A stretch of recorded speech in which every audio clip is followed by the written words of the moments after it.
So anyways, rather unintended, whoops, split there. I do apologize for the VOD watchers. I have no idea what the hell I was talking about other than Zelda, but we'll come back to that in a minute. For now, let's continue doing this quest, shall we? I am beating Kata today, damn it. What is happening?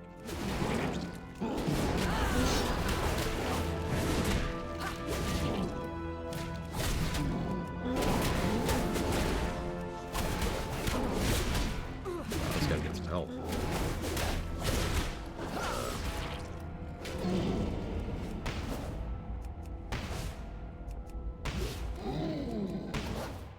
I'll use the power of the elements to destroy you. Kinda literally, actually.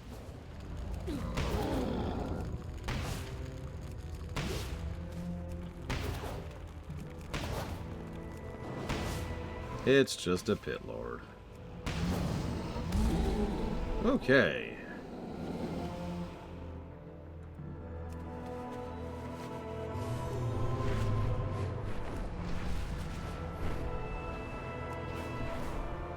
Hey, Ross. So, traditional Zelda. You know, a Zelda game. Just make a good Zelda game. And while they're doing that, all of the other weird, wild, crazy, zany, or otherwise interesting ideas, they get kind of documented, and there's a team over on the site whose entire job is to try and compile those into another Zelda game. That one's the weird one. The one that they're just allowed to play with, right? And that would be my encouragement to the team, is just come up with whatever. Whatever tickles your interest. As long as it doesn't involve motion controls.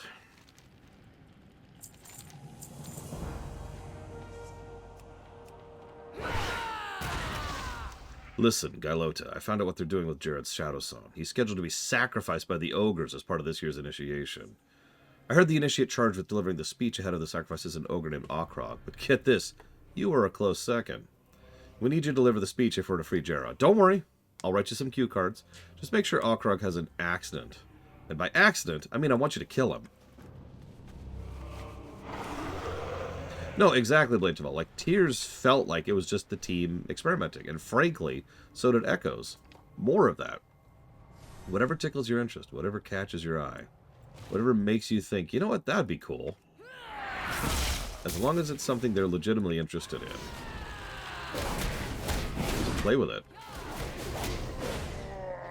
But I do think we should have, you know, Zelda games, for lack of a better way to phrase that.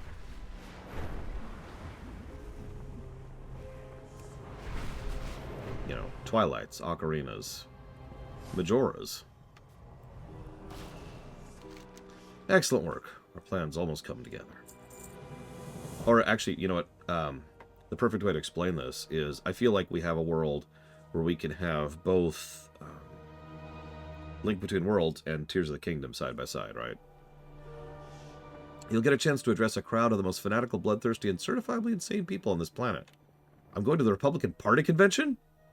Go report to your instructor for the details, but remember, your goal is to exploit the animosity between the ogres and the other, less privileged races. If all goes well, we'll smuggle a Gerard out of here during the ensuing riot. Yeah, exactly, Blade Jamal. And a lot of the specifics of that would probably boil down to management, right? Like really being careful about who works on which projects at which point in time, and which ideas get put into which projects.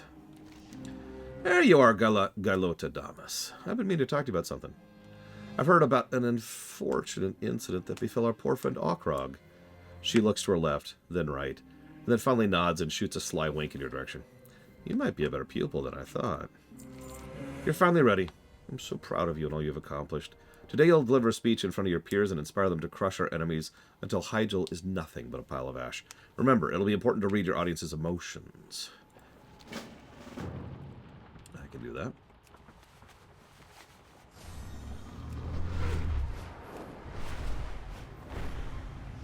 See, that would only work if they did better shortcutting, I think, Ross. Which they could have done.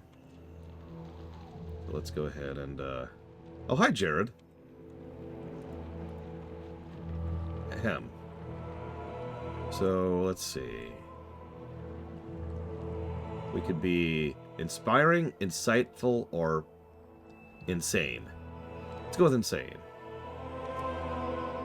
The blood we shed speaks to us. It says, thank you.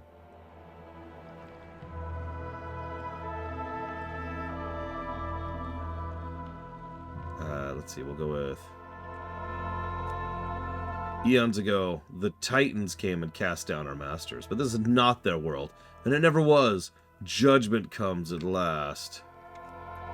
My fellow initiates, the friends of my enemy's enemy. Well, he's also the enemy of my friend, and yes, he too shall perish. You'll be rewarded, and if you fall in death, yours will be a virtuous death. You'll be at his side when he rises. You will share in his glory. Whoops. Hang on. I'm hitting the wrong options. Hang on.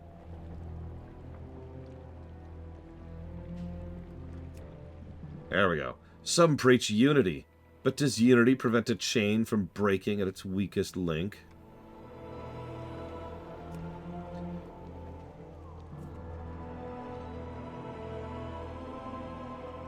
Alright. Come on. Give me my next emotes.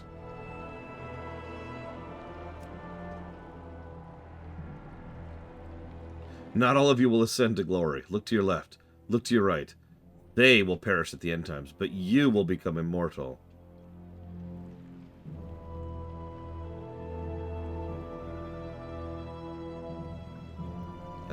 Angry, maybe? And these incidents, these divisive acts of hate from other members of our organization, they were cowardly and ugly, yes. But maybe they were necessary. Yes, I'm supposed to react to their emotes and then respond based on their emotes. But the problem is they're kind of vague sometimes. Place a palm across your heart and reach forward with your other hand to touch the infinite. Does it feel soft? No, it feels immense. And there is no hope. There's no hope but in the loss of hope. That's right, only hopelessness can grant true hope. Now they're just standing there. I don't know what to do when they're just standing there.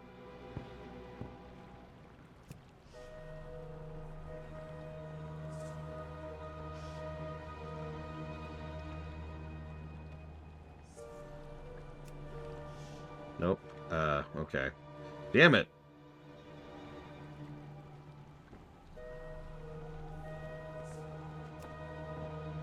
Really? That's angry? Okay. There we go. Got them to start fighting each other. Jeez Louise.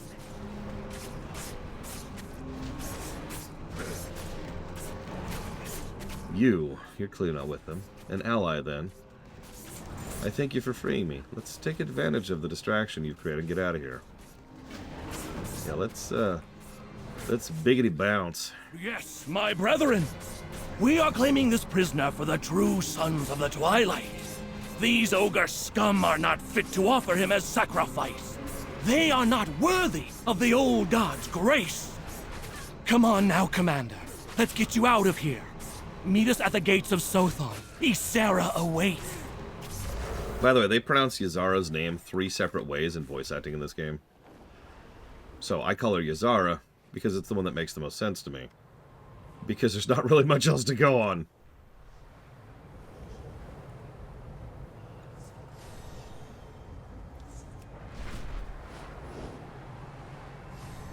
I'm not kidding. In one zone in Legion, they pronounce it 2 different ways from the same actress.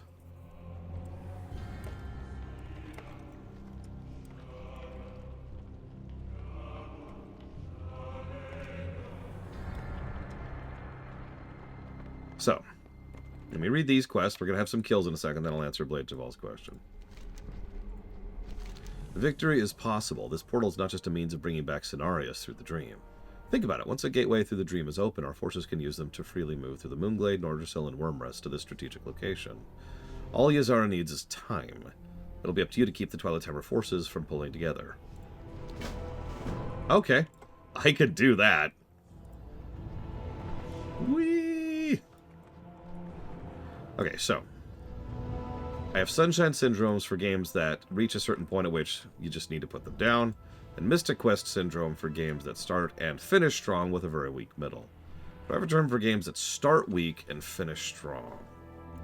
Let me think of an example that isn't Twilight Princess. Sorry, you're never going to convince me of that one.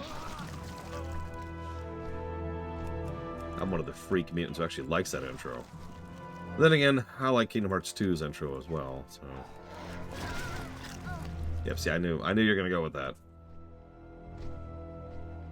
Now, here's the funny thing. Kingdom Hearts 2 actually pretty specifically has Mystic Quest Syndrome. It starts really strong, and then there's a fairly long chunk of what can only be referred to as filler. And then it ends pretty strong. By the way, most Kingdom Hearts games are like that, so I guess it's nothing really unusual.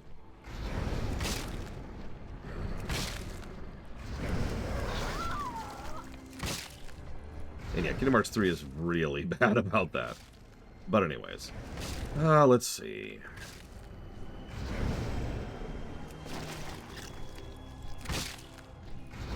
I mean, FF14 comes to mind immediately. But I know you'd contest that. And more to the point, that's not even really a valid comparison point. Arguably every MMO has that if you do things in order. Star Trek Online's early quests suck. A lot of Tor Vanilla is terrible. WoW Vanilla / WoW BC. I mean, WoW BC had a negative 300 golden number. And that's WoW.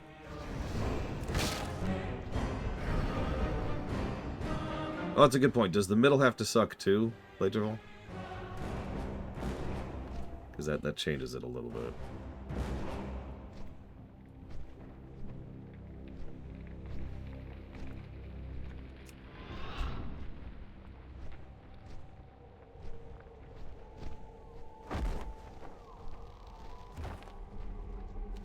Excellent work. We might win this one yet.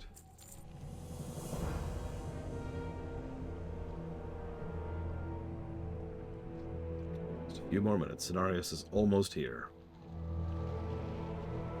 I might not have that long. Enemy reinforcements are already underway. Did you notice the turtle teleport in through the water? Goldrin. It's true then. The ancients walk amongst us again. There will be time to celebrate later, Commander. Twilight Dragons approach.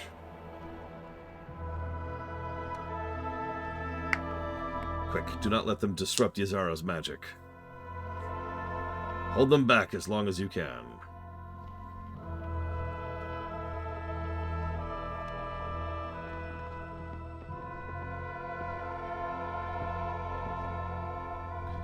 That will not be necessary.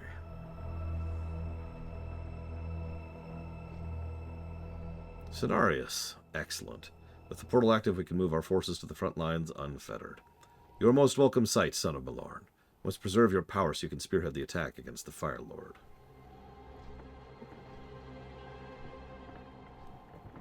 What about the Twilight Dragons? There will be more where those came from. Leave that to me. It's not even her frickin' aspect form. Ah, whatever. Whoa! Camera. I've been charged with leading our military operations against the enemy. A humbling task when you consider they're demigods walking among us. I'm going to have you carry out a series of hit and runs behind enemy lines. It'll be important you keep the enemy off guard and weaken their numbers. Your first target is the Ascendant's Rise.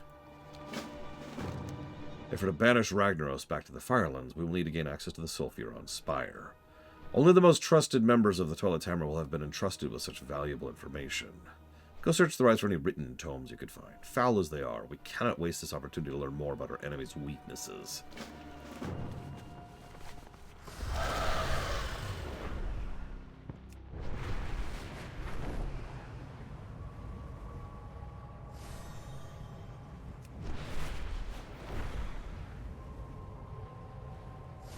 Oh, gosh. I'm having a really hard time coming up with an example that really fits that. Because Ross is right. We can think of several games that get better as the game goes on. But, like, the spirit of the statement is a game that starts bad, right? And then switches it around as we go. But I'm having trouble even coming up with an example of that.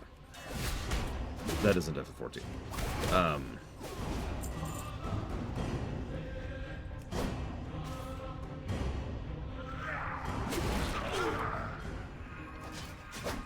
By the way, more fuel to the fire that this should happen after the Twilight Highlands. At this point, Ascendants are just trash packs. I think within the confines of a playthrough, Maverick. Not like years later, oh, that game wasn't bad at all.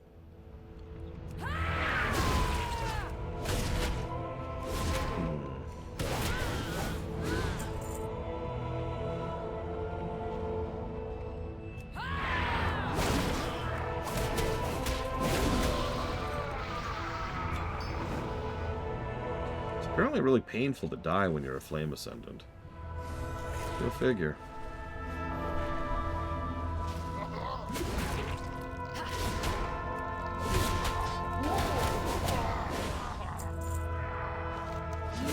The egg is unlike anything you've seen before. Its translucent shell seems to bend the light around it.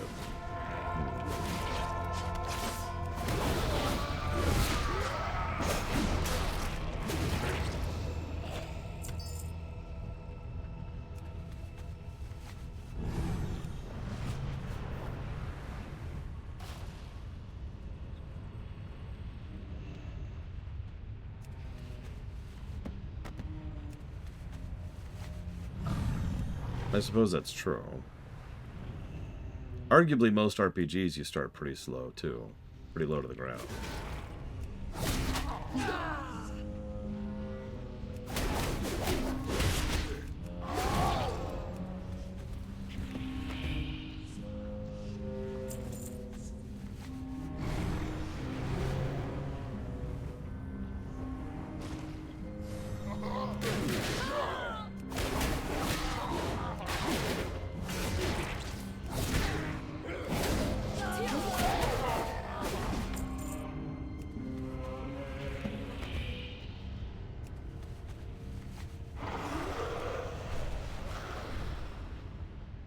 One shot. That's an interesting example. By that logic, Doki Doki Literature Club would qualify as well. For reasons I can't actually explain out loud. You were right to come to me with this. This represents a grave threat if not act on boldly. The egg you recovered is an alarming sign. The Twilight Dragons are usually raised from stolen eggs, which are then modified. This natural egg is evidence that one of their matriarchs has become a viable broodmother. You must destroy her before her brood spreads. Go to the rise where they claim these aberrations are kept and slay one of the juvenile drakes. We'll use its skull to lure out its mother.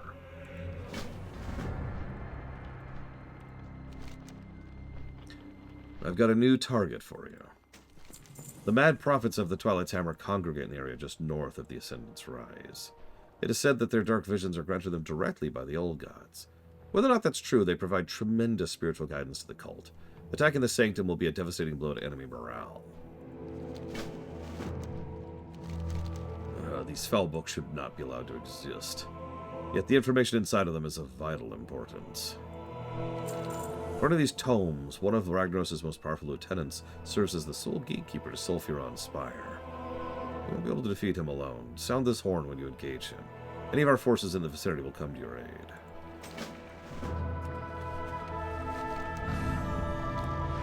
Yeah, part of the problem is I think I need to go actually check my own review notes and look for games with weak intros.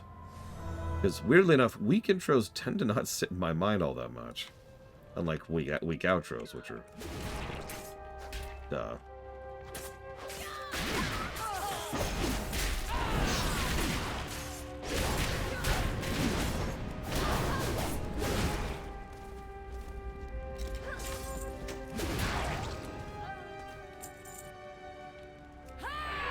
Oh, absolutely, is Mirror-Star. It's also a coordinated fight, unlike, frankly, what we had at the end of the Twilight's Hammer chain, which was just Matthias Shaw giving us some assassination targets.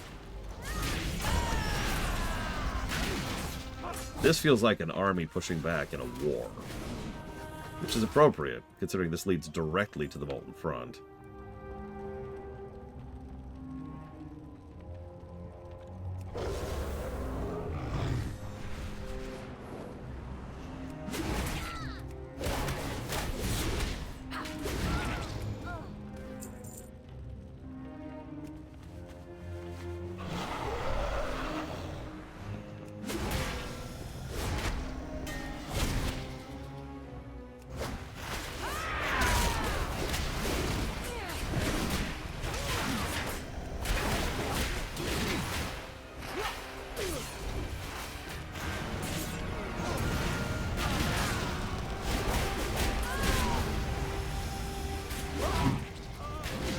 Let this be a lesson to those who would defile Hyjal. Sudden voice acting is sudden.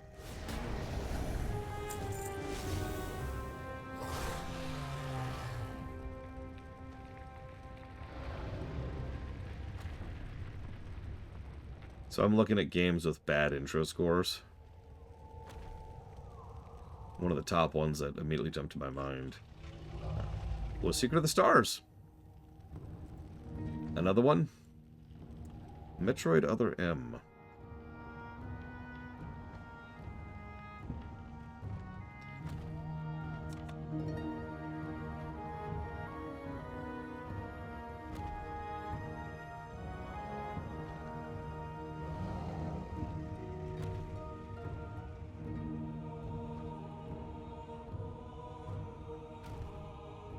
Yeah, I don't know. I don't think I have enough...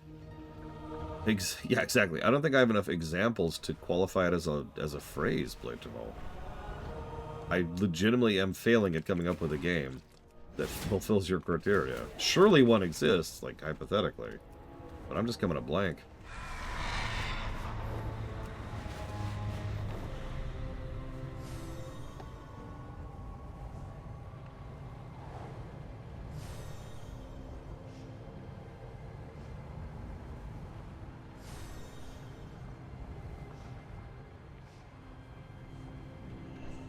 That's true. Spiritfarer did get worse the longer the game went on. Yeah. As you continue to prove your prowess, Hyjal might survive after all. The magma giants who serve Ragnaros are kept in line with their king's heavy-handed rule. Were we to take care of him, the rest will surely fall into disarray. Without the giants, the fight on the ground will get more even, perhaps even tilt in our favor. But felling the magma monarch will be no easy task. Use these drums to Kate Tortola to help you. Yeah, did you notice Goldrin helped us kill the Flame Lasher?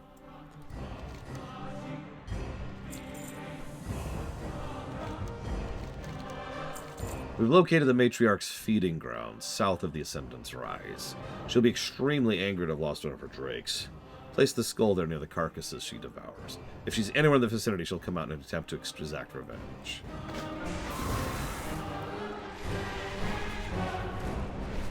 Yeah, no. Sunshine Syndrome is substantially more common. It is, in fact, what I would argue to be the norm. It is normal for a game to hit a point where it's like, yeah, okay.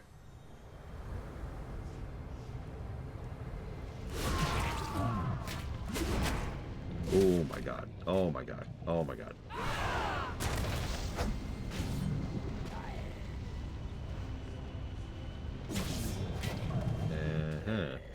And I'm dead. Wow. Just murdered me.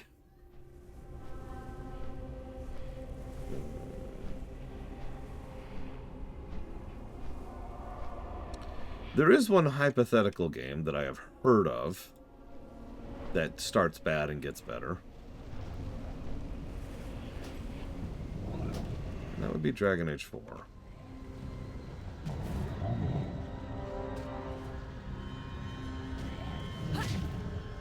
I mean, that's an easy pick, Blatevol. Sunshine Syndrome sucks.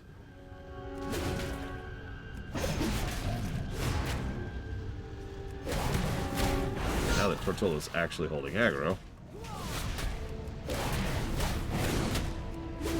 Wow, he's doing damage to Tortola, too. That's great. Whoa there, Tortola. Tortola. Tortola.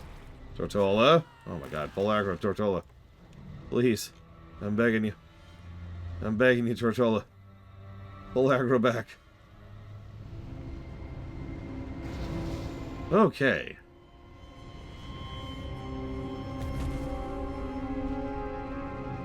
That guy hit like a truck.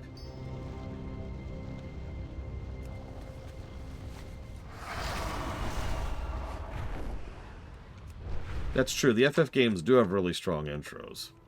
Like 4 has a strong intro, 5 has a strong intro, 6 is one of the best intros in gaming, 7 has a strong intro, 8 has a really good intro, 9 has a debatable intro.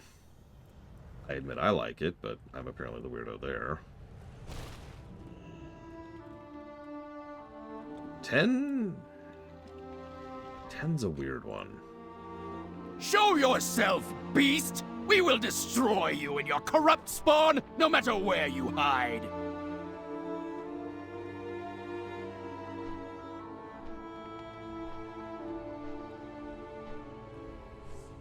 Slay her now, before Aviana's magic wears off!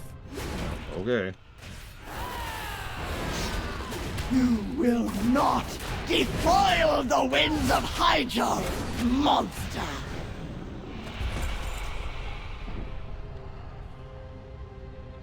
10-2 is a 10-2.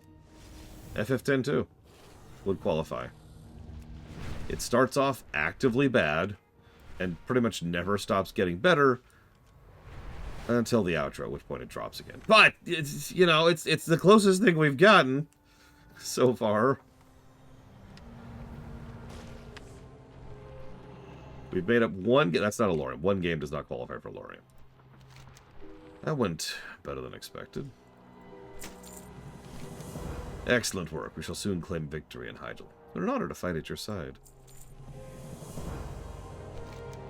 With the gatekeeper gone, you've given the Guardians of Hyjal access to Sulfuron's spire. Ragnaros will have no choice but to defend the main entryway to the Firelands himself. Go through the Twilight's Hammer portal and meet with me there. Malfurion and Hamul will also aid us while others continue to fight outside. Yeah, so the final series of quests in Mount Hyjal involve the ancients themselves, whom you rescued over the course of the story arc, assisting you in fighting the big boys, the super elites that you generally shouldn't be able to deal with.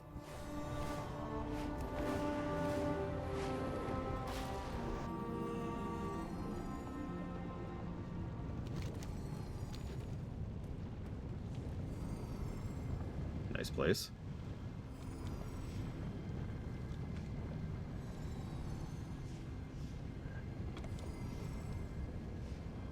We are ready, Cenarius. We shall face the Fire Lord and drive every ember of his being out of our realm. I shall call upon the chilling mountain winds to protect us from Ragnaros's flame. Malfurion and Hamul will shatter the Fire Lord's defenses, allowing us to force him back. Let us begin. It is only a matter of time before the Fire Lord becomes aware of our presence and comes to the Spire's defense.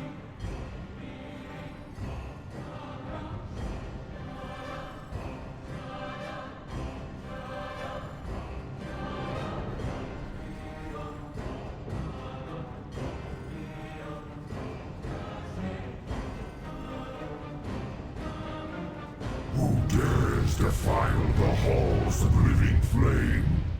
I shall sear your essence from your flesh. Quickly, everyone, move into position! Force him back into the Firelands! Face me, insects. I shall crush you firsthand. It is pretty close as Miristar, but it's a different Ragnaros and it's a different room.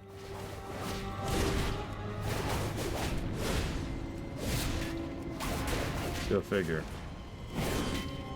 Given how he operates, he was probably trying to get an outpost here.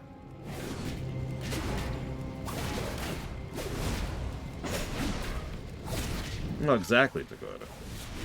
Be bathed in flame.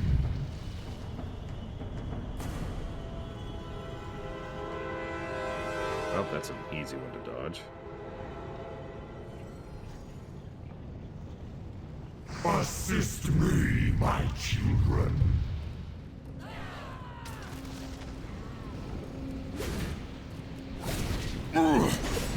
am under assault.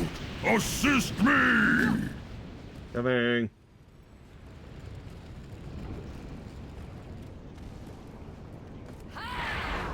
Not really, Dakota. Power levels exist in the Warcraft in lore, but they're not... Well, like you say, there's no direct hierarchy.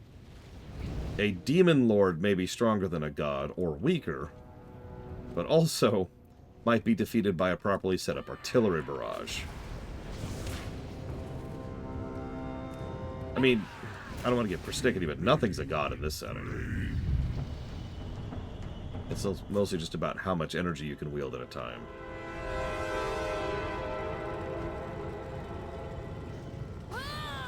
Whoa! What? Oh my god, he meleeed me. That's actually a bug. That shouldn't have even happened. Holy crap. We might have to do that again. Hang on, hang on.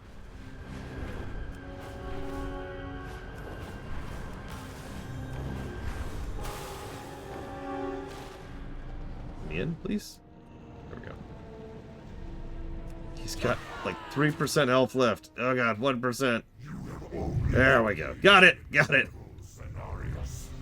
From the Firelands, my armies are reborn. It took all of our combined strength, but we have pushed Ragnaros back into the Firelands. We must not let down our guard.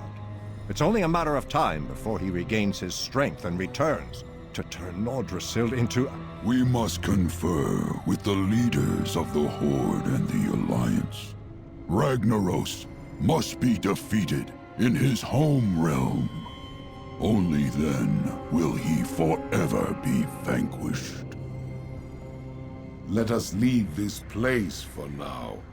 We must return to the surface and restore the damage our enemies have caused.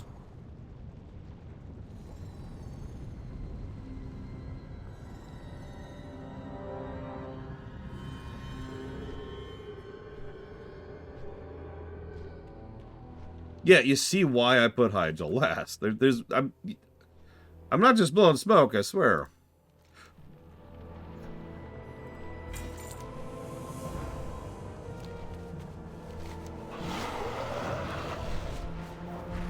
Speaking of... So I'm not sure how far we're able to go with this, but... The next major quest... is right over here, with something called the Molten Front.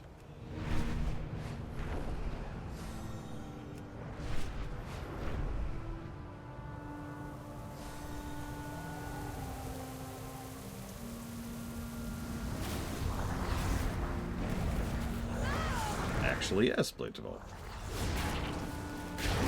I actually really enjoyed the Molten Front. I did it alone. This was back when nobody was playing the game. But it was still fun.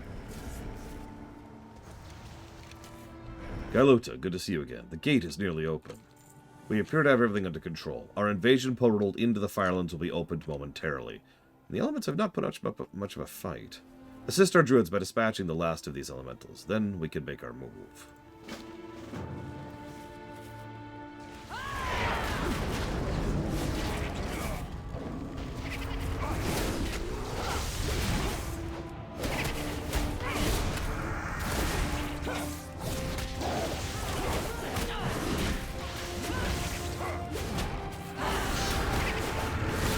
No matter, I shall watch Hyjal burn from afar! This is when the Druids of the Flame show up. A flame druid. She is dangerous, Malfurion. You know her? Yes, Hamul. And she's more dangerous than you know. I must protect the wild. Leara, she lives. I sense Fandrel's hand at play here. May the winds be at your back. But we should not worry about this Druid of the Flame for the time being. We must be concerned about our continuance of our operation. Return to Madocloth, the Sanctuary of Belorn. May nature guide your path.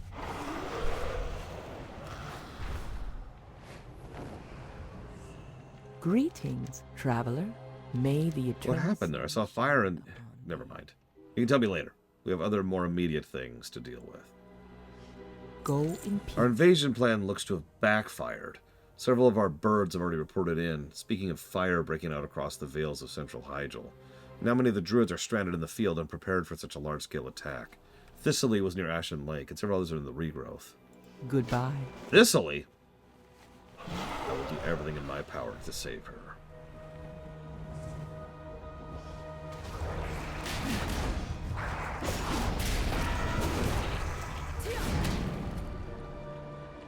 Yeah, catch a breather, Thistly. I got your back.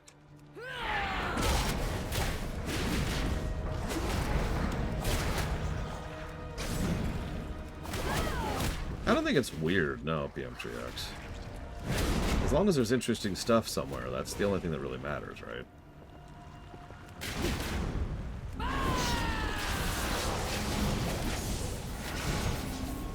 Alright, we have rescued Thistly. Our waifu... I mean... Battle partner is saved.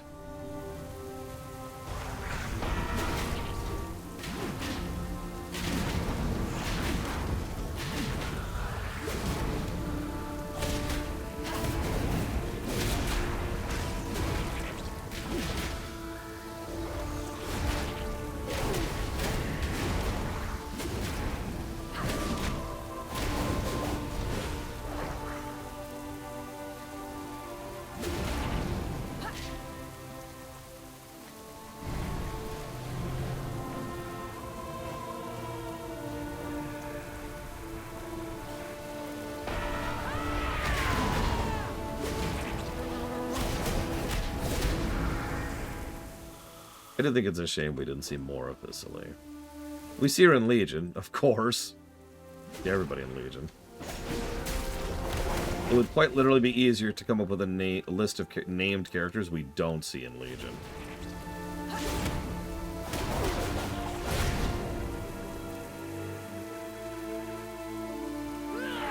Yeah, there's that satyr from earlier. So far we're up to 1. There are a few. Some stuff really is never followed through on. But if it was followed through on somewhere, it was probably done in Legion.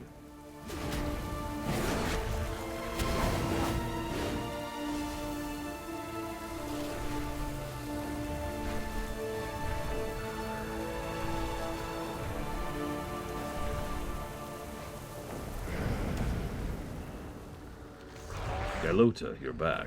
They've pushed us to the Sanctuary. We are vastly outnumbered. At this rate, the Guardians of Hyjal stand little chance of survival. I'm glad you're here with us. Malfurion is working for a miracle. He believes that in this time of peril he can resurrect Malorn. I have faith in him. In the meantime, we need to take hold of the perimeter. Stand by, make sure no harm befalls my fellow Archdruid. Listen, continuity's icky. Nobody likes continuity.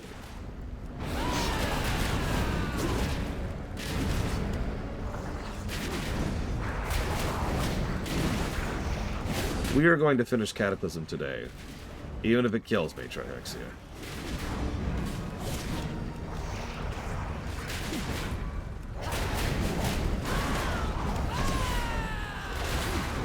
Hold them back!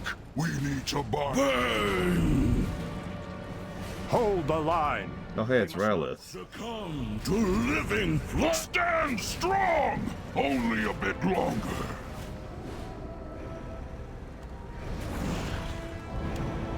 Malorn is usually considered one of the stronger Loa. It's not because he has a particularly, big domain or is the Loa of anything super strong. He's just really, really old and has only died, once. I know that sounds like a weird way to put that. But remember, all that's required to be a Loa is to having more and more and more and more spirit energy generating into you. Malorn has a lot of spirit energy. So, he's pretty top tier. How might nature... Definitely in consideration for one of the strongest Loa in the setting.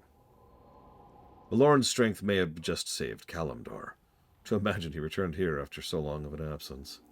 We've taken heavy losses, though the immediate threat is no longer present. Our forces will need time to heal and put out the remaining fires in Hyjal. Our attack in the Firelands will have to wait. Nature stands with you. And so, that's actually kind of all I'm going to show you of the Molten Front quest arc, unfortunately. I think so. Let me double check something really quick. Yep. So, this is the first of several times where MSQ is locked behind dailies.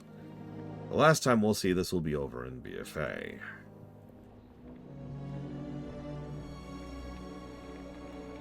Yes, Ismira Star.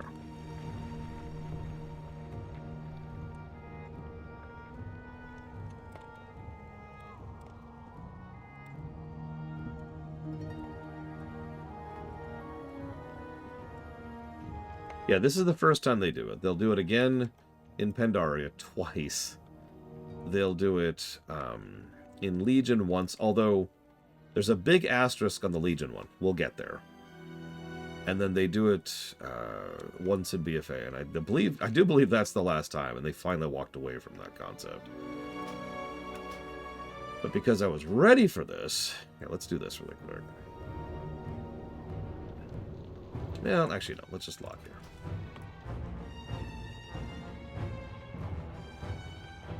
I just want to show you what the Molten Front looks like. I can't show you the quest chain, but I can talk about it a little bit. So as you go through the Molten Chain, we discover that these new enemy druids are called Druids of the Flame. They are, of course, not druids, as we've talked about a few times. They are, in fact, shamans. I could, Lunarith, but I won't. They are now empowered by the Elemental Lords of Fire. And they're just pure fire. Like, that's their shtick. They are fire shamans, full tilt. So, what ends up happening is you end up breaching into the Firelands through this portal right over here. And then build a tree inside the Firelands. Which is exactly as insane as that sounds. Thank you for asking. Get set up with all kinds of stuff. There's this whole cool thing. We've got the Wardens here. We've got Goblins and Dwarves. The Horde and the Alliance both send people. Gerard is here helping with the whole thing. Malfurion is a major part of this. And we push into the Molten Front, which is this. And there's a whole bunch of dailies here which interact with it. If you go far enough, you'll actually see the actual raid over there in the distance. It's up there. Right up there. That's actually the raid. So this is the Firelands proper. And this is us invading the Firelands proper. The main thing you discover, though... Let me go ahead and switch characters again really quick while I look this up.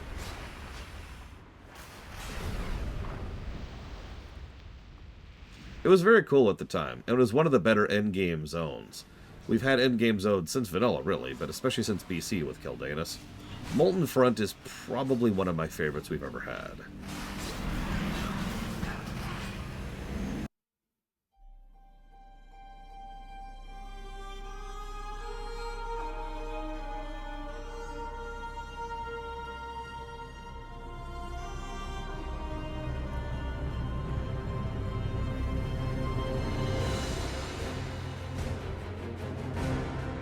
So, Leara, the woman you saw earlier, she was Volston's wife. And I know that means nothing to you. But Volston was Fandrel's son. So, she lost her husband during the War of the Shifting Sands. She didn't take that any better than Fandrel did. She decided to go ahead and essentially become a hermit after that, and lived in Ashenvale. Until Garrosh showed up. So, when Garrosh pushed into Ashenvale and started burning more of her home, she completely snapped. At about this point in time, she met Fandrel. Now, Fandrel had already kind of switched and decided to work willingly for the forces of the Old Gods because... And his logic is so simple that I enjoy it. Any world that does not include his son does not deserve to exist. So his goal is quite literally, burn it all. That's it.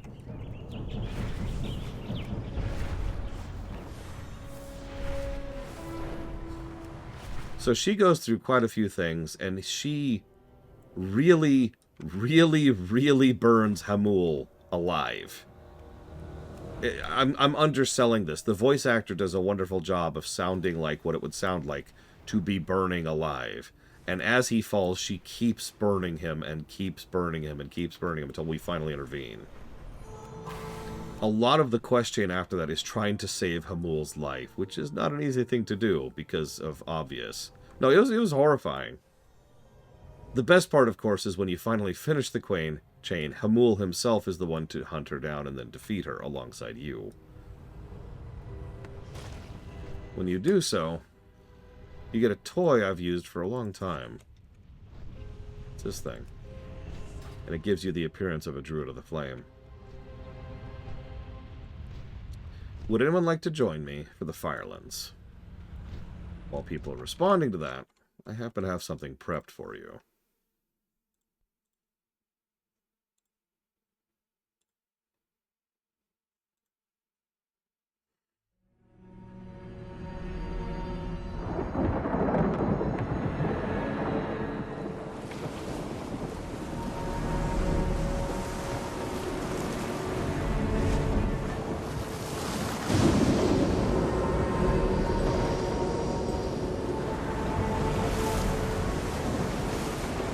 You've been at this for days, Goel. The elements remain silent, Agra. How can I help them if they won't speak to me? You must rest. Everyone has their limits. Look around you. This world is dying. I can't have limits. When will you see that you cannot carry this burden alone? Shut up, Agra.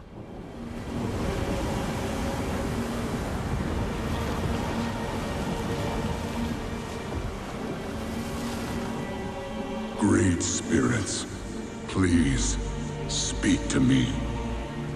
Show me what I must do. So the problem with reaching out to the spirits is you probably need to specify which spirits you're reaching out to. Because remember, elemental spirits are spirits too, as the name might imply.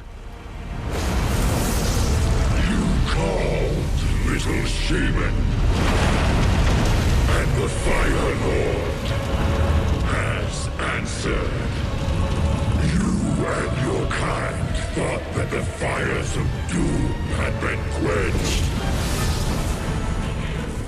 But I will show you the truth.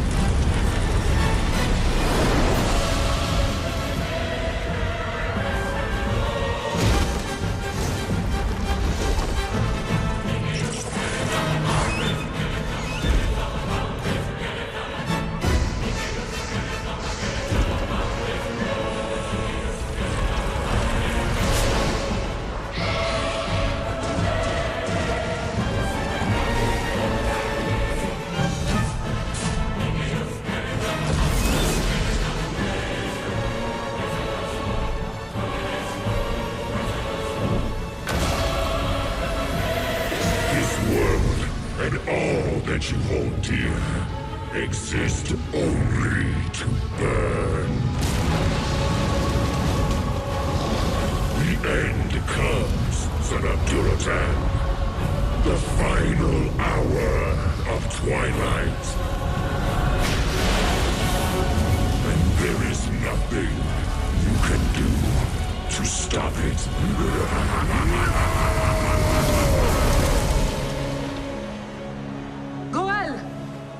I heard you call out.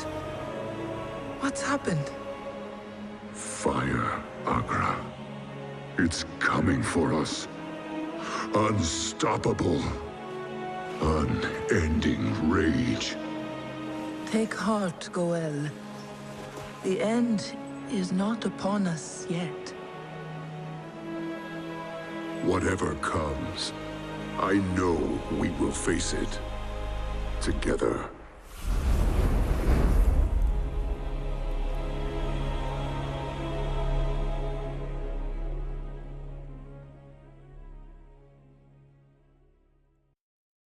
Little cool. Little cool. Get your white noise.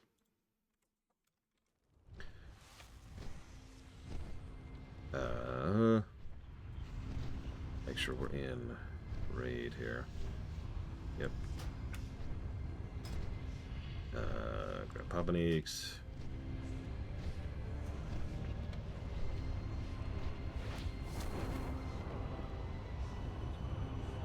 Yeah, after BFA, we got to get one last pointless war in.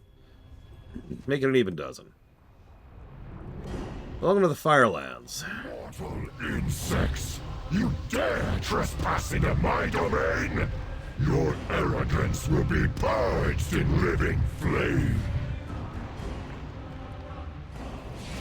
So, I'm really sad that I can't review this raid properly. Because this is legitimately one of the best raids they've put out. Maybe not like top 5, but definitely top 10 territory.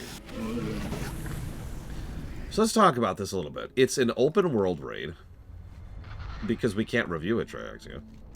We can't, it's impossible. It's kind of open worldy. You could go fight Rylith first, and then Elisrazor, and then Beth Talek. You cannot access Balrog until you beat all of them, and you cannot access Shanox until you've killed enough trash. It also specifically counts trash packs, so a trash pack of 3 or a trash pack of 20 doesn't matter. There's also a lot of roamers. Oh god, all these bosses, this is such a great raid. They got really inventive with a lot of the bosses and trash in here. Let's go this way. Change my mind. I mean, it was Lunaruth. You say that like it's a bad thing. So as you can hear, what's his face? I can't think of his name already. I just said it. Shanox is getting closer and closer. A lot of these have updated models too. So this is your basic Flamekeeper. We're going to see an updated version of him once we get the boss in here.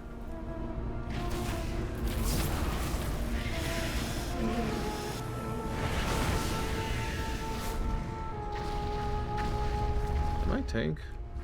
No, I am not. Okay, good. Yes, I smelled them too, Riplem. Outsiders encroach on the Fire Lord's private grounds. Find their trail. Find them for me, that I may dispense punishment. So we've spawned the first boss. He's going to roam the entire field here. So you can decide where on the path, the road here, that you end up fighting him. We're going to skip him for right now. We're going to go and focus on Elisrazor over here. So there's a bunch of fire druids channeling energy into what are called blazing monstrosities. There's also a pile of eggs which spawn flaming phoenix things non-stop.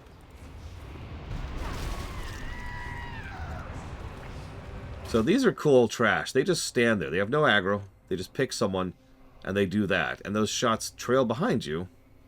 And if you get hit with those shots, they will freaking kill you. So the whole goal is trying to make sure you're paying attention to who they're targeting and watching your feet. Hey, look! It's Fandral Staghelm. So, real quick. In that quest chain that we didn't show you, because rep grind, it turns out that Elisra, you remember that green dragon that helped us to get helped us to get Fandral Staghelm out of the prison? Do you remember that? Well, she decided to go ahead and end up working for the Fire Lords. They never fully explain why. They just decided, yeah, we're going to go ahead and do that. Thus, she actually got Staghelm over to the forces of the Firelands, which is why he's here, and he's heading up the Flame Druids. What have we here? And yes, that's Cam Clark. To our kingdom, the Firelands. You mortals may remember Elisra, who spirited me to freedom in Mount Hyjal. She too has been reborn. Born of flame! I wish I could watch her reduce your pitiful band to cinders, but I am needed elsewhere. 5, Farewell. 4, 3. I love the way he says that. 2, 1. I serve a new master now, mortals. Elisrazor was a crazy fight that I don't even properly have the ability to explain to you in simplicity. She drops feathers. You have to grab the feathers and fly up to attack her in the air, while some of the people need to stay on the ground dealing with the trash and mechanics she does on the ground. Feathers, you need multiple in order to be able to take off. There is a finite number of feathers, so there's kind of a built-in soften rage. You can run out of feathers on the fight, and if you do, that's it. You're done. There's other mechanics to it. God, it's such a cool fight. If anybody needs any of the transmog I get, just say something, by the way. I have most of the stuff in the Firelands. I farmed the hell out of this place. So this is a mini gauntlet.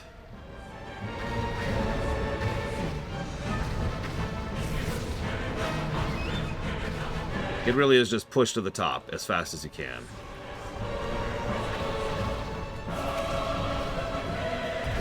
And then we fight Rylith. Now, I want to say something very briefly about Rylith. He's interesting because he's old. No. He's really, really, really old. He has been around since before the Titans showed up. That is how old Rylith is. He was around during the time of the Black Empire. Now, I love how they visually represent this, because he is so old, he is cooled. His innards are still hot, but you can see how he's got that rock and like the magma has cooled around him to form this shell, right? Now, count me as one of the people who absolutely loves this fight. So, you actually don't really fight him, you fight his feet. You actually see how you can target his feet independently there. So the way this works out is, if you hit his right foot, he turns right. If you hit his left foot, he turns left. If he gets to the outside of the area and goes into the lava, you're screwed. Now, you can recover from that, but it's a thing you're trying to avoid. So you need to kind of guide him around the room in what is effectively a slow circle, and very, very carefully control which DPS you're doing on which parts of his leg in order to deal with him properly. The goal is to eventually break the armor on his legs, which breaks all the armor on him totally, which leads him to phase 2. At which point, he just starts doing massive damage to everything. And yeah, you also make sure to not have him step on the volcanoes he's dropping on the terrain. So you have to steer him not into the volcanoes and not into the lava. We're just going to one-shot him, but it's such a cool fight.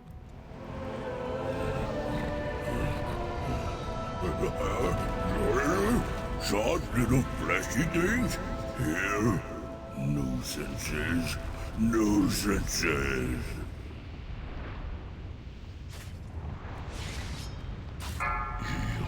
I'll crush you underfoot. That's what he looks like underneath.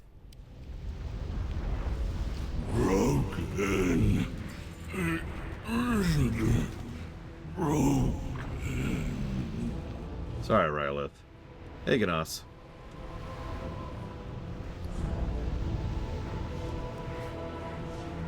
Yeah, me too, Ismir Star.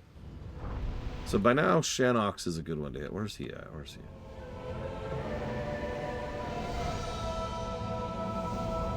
I don't see him in the rotation. No, there he is. I see him. I see him.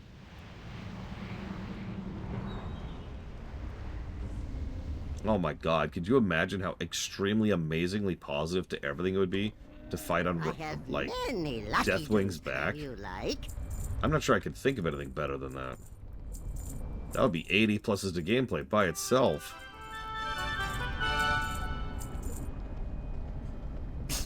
Many farewells. So here's Shanox.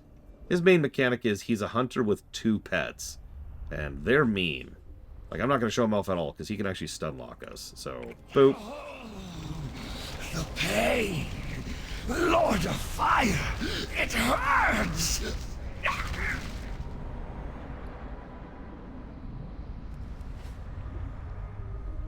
So, that just leaves 3 bosses before we get to the big boy. So, Beth Talek is interesting. Oh, that would be even better, cardboard. Beth Talek is a predator. Remember how I mentioned there's a lot of politics going on in the Firelands? We haven't seen a lot of that yet, and that's because Ragnaros is still in charge. And Ragnaros very much had a iron grip on the Firelands during his reign. But as soon as we knock Ragnaros over, this place is going to descend into infighting, and we will see that twice more in the future. One of the little tidbits we do see early on is what's going on with Beth-Telek. She is a magma spider, and as that implies, she's an apex predator. She kind of serves as a...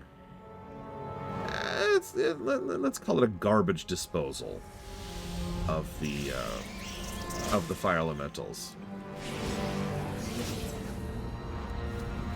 Anything that can't or shouldn't be kept around, anything that needs to be thrown in the trash, that's her job. And the thing is, the only one who decides who qualifies is her and Ragnaros. So there she is. There's a really cool mechanic here, like really. Some people have to be on top of the web, some people have to be below it. And balancing who's up top and who's below and who's doing what at a given point in time, and making sure you're not getting hit by her apocalypse hits wherever she is at any given time, is most of the mechanic here. This is an incredible coordination fight. In terms of pure gameplay, this might actually be the best fight in here. With the possible exception of Heroic Ragnaros. Would not surprise me as Miristar. Because, yeah, she... very similar vibes.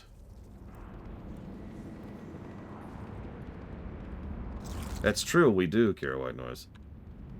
We knock over the Elemental Lord of Air. We knock over the Elemental Lord of Fire. We invade and get in good with the Earth. And we try to help Water.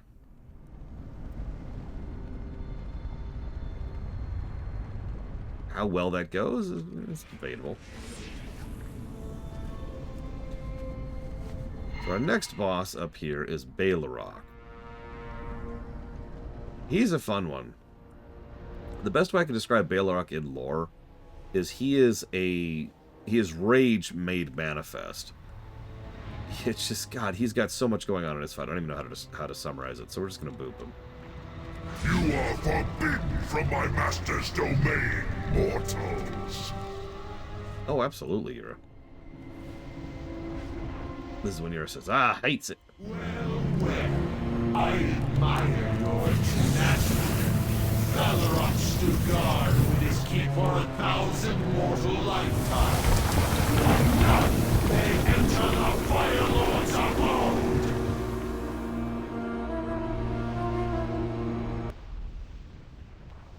So time to enter Sulfur on Keep itself. And I may yet allow you to live. Well, heroes, what is your answer?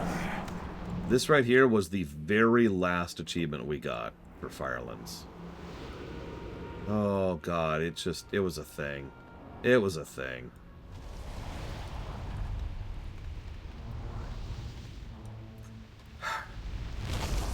Truthfully, I'm not sure, Ganos. I'm with you. Like, there's some retcons, but not like a super crazy amount of them. Certainly not any bad ones. So this is Fandral Staghelm. He... I did too, Papanix. So did all of us. So this is Fandral Staghelm. He is a flame druid. In other words, he's got a cat form, and he's got a balance form, and you get it. He does all kinds of druid-related stuff, and he is mean. My studies have only just begun. Ah, no joy. Hello, Zar.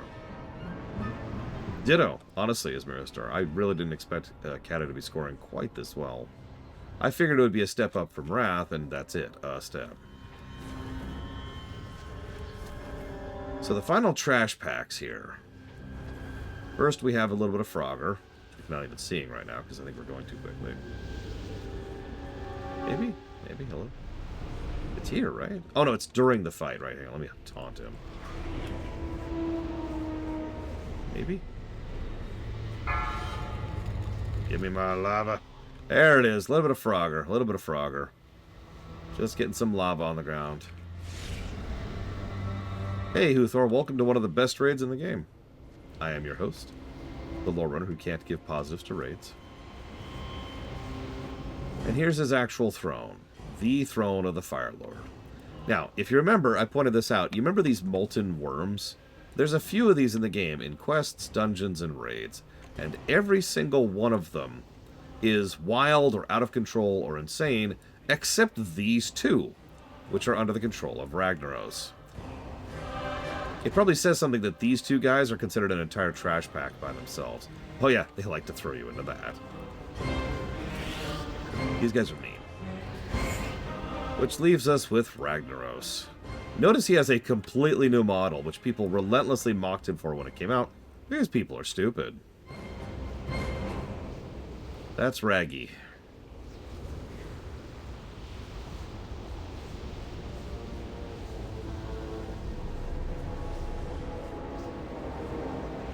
Okay, so we happen to be on Heroic, so we're going to see his last phase. The realm of fire will consume you.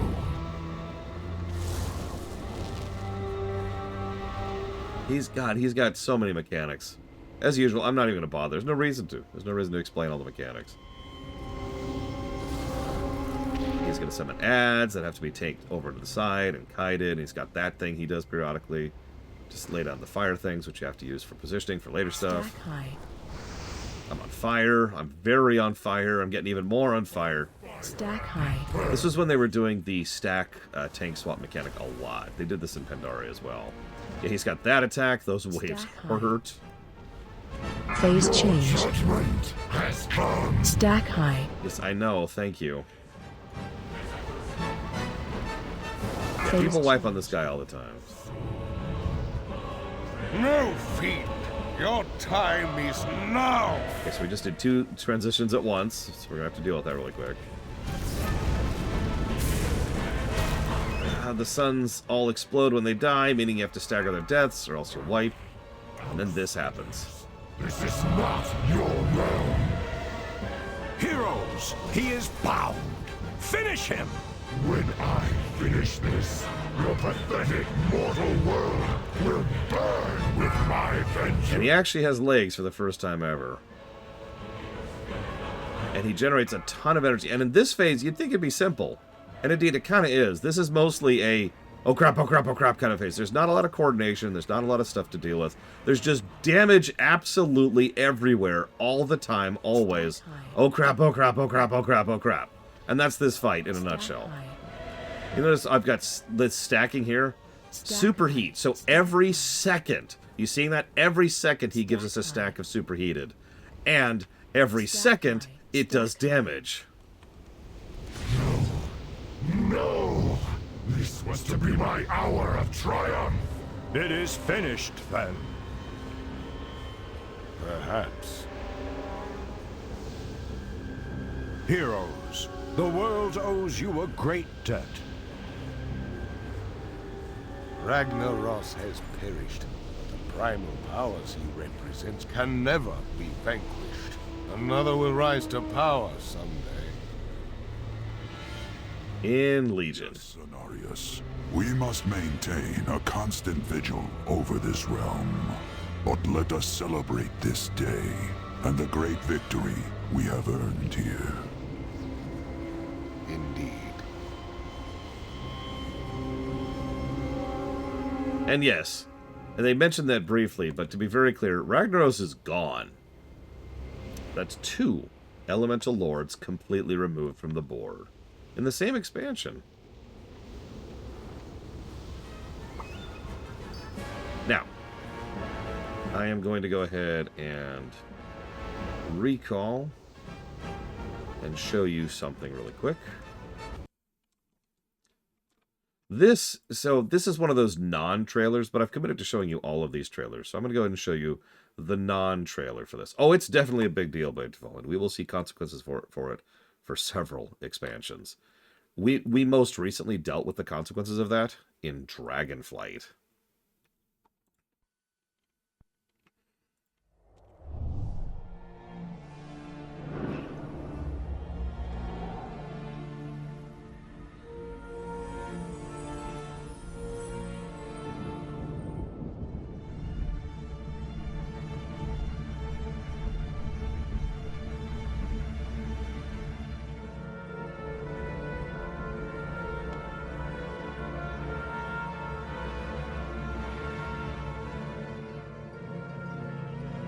They're old models.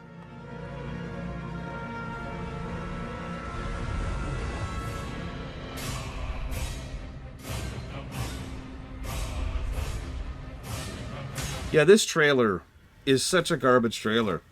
I'm almost glad I'm not reviewing trailers just for this.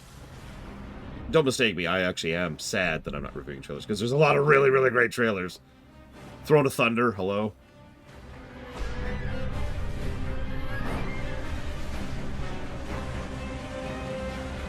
But yeah, as we've talked about earlier, Dragon Soul is widely considered one of the worst raids in the game.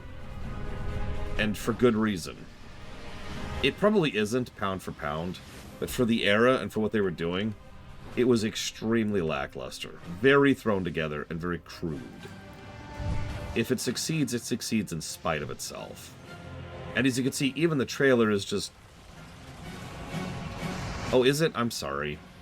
I'm just trying to get some work done on the side here. I'll wait.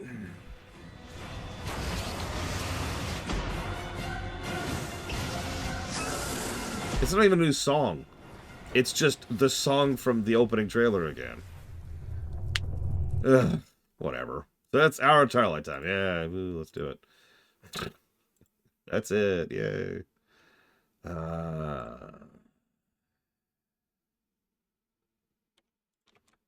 mean, that is true, Blanderville.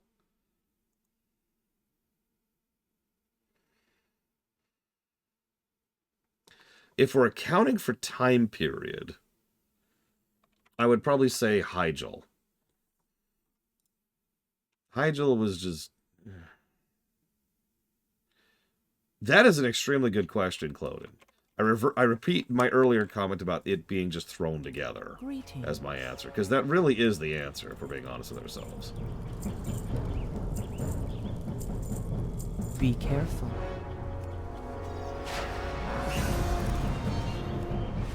Yeah, 4.3 was,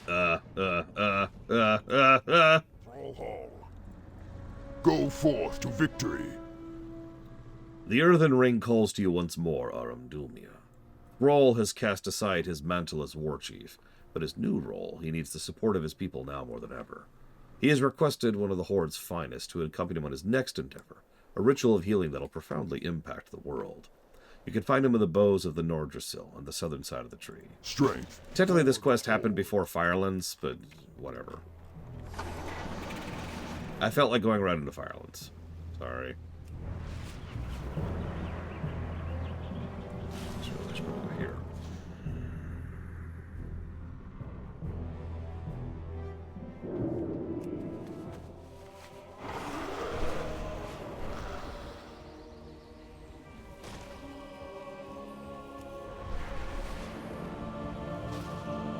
Loktar, friend. I see my message has reached Orgrimmar. Thank you. Let us get to work. Loktar, friend. Please stop time. What is it you wish? Hello, Warlock. My brothers and sisters of the Earthen Ring have spoken well of your deeds in the wake of the Cataclysm, but much remains to be done if we're to heal this broken world. Walk with me, friend. Preparations for the ceremony are underway. A ritual that I hope will be a turning point in our battle against the Twilight's Hammer. Again, this is before Firelands. Arguably, this is before Hyjal, but let's not get into that. Loktar, friend. What is it you wish?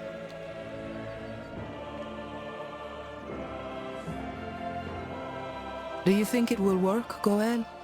The druids and shaman uniting to restore the world tree? Would it actually heal this broken world? The aspects believe it will, and they should know. They grew it in the first place.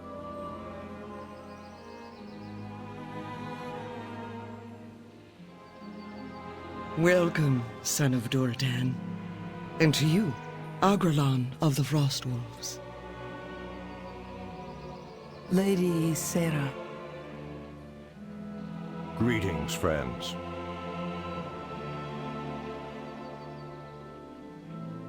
A sense of vast power has grown within you, young thrall. You've achieved much since last we met. Master Stormrage, it's good to have you back in the waking world.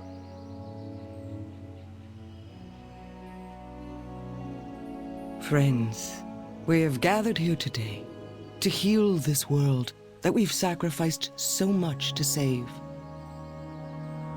For the first time, the Earthen Ring and the Cenarian Circle will unite to restore this great tree, thereby healing the whole of Azeroth. Time is precious, sister. Let us see to our ritual.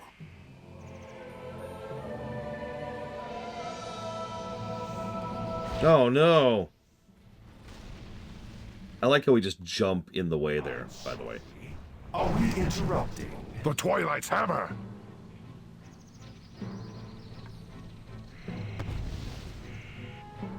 Not so fast, son of Durotan.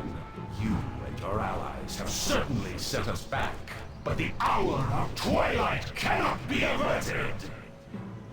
The Twilight Prophet knows that you, and you alone, are our final obstacle. He sent me to remove you from the game. I do not fear death. Death? Who said anything about death? Goel! No!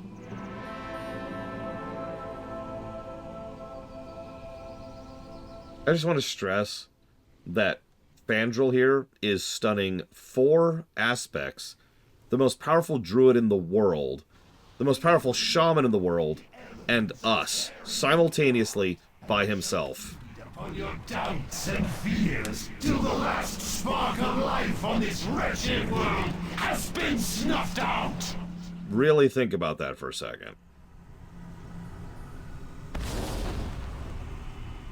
We have a term for that, where we're from. Regret this, stranger? Will I?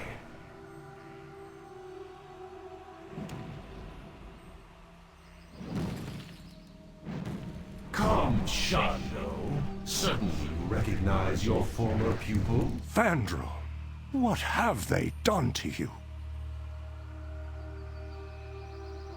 Naive as always, I see. Your pet orc cannot save you now, Furion. And the flame of our vengeance draws near. Be ready!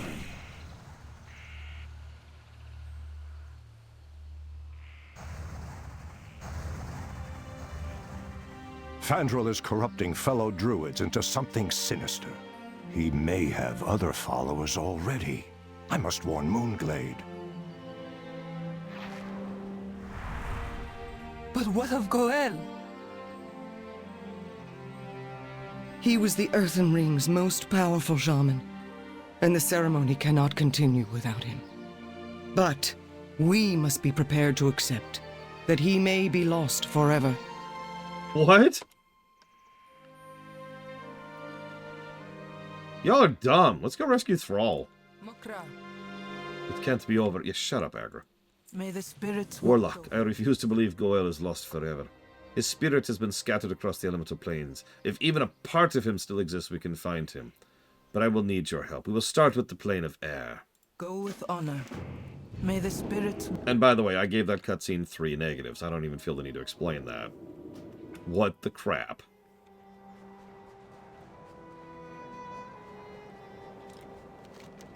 Alright. You feel the wind racing over your arms, weapons, and face, looking you over. I do know of the one you seek, but I do not know if it's wise for you to follow him. He has cast himself into the cyclone. His winds now tear at his body and mind, leaving nothing but shreds of flesh and doubt. Chasing after him would only expose you to the same fate. The wind's edge leaves nothing uncut. You've been warned. What will you do? Well, let's friggin' go! Clever fleshling, soaring in between the winds of fate. Yes, I know the one you seek. The Orc Father, Earthbinder. I sense him nearby, raging within a tempest of his own fear. You may go to him at your peril. If you're paying attention, this was on the camera briefly when we were doing the air raids. The music was the giveaway, because you could hear this song playing while we were here. We found him! This tempest he's become. I'll try to calm it. To reach him somehow. Yeah, I'll be here to do the real work, Agra.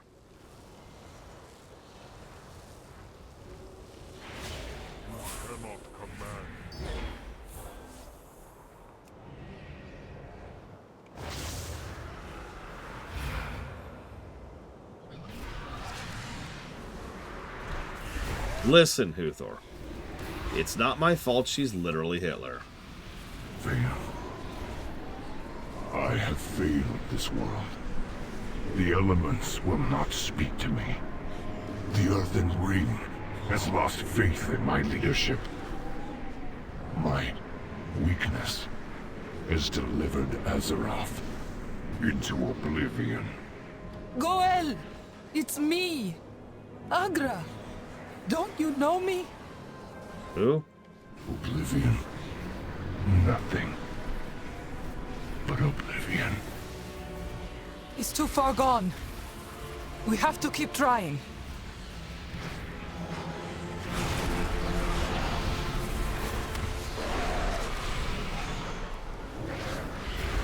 I have failed the Horde as War Chief. Yeah. Garrosh will lead it to ruin. My people to ruin. Yeah. Cairn, my brother. Why did I not listen? You did what you thought best, Goel. Fight these doubts. They're devouring your heart. Why did I not listen? Brace yourself.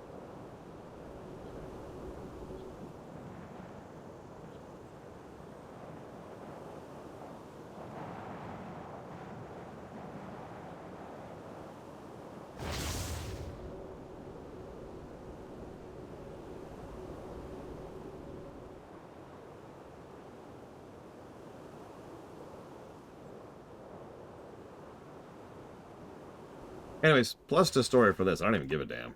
I like this sequence.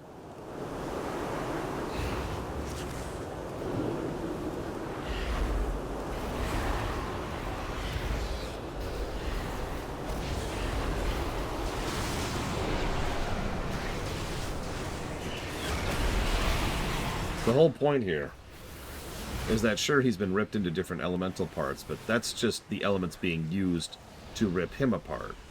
The actual point here is all the pieces of him that have been shredding him internally the entirety of Cataclysm.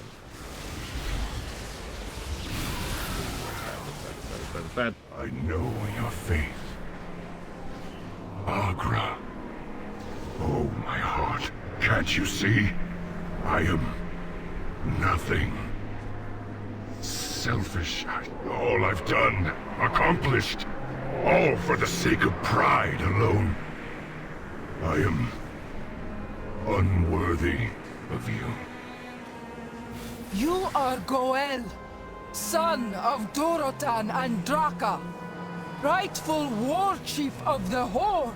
You are the orc who won my heart. Remember who you are.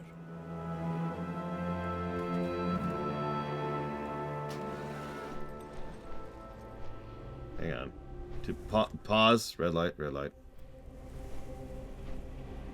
I'm going to disagree with that too, Thor, but that's just me. I admittedly have no patience for that accusation either. I'm sick to death of it.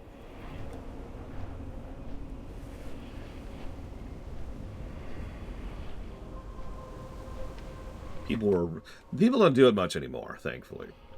But even as recently as the lore run, which was during Warlords, if you remember, people were really hammering the green Jesus button during that run. And that got really, really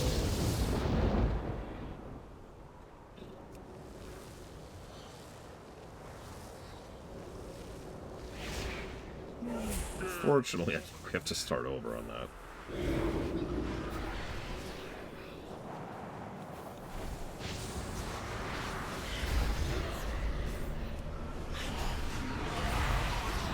Fail. Yep, we do. I have... Now.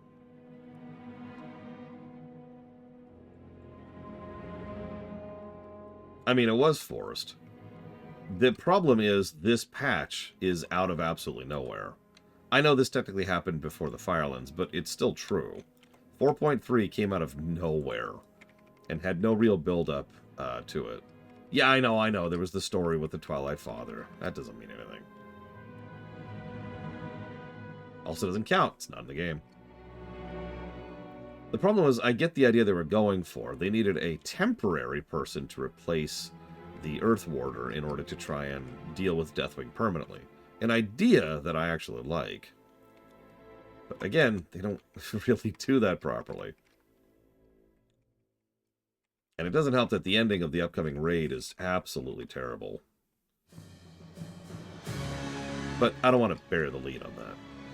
I know Bladetavil's going to like this, because I'm pretty sure that we're only going to get one more story positive from this point onwards.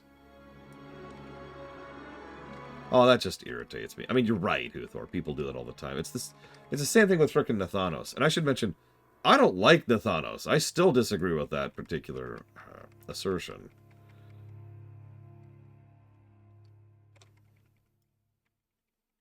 We're just slow-modding this to do this safely now.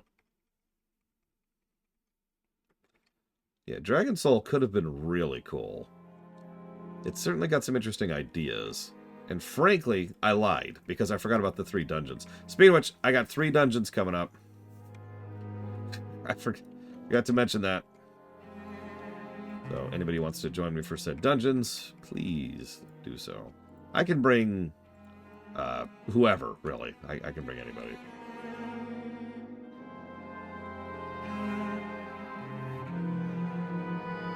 He's a great voice actor.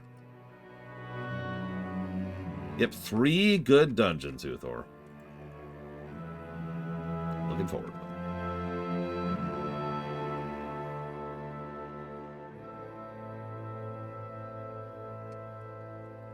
Oh my god, I'm losing my tank again. I need you to do your job here, tank.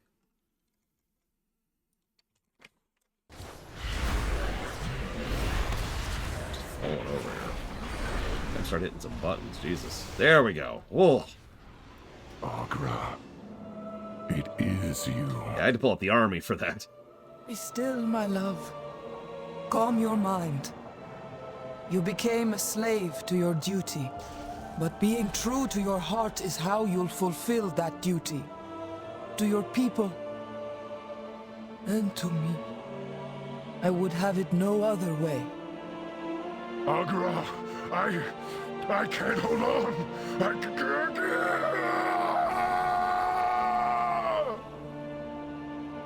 Speak your mind. What is this, water? The Twilight Curse is shifting Goel between elemental states. Before he vanished, he took on the aspect of water. We must hurry to him. Go with honor. May the spirits watch. Water's next. Fire's the one I remember most fondly. We'll get to that, though. First, let's water it up. I will do what I can to aid you. This is why I'm doing this on Arundumia. Shaman is already lost to the dark fathoms. He exists now only to consume, tortured by the currents of the life he longed for, but never knew. Wow, I knew Thrall had a big ego, but Jesus! Mokra, go with honor. We will save him, Hydrius. We must. No, I actually agree with you, Huthor. Agra is just she is Thrall's one true love. I don't even mean that like jokingly or sardonically. She really is. If you've been paying attention, this is the 3rd time we've seen her. A vision within the torrent. Is this what Goel longed for most? Peace with his enemies. An end to the constant warring of his world? Yeah. Dude, he's wanted that since Warcraft 3. Lay down his weapon. Sorry. And the burdens of leadership. Sorry. I shouldn't say that like it's such a duh thing. Not everyone played Warcraft 3. Him. But we have seen, if we watch the trailer, which I remind you does not count, we've only seen Agra 3 times before now.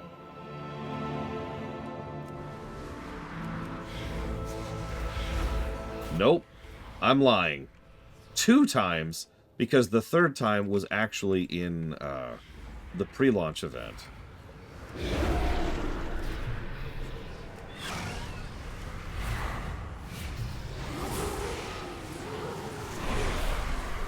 So, just picture that in context. Imagine any setting you love a great deal, a story you really, really like, and then out of basically nowhere, this new character shows up and is the one true love of a character you like, and that's just, that you're just told that. And you see her a grand total of twice, unless you happen to see the trailer, which brings it up to 3, or the pre-launch event, which brings it up to 4. Ridiculous. Another vision. I see Goel, but it's me. Was I his deepest desire?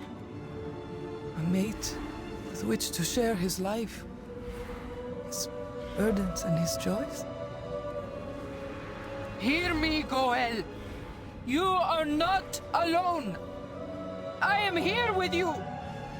I will not let you go. Anybody wanting to ship Thrall with Jane is an idiot. I'm just going to say that. I'm sorry. What the hell? That ship was never going to sail. Yes, I know about the thing in Nomergon. No, I don't care.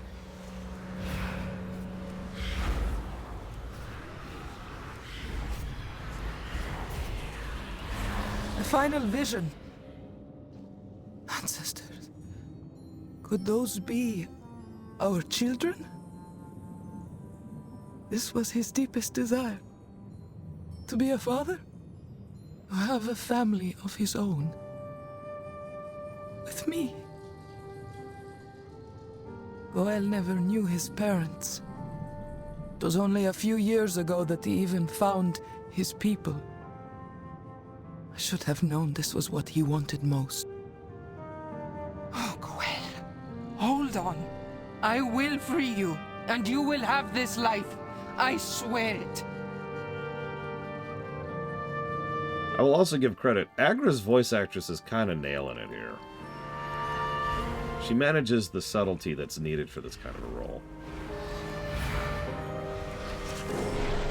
Again, a lot of my ire towards Agra boils down to the fact that she's kind of a non-character. But she's working really hard to make me care.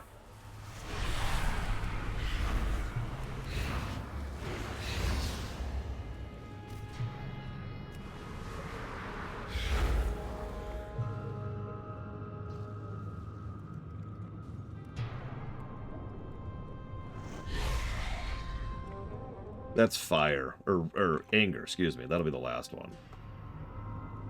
We'll get to that. Whoops, I can turn it around.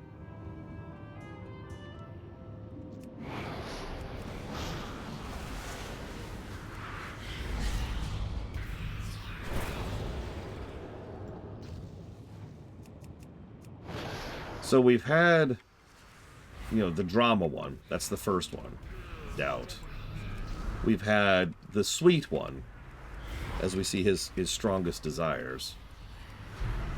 The next one's the funny one. You gotta have your humor, right? Ancestors, give me strength.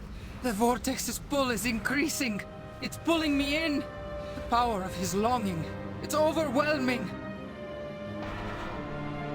Fight this, Goel! You've got to snap out of it! Hang on, hang on.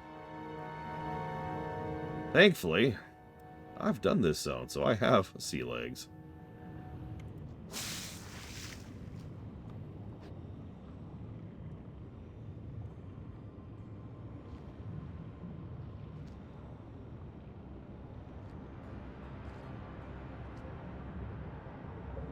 You have done the impossible, Shaman. You have stilled the vortex within him without losing yourself in turn. Your love for him must be very great. Yeah. The world needs him whole once again. But he's always placed the needs of others before his own. How long has he suppressed these feelings, these desires? He must embrace them and find balance, or this curse will never end. His aspect shifts once again. You are losing him. Goel! To be clear, by the way, she's pretty much the only one who calls him Goel. I'll explain that in a minute. While we're doing Earth. Speak your mind. May the spirits watch over you. Go with honor. And if I remember correctly, Huthor, it sucks. Yeah, what happened to Nephilim? Okay. Hello again, Therazane. Speak, and I will listen. Yes, mortals. Your thrall is here. He has fused with the stone of this place, heart and soul. His spirit is strong for a creature of mortal flesh. He fascinates me, and I am loath to give him up. Still, I can hear the cry of a distant heart echoing through the labyrinth between worlds. It's the cry of a lover's heart I hear. And great Therazane has not forgotten what it was to love. Who did you ever love? Your world shaman stands in the basalt groves below. But take heed, he has become one with these unending halls of stone. He may not wish to leave, regardless of whose heart beckons him home. You may seek him with my blessing. Thank you.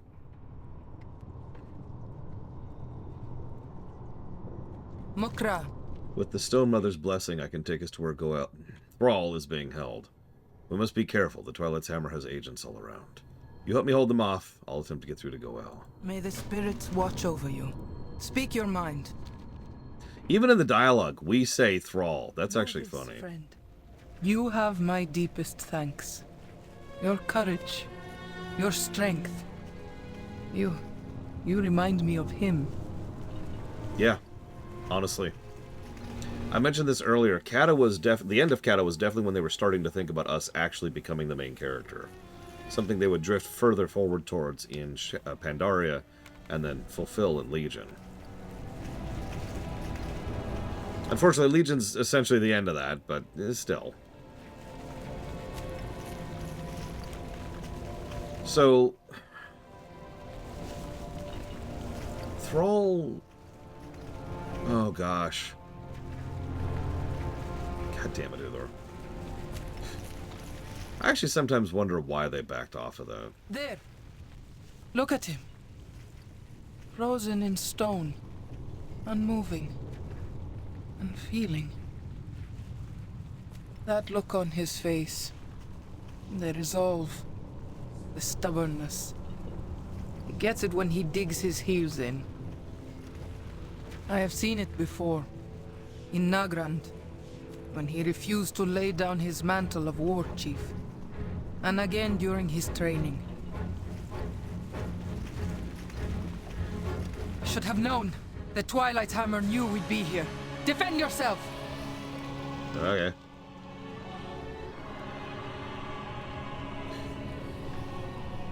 So, before I start this and get the cutscene going... Oh god, I'm trying to think how to summarize this as simply as I can.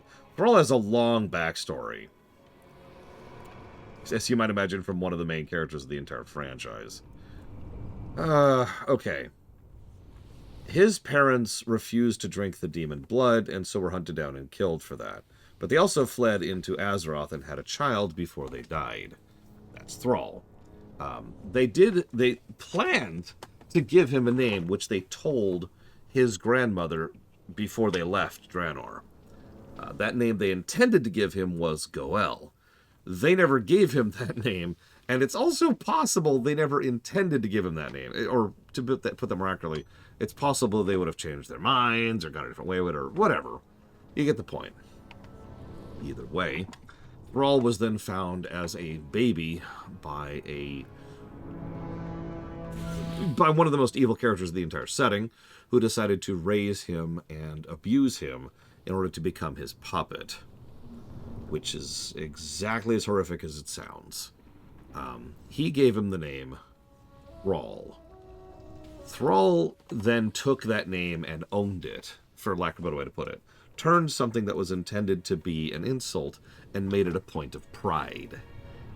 So, I'm sorry, his name's Thrall. Yes, Thrall means slave. That is what a thrall is.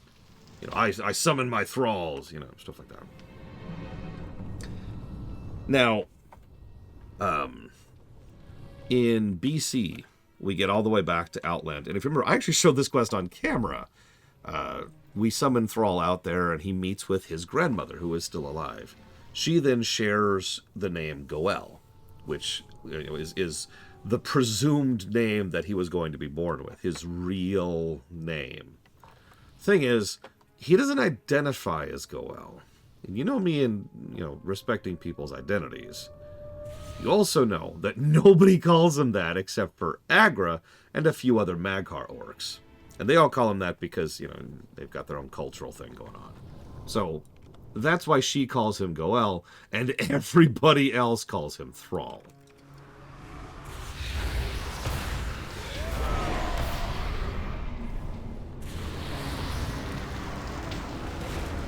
There's too many of them. I don't know how long we can hold out. Goel, now would be a good time to wake up. We are patient. Did he just... Goel? Can you hear me? We need your help. Do something. Again, this is the comedy bit. This is our breather before we hit fire. Fire represents rage.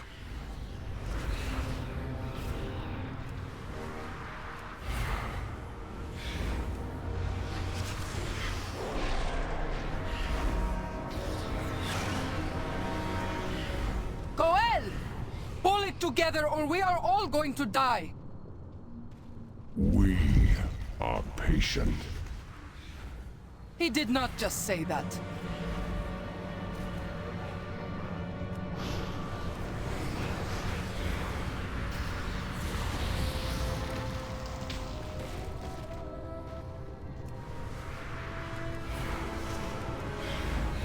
That would actually be really funny, Blade to Paul. Yeah, the Clark Kent parallels are very clearly deliberate. We don't call him Kal-El. Occasionally a few people call him Kal-El, but no. His name's Clark. I mean, I know, you can have more than one name. Still. You're not going to hear me call Soups anything other than Soups or Clark anytime soon. Wake up! Don't let it end like this! We've come too far to fail now! We are patient. Oh, don't you tell me to be patient, you green-skinned.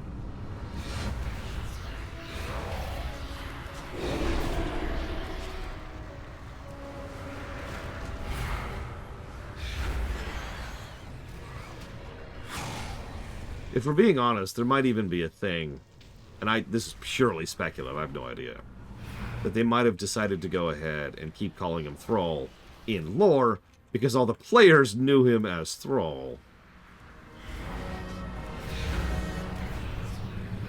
I don't know if that's true or not. I'm just, again, wild speculation there.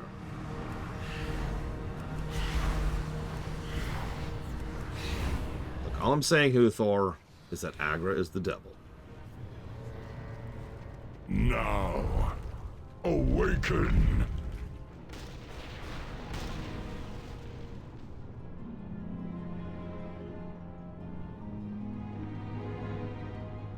Agra, I heard your voice calling me back. Where are we? You're almost home, my love. Our time is so brief. You will change again, Goel. But I will find you. I will never give up on you. Agra! Agra, I can't hear! I can't... Ah!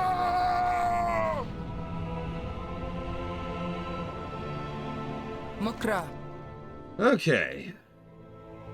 fire. My love has become fire. I feared this. To find him again, we must enter Ragnaros's burning domain. For a human, two-hander, Mr. Floyd. For an orc, one-hander. May the spirits watch over you.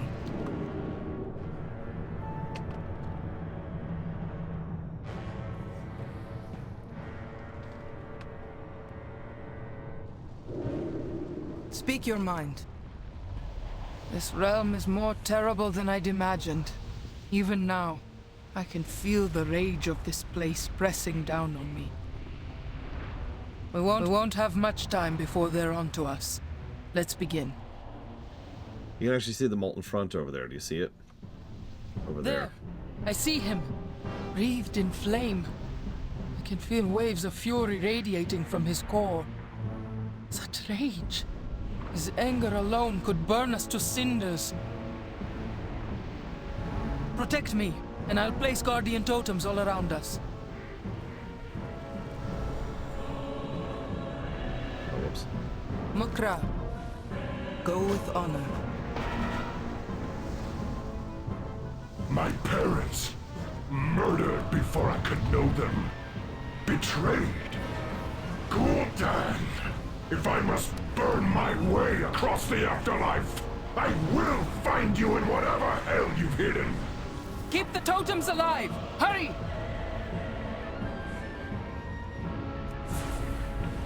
He's absolutely raging. So much anger, so much pain. And he had the strength to suppress it all these years.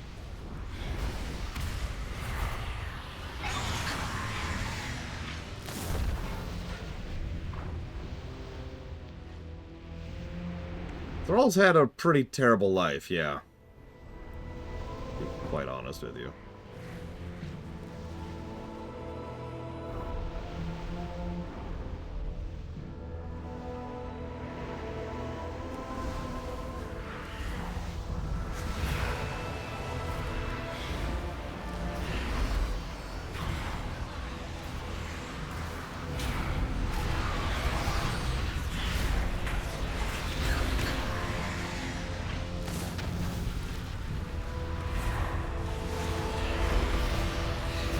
I think you're right, as Minister.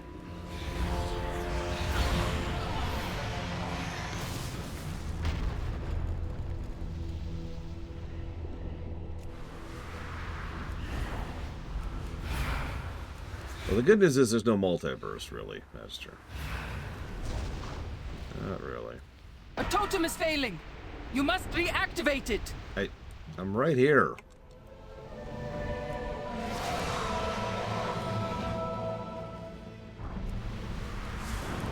There's no WoW multiverse.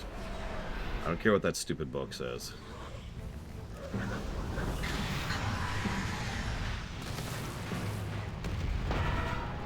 Raised as a slave, to kill for human amusement. Death was too good for Blackmore. Anyone who would enslave another deserves worse than death. All are guilty. All must pay!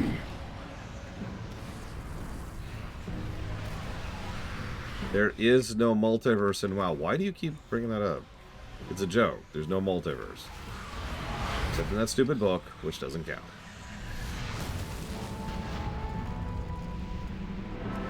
Yeah, about those gladiator pits in Orgrimmar.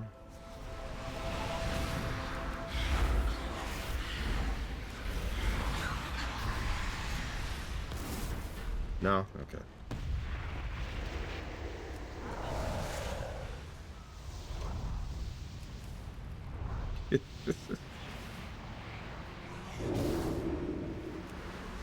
Yeah, about that slaver who's like in Durotar right now. King Varian, you wish to make war on my people? You shall have your war, human. You will see the fury of the Horde rage through your cities. You will see your throne split in two. This I swear. Fresh reminder, Varian and the Alliance started this war. How, justified or worthwhile or whatever you want to say they were about that. The Alliance started it.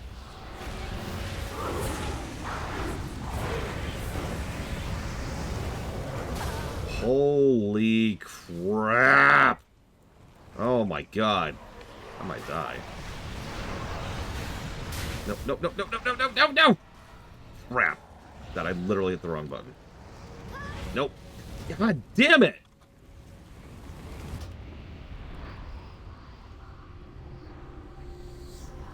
Okay. This way, I think.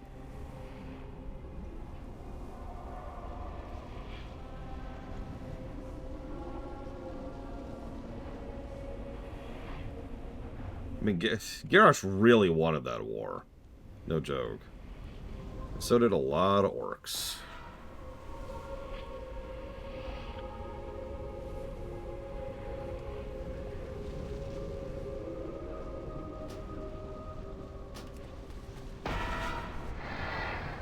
My parents. Yeah, so we're gonna mute that. Switch. Repeating our lines here.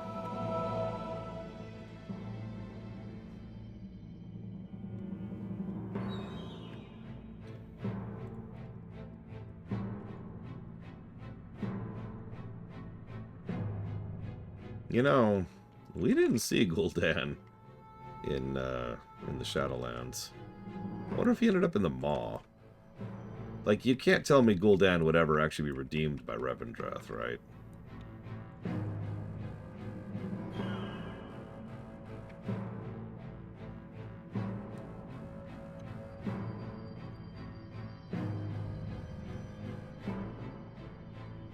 There's a fun thought. Gul'dan ground up to be soul fuel.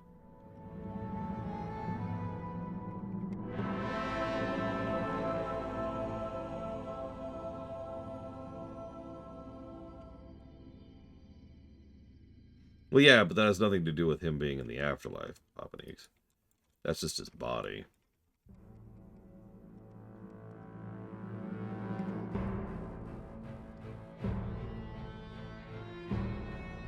You know, Huthor, actually.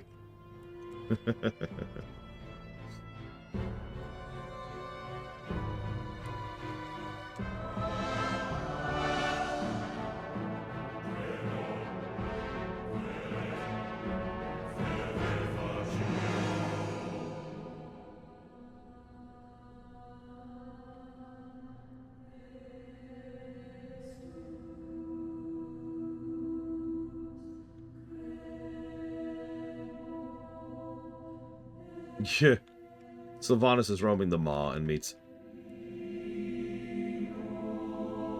Actually, that's an interesting idea. Like, a legitimately interesting idea. What if Sylvanas meets someone in the Maw who isn't innocent, for lack of a better way to put that, like Gul'dan? What does she do then?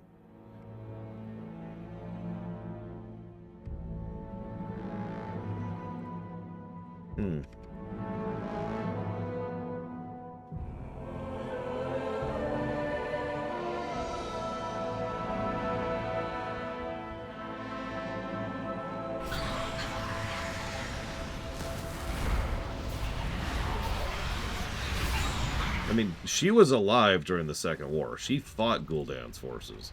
Or, miraculously, the Demonic Horde's forces. But no, supposedly there's tons and tons of afterlives other than the four we see. Garrosh. Garrosh. Can was my brother! Oh, wow. Goel, you must stop! Your anger is just, but it will only consume you! Fight it down or we are lost! Can you even hear me? Damn, I'm sorry. Metzen frickin' nails that line. You notice the way this is structured. This is so cool. He's like, I have done all these things and my parents were murdered. I'll kill you, Gul'dan, blah, blah, blah, blah, blah. Paragraph. Next one. I was a slave to humans, Blackmore, blah, blah, blah. Paragraph. Next one. Varian and the war and all that. Paragraph. The next one is just one line. Cairn was my brother. And that's all he says. And that is all he needs to.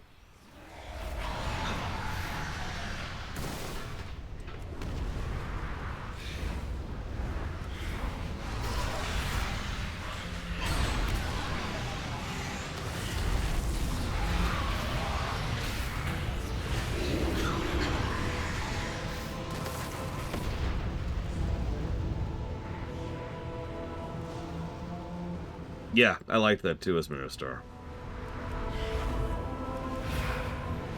Yeah, it's not even Garrosh's fault. That was Magatha. Twit.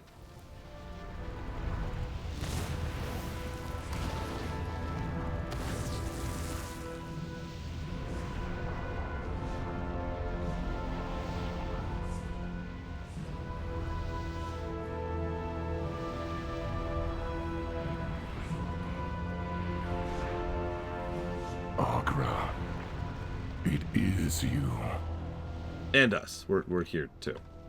I am alive. Are you? Goel, I thought I'd lost you. Agra, my heart. You never gave up on me. I owe you my life. Everything that I am. For I see now what I had become. So weighted down by doubt and anger. All my life, I had chosen to be a slave to fear. A thrall. Fandral sought to use that weakness against me.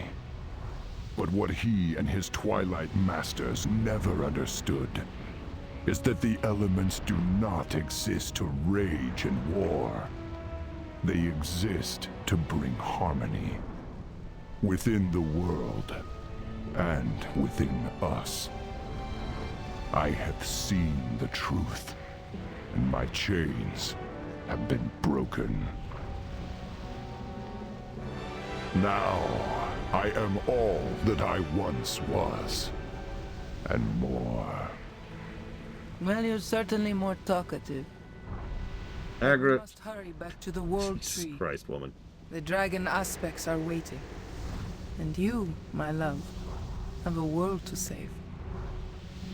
Thank you, my friend. I can never repay your service, or your friendship. Nah, I got you back. Meet us back at the World Tree.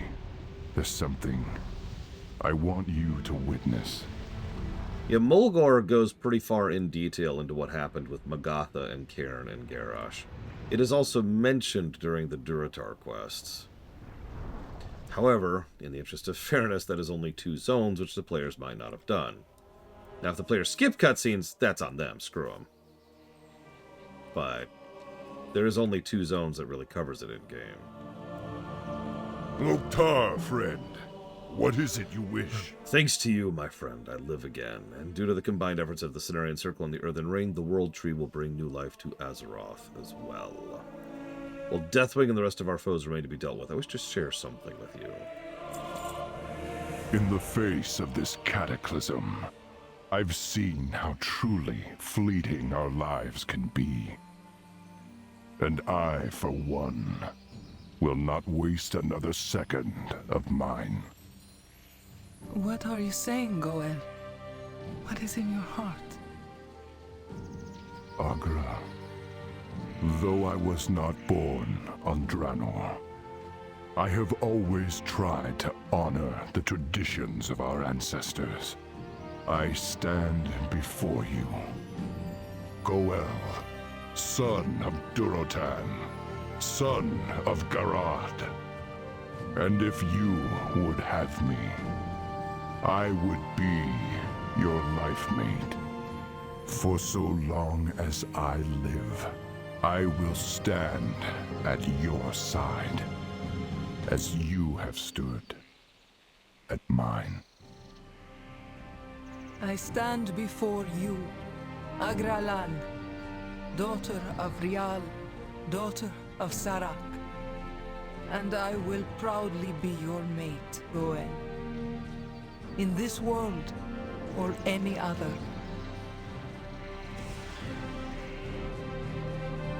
I just noticed he mentioned Garad there. I don't know why that just clicked with me. I mean, obviously Garad existed before Warlords, but that's just interesting. Also, really minor tidbit. Miss Proudmoore is here for this. And Tyrande. Nice little moment. But yeah, Huthor is correct. There was this attitude to try and deliberately put really major setting-changing stuff out of the game. It was weird. They've stopped doing that. Do I have a group? I know I have Bragwin. I know I have Kira White Noise. And that might be it.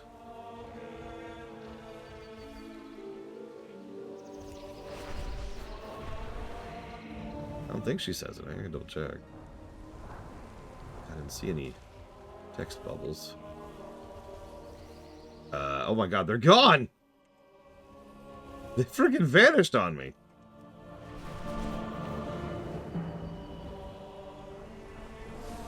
Yes, Papa Dinks, I need proper people for it. If I don't have a group, it's kind of fine. I'll just take my 80. It's not ideal, but it's not like we're really going to get too much anyways. Quick! The Warlock's gone! Run! What happens to Agra after Kata? So, I mentioned how I wasn't a big fan of Agra. And I'm one of the more moderate people about that. Most people really ragged on her, so she kind of got pushed out of the narrative hard. There's even a cutscene in BFA where we actually go to Thrall's home in Nagrand and you know, talk to him and blah blah blah, and she's not even there. She's not even present. So hang on. I don't think I have a Bragwin, which means at absolute most I have Kira White Noise and Lunaroth. So yeah, I guess we'll just go ahead and we'll do this the old-fashioned way.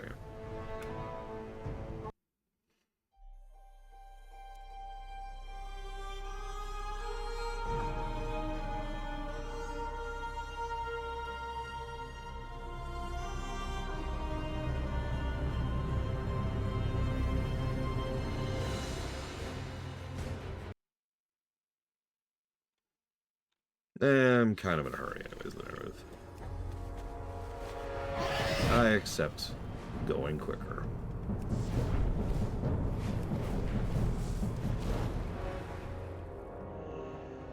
That guy's name was User Error. Yeah, we're finishing Kata today. Remember, we got a raid after this. So there's a vector quest for this. So it's not out of nowhere, but I really gotta say, it is very strange how thrown together this is. After everything we do, it's like, alright, go to the Caverns of Time. Why? It's okay. We've got a plan. Okay.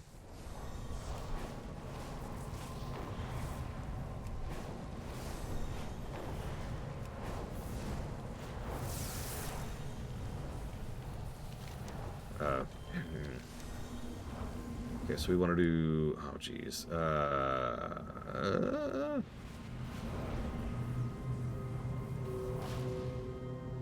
This one first. God.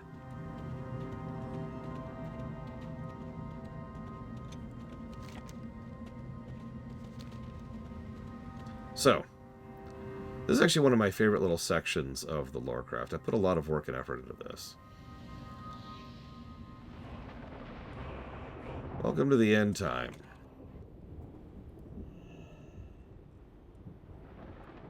That's Deathwing.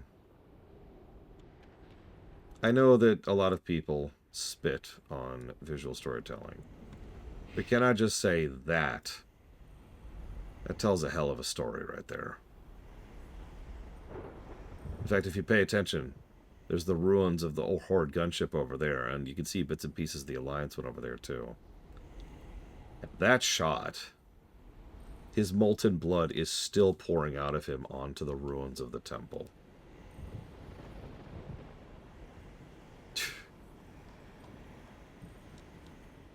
This is the end time.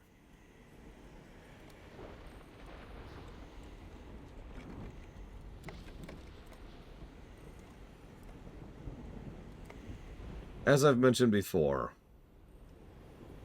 no, Luthor. This is what Deathwing wanted all along. This was his goal. This was his reward, for lack of a better way to put it. There's a really, really minor touch here that some people think is a joke, but it really isn't. I'll show it off as soon as I see it. Yeah, anybody want to bet which bosses we get? But yeah, this is always the goal. Wipe out all life on the planet, and then die. Seeing all of time is my fate and my curse. If we were to destroy Deathwing, we will need the power of the Dragon Soul. To obtain the Dragon Soul, I would have to take you back to the Sundering, 10,000 years in the past. That time passage is blocked to me. The creature that blocks us from access is named Murazond. He must be slain here in this twisted future before we can continue our plot to unmake Deathwing. That's why you're here. Be mindful of which threads you pull on. From what I understand, you intend to avoid this future. If this is true, we must archive data from this time strand before it is lost to us. We believe the most interesting and valuable elements of the future are the powerful echoes that roam the dragon shrines.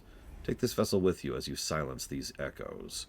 A portion of their energies will be archived within the Bronze Dragonflight's depository. Be careful. So, Ruby first. That's a good one. This is where she stood, heroes. And this is where she fell. The time-lost echo of Sylvanas Windrunner will reverberate through the rotting limbs of the Dragon Shrine for all eternity. You must give peace to these lands if you are to face Murazond. So you're probably wondering how the time travel here works, but actually I've already explained it. But it's okay, I don't mind explaining it again. WoW isn't super consistent about time travel. Nothing is. There's one. Look, it's a cockroach. Corpse.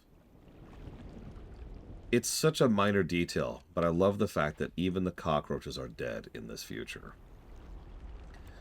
Because this is a branching timeline. This is a every living thing in Azeroth in this particular branch is very, very dead.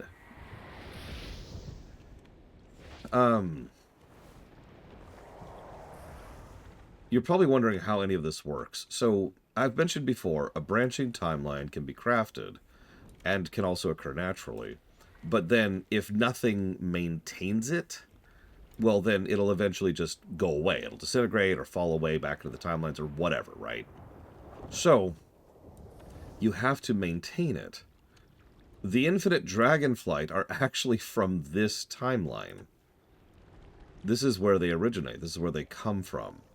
Is the timeline in which they decided to push for the end time because this is what they wanted as opposed to the other alternative. Now, there's some more nuances to that which we'll actually cover later, but that's the simplicity for right now. Now, you're probably wondering, well, hold on. How does that line up? The idea is the infinites constantly go back to try and interfere with time, not necessarily to succeed, but because in so doing they maintain their branching timeline. which gives them, for lack of a better way to put it, a beachhead in the central timeline. Thus, they can continue to exist over here. After the events that we're about to do, by all accounts, most of this timeline is going to collapse in on itself. Now, is that the end of the Infinite Flight? No. Because one consistent thing with branching timelines is you can evacuate things and people from a branching timeline into the central timeline. This was Kairos' plan, if you remember. So the Infinites bail on this timeline, and we'll see them again in Dragonflight. For now, this is the Sylvanas fight. This fight really impressed me the first time I saw it. Correct, Ganas. Another band of Deathwing's converts? I'll be sure your death is especially painful. Excuse me. If we just chill here for a moment, we should be able to see her primary mechanic. I just want to show it off briefly. She likes to do that line damage, so a little bit of area denial. Some generally basic attacks. Come on, do it. Oh, there he is. 10 seconds. She'll do it in 10 seconds. Watch, heathens, as death surrounds you. So the way this mechanic works is she summons ghouls all around you like this, right? Yanks you to the middle, and then the ghouls walk towards you. Your goal is to kill one of them in time in order to make a gap in the field. Otherwise, that field's going to collapse on you, and you will freaking die. Killing one makes the whole. But you notice how there's a timer associated with it, too. If you don't kill it quickly enough, there won't be a big enough hole to get through. And that field will kill you quickly. How it's supposed to end. Oh, and everything I mentioned about branching timelines is also why they're studying this place. One of the really cool things about the Bronze Flight is they are constantly studying all of the branching timelines. Just to catalog, just to have more information. Apparently there's a lot of branching timelines with Murlocs in it. It's weird. There is an unnatural darkness to this place. A perpetual midnight. Take caution, heroes, and do not stray from the light. So, this is a fun one. New skybox, first of all. So these enemies here, damage taken is reduced by 90%. This is the other really good one. I mean, I like all 4 bosses in here, but these 2 are probably the best. So Tyranda's there, but we can't interact with her. Sorry, it's a tradition of mine to turn off the music whenever we do this dungeon, because I think it actually works better without the music. Help emphasize the dead nature of it. So you can hear things like this.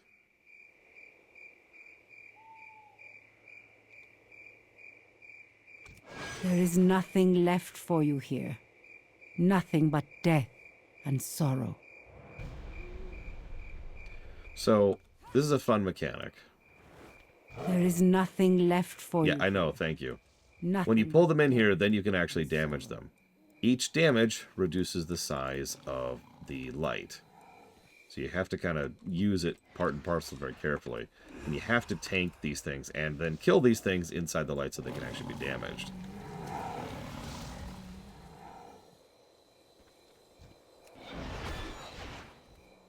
This is actually a great mechanic. Darkness surrounds you. The light of Elune is your only salvation. I very unironically love this fight. This is kind of a gauntlet, but not quite. And it's a very creative way to do trash fights. Moonlight can bring rest to your weary souls in this forgotten place. Also one of the only times I've liked Tyrande in this game. Give yourselves to the night. Elune will guide you from this mortal prison.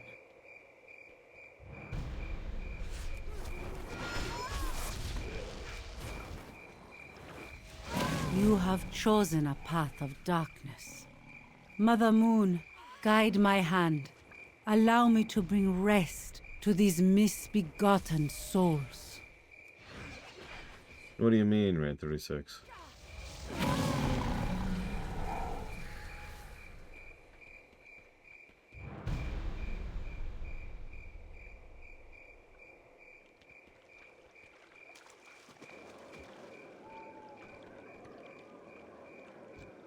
Let the peaceful light of Elune soothe your souls in this dark time. So she has a unique mechanic. She has an aura of slow. Spear of Elune, drive back the night. Which, if you've done BC, you recognize from that stupid boss in on Akanai, the Akanai Crypts. So being a caster here kind of sucked, especially if you're a healer. She likes to do that attack where there's just lines of damage going out, which also stun you. Eyes of night, pierce this darkness. I can see the light of the moon so clearly now. It is beautiful.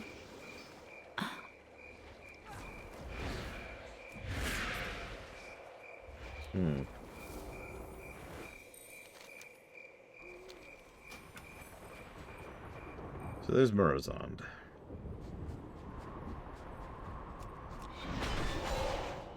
The end time. I once called this place. I had not seen by then. I did not know.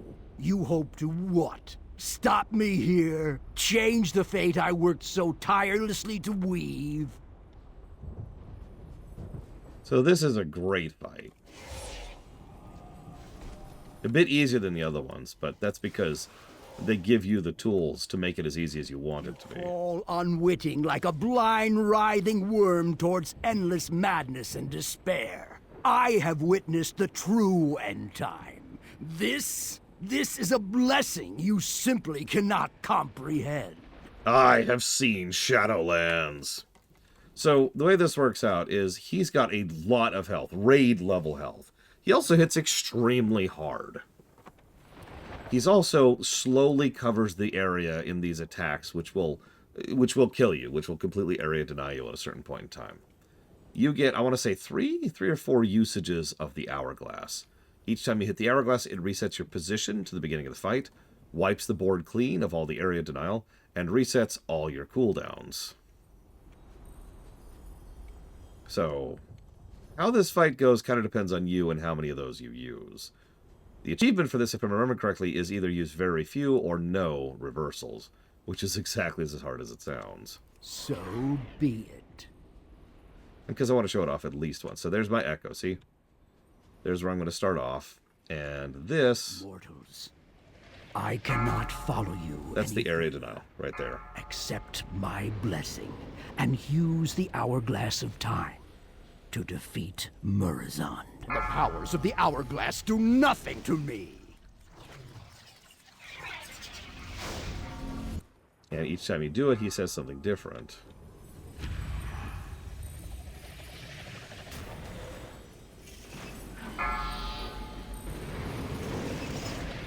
To repeat the same action and expect different results is madness. Could be zero, Gizlok. I don't remember exactly. I just remember it was some or none. It was mean.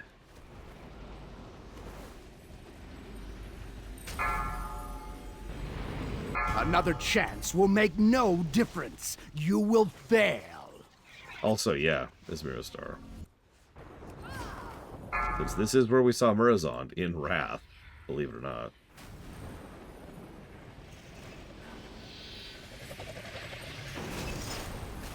Again? Is this your plot? Your scheme? Yeah, I don't know if this still works anymore, but back in the day, this would reset things like Bloodlust. So, yeah, we would spam Bloodlust and just try to push through this if we weren't going for it. The Hourglass's power is exhausted. No more games, mortals. Relent or perish. Done. You know not what you have done. Amenthul. What I have, at last it has come to pass. The moment of my demise. The loop is closed. My future self will cause no more harm. Still, in time, I will fall to madness. And you, heroes, will vanquish me. The cycle will repeat. So it goes. matters. What matters is that Azeroth did not fall. That we survived to fight another day. All that matters is this moment. I don't want to spoil too much, but the fact that he feels so convinced he's going to turn into Murazond is interesting, considering the Bronze Dragonflight dungeon in Dragonflight. And that's all I'm going to say about that. Hello. Farewell. Nosdormu is acting with haste. This is not something he would normally do. Normally I'd be more thorough with my archival. However, given circumstances, we're forced to pick and choose what we record and to employ mercenaries like you. Good luck, friend. I'll be handling these from here. Of course, they must be properly labeled, documented, and stored. Farewell. I see you have a part to play in this. Murazond is no more. The timeways are open once again. You balance upon... We must move quickly. I'll take you into your distant past, into... Certain events are... the War of the Ancients. I see you've arrived. This is the eve of the Sundering, when the collapse of the Well of Eternity fractured the continents of the world. Here we will snatch up the Dragon Soul before it is lost to the mists of time. But first, you must bring down the protective wards of Ajara's highborn lackeys. You will find them within the palace. I will scout on ahead. Good luck, heroes.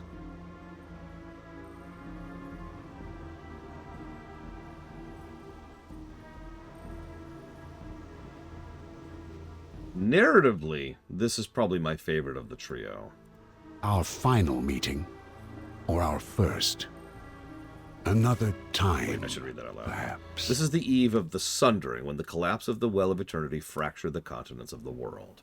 Here we will snatch up the Dragon Soul before it is lost to the mists of time. But first, you must bring down the protective wards of Ashara's lackeys.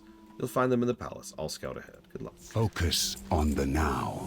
Between us and the Dragon Soul lies a dispatch of demons. They will have to be dealt with before we proceed. If my timing is correct, and it usually is, a young night elf named Illidan Stormrage should be crossing our paths shortly. The one path must be preserved. He is near, lurking in the shadows. I can sense it. You, Felguard, hold this area. The rest of you, secure the courtyard. And now my appearance is even more appropriate than usual. You can't really tell, but I'm a night elf right now.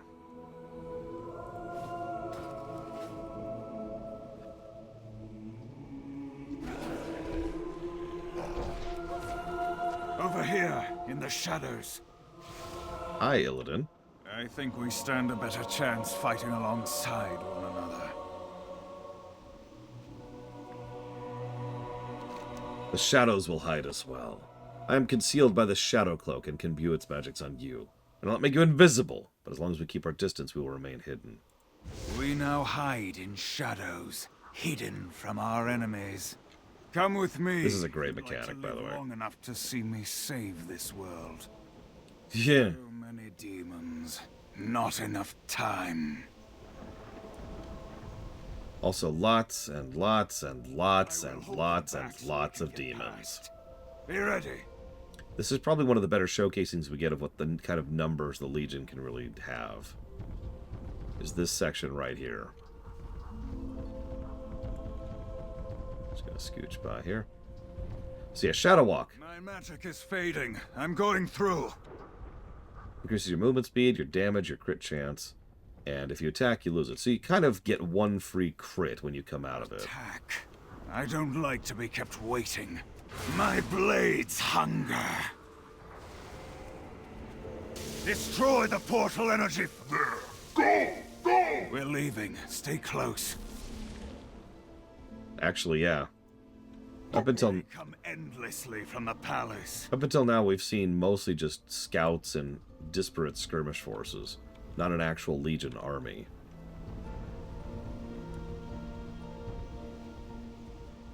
I'll let you have the first kill. Don't make me regret that. Death to the Legion! Smash the crystal. There. Go! Go! We're leaving. Stay close. The portal is closing! Hurry! The stench of sulfur and brimstone. These portals are as foul as the demons themselves. To my knowledge, no, Lunaruth. But then again, who knows what the rank and file thinks? People like Kill Jaden, for example, they know what their fate's going to be. But down on the ground? Cut this one down from the shadows. Death to the Legion! Oh, did you notice the power cable there? Finish this. It's a nice little touch. They stand unaware that their deaths are moments away. My blades hunger. Smash the crystal. We need to move. Go! We're leaving. Stay close.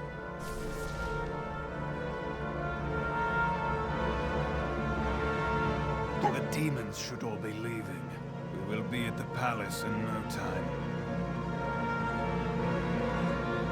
Who shut down the portals? Clever little worms. The demons are no longer pouring from the palace. We can move ahead. I mean, it's die now, or get power and then die later. Take your pick. Another demon ready to be slaughtered. None will reach the palace without besting Parathon, first of the Fell-Touched. No mortal may stand before me and live. Nothing will stop me. Not even you, demon. He summons eyeballs. That's his mechanic. It's a fun mechanic, although he's not doing it for some reason. Hey, could you summon some eyeballs, please? No? Okay, stop killing Illidan. Okay. How can this be? The hunter became the prey. I don't remember what that boss's achievement was. I remember I went back for it. I didn't do it at the time. You did well, but for now I must continue alone. Good hunting. Okay. So this is kind of, to put this as nicely as I possibly can, crude for what this should be. But they do a good job with it, even though it looks kind of thrown together. Like, this is supposed to be the freaking palace at the well, and it's like, eh. There is only one true timeline. Queen Ashara and her royal guard lie ahead of us. We cannot afford the possibility of any interference with our plan, so we will take the fight to her before she has a chance to meddle. It is quite unlikely you will kill Queen Ashara today. Very few coherent timelines exist alongside that branch. Consider it a victory if you're able to occupy her attention. The future will unfold as it was meant to. Oh, assuredly, Ismaristar. If they made it today, and if it wasn't super rushed. I do like the glass walkway, though, so we can get a shot of what's going on down below. We really get to see how absolutely devastated the surrounding terrain has become.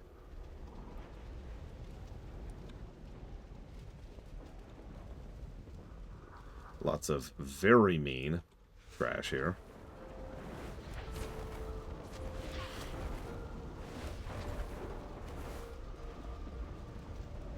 Yep. Also a bunch of dragons.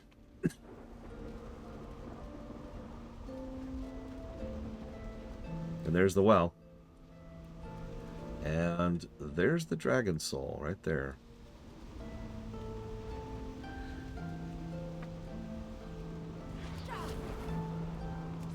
Yeah, the night elven architecture is on fire and actively being burned, actually. You see that guy over there doing it. But up here, no, everything's fine up here. They're serving dishes. Do you see these two trash? They literally had trays of drinks out.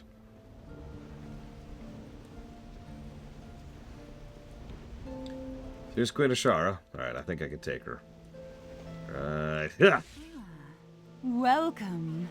You are here to join us in the coming celebration? No.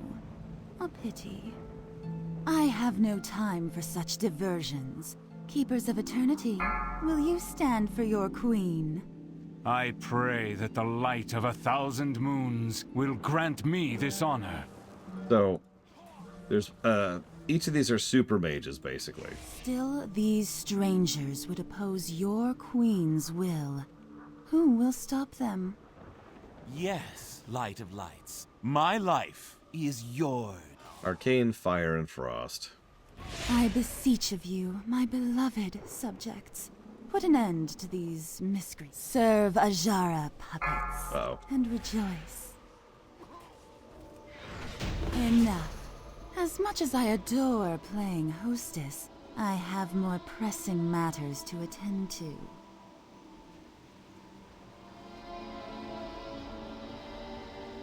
Riders, to me. At your side, my queen.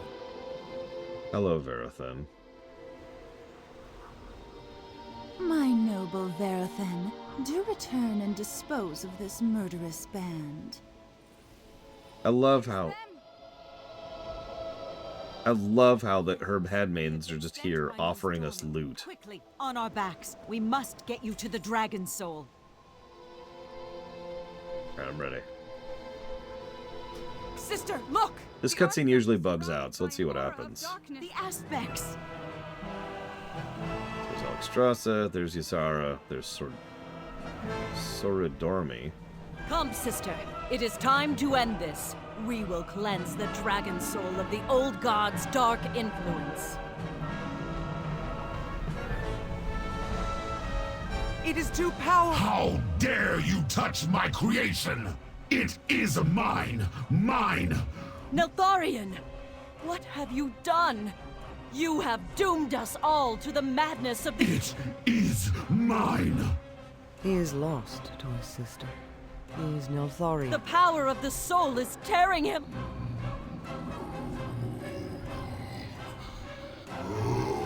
I will not be denied! The old gods protect the soul. The link to the portal must be broken. Quickly, to Storm Rage. The creators have actually admitted that that's a bit of a screw up. But it's a screw up they just kind of accepted. Can you close the portal, brother? Oh, hang on. It is being maintained by the will of a powerful demon, Manaroth. I cannot break his will alone. Very well. We shall break it for you. I love how low tier Malfurion's gear looks at this point. We have not much time. The forest grows with his demons. Let them come.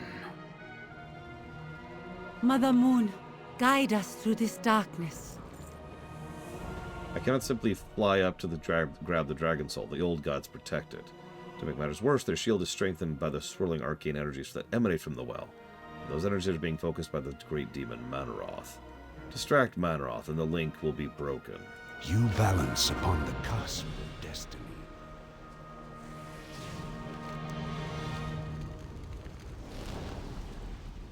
So, in case you missed that, that was Deathwing coming to grab the Dragon Soul, but it wasn't Deathwing yet. In fact, the initial incident that ripped his body apart the first time was him trying to grab the Dragon Soul. They even mentioned that, if you were paying attention. It's ripping him apart.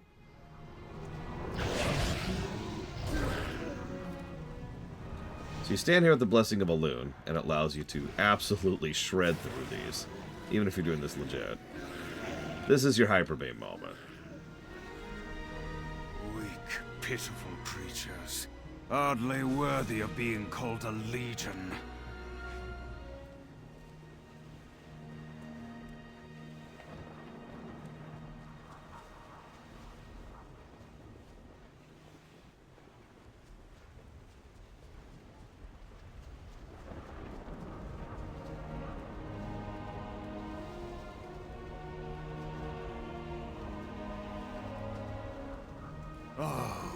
This will be fun. Wait, I have an idea.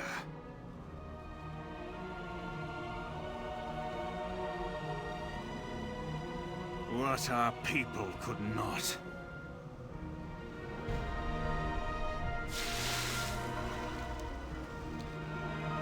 We now have the Well of Eternity buff. Yes. I can feel the raw power of the Well of Eternity! It is time to end this charade! And now we take 90% less fire damage, which is important when fighting guys who do an absolutely crap ton of it. Oh, I've noticed this, Miristar. Thou then, see that I am not disrupted by this rabble. High Guard, to arms! For your queen! For Ajara!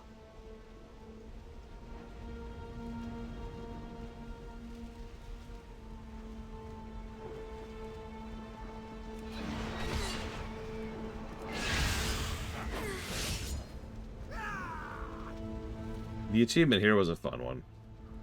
So Manaroth is mine. So we fight Verathan and Manaroth at the same time. The achievement is if you get Manaroth's health sufficiently low, he eats Verathan in order to consume his energy.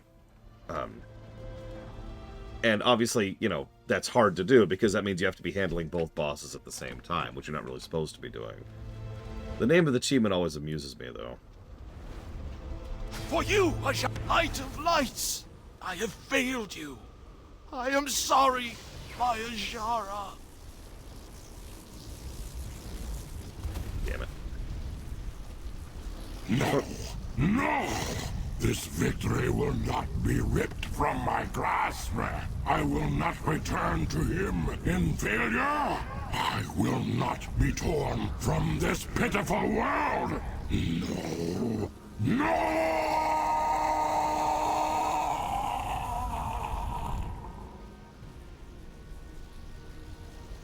The artifact!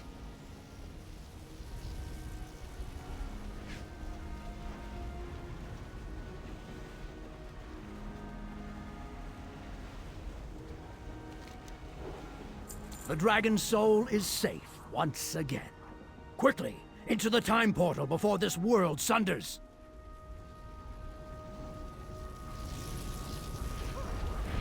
Oh, hi, Chromie.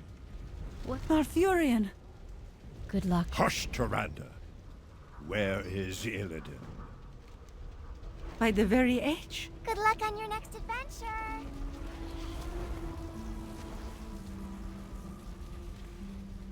Brother, a timely arrival. Illidan! The well is out of control! Aye.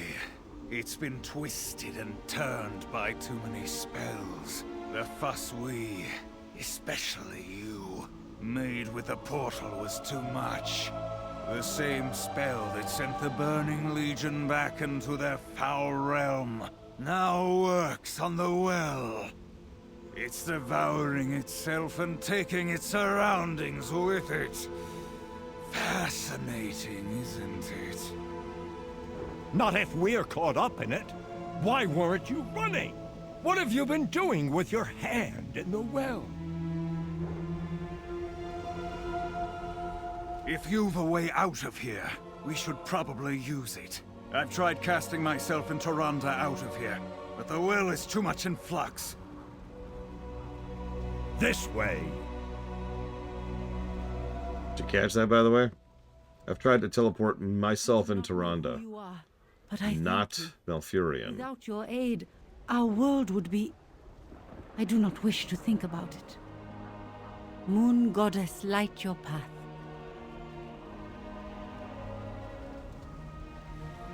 Looks like it's a universal option. So one second, it's a really good line and I kind of want to play it for you. Thou then, see that I am not Lord Sargeras, I will not fail you. Sweep your molten fist through this world, so that it may be reborn in flames and darkness! There we go. That's the line. Then he gets angry. Your blood is mine, elf! And that's when he absorbs Verathan.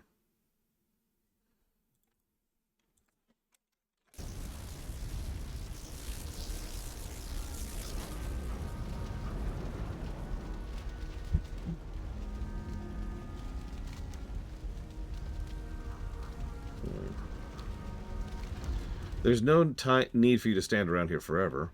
Have you forgotten we control time? Especially since you got rid of that Murazan fellow back in the future. That dragon soul you just liberated? Yeah, Thrall already has it. Back to the present. You ready to go? Haven't we done this before? Third of 3. Hey, Thrall. Loktar, friend. What is it you wish? Loktar, friend. Oh my god, Thrall. What is it you wish? The Dragon Soul, a weapon with enough power to defeat Deathwing. Thanks to you, it is now safely in our hands. Come, the aspects await. Loktar, heroes, we have the Dragon Soul. The aspects await us within Wormrest. Hurry, come with... The Dragon Soul is not yours. Give it up, and you may yet walk away with your life. How did they find us? Ready your weapons! We've got to get out of this canyon!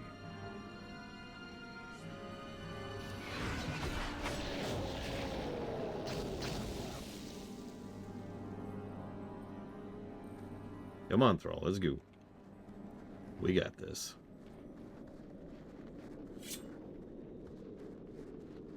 What magic is this? Look out! We're surrounded.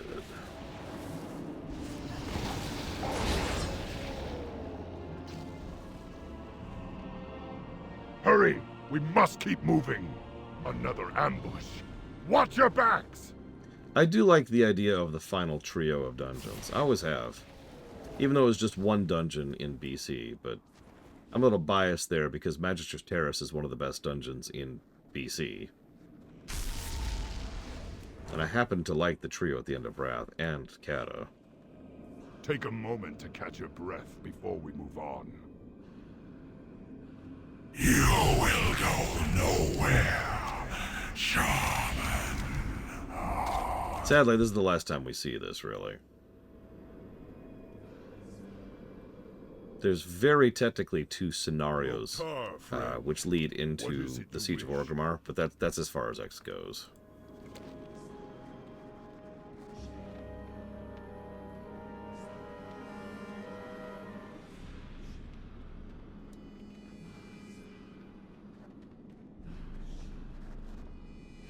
Show yourself!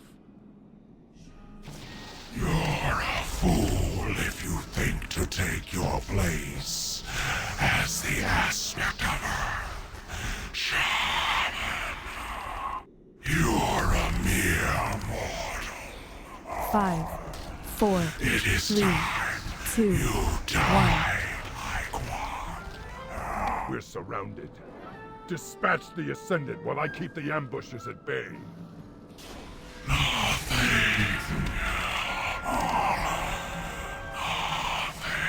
You've been discovered. I know you're tired, but we cannot keep the aspects waiting. Oh yes, there was this big plot arc, which is actually foreshadowed and mentioned several times throughout the game. Actually in the game. But it had a whole thing in his book or short story or something like that. About someone called the Twilight Father. He's the big infiltrator. He's the reason the Twilight's Hammer has been able to infiltrate so well and so hard in so many places. And they keep the identity of the Twilight Father super secret, right? Just now, we even got a quest. Hang on 1 second. Oh, jeez, I got a lot of quests. Hang on.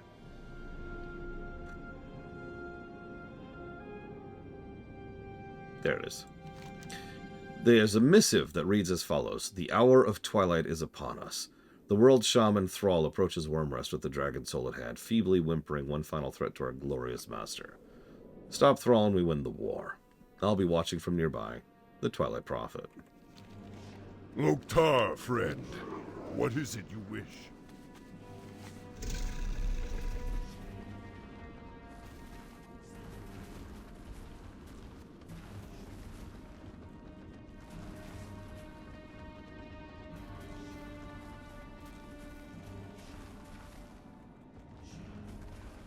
He has Deathwing up there.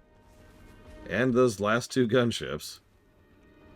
Which at this point are like some of the last ones we have total. We talked about, we did the math on that earlier. Yeah, most people didn't even know the Twilight Father was actually a plot thread. Which, yes, I am going to give a negative to. Damn you, Yura. You're the reason I'm giving negatives to this game. It's all you!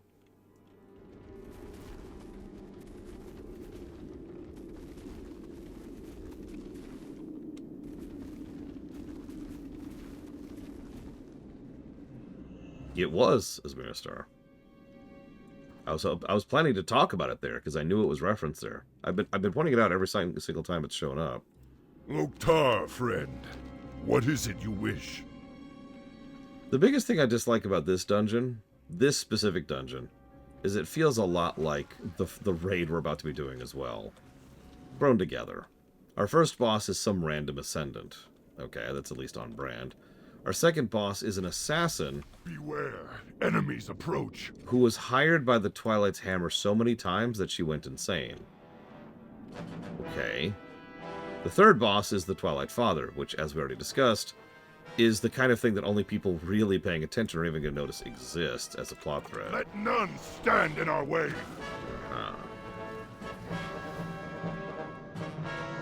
Also, unlike the previous 2 dungeons, the trash in here isn't particularly interesting.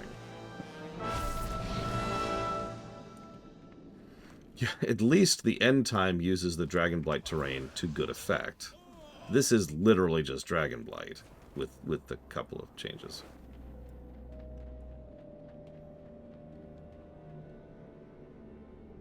Let them come!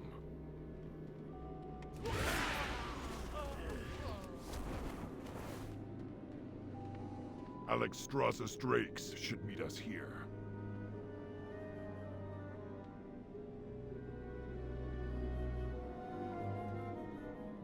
Up there, above us!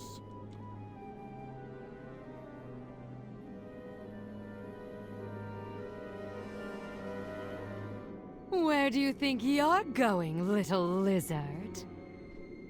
An assassin! Quickly, ready yourselves for battle! And with that out of the way, you and your flock of fumbling friends are next on my list. I thought you'd never get here. I haven't come this far to be stopped by the likes of you. I think Mark of Silence was the interesting mechanic on this, because I remember there was like one mechanic she had that I liked. Let's get to work, shall we? You're much better than I thought. Well done. Let's see to our friend.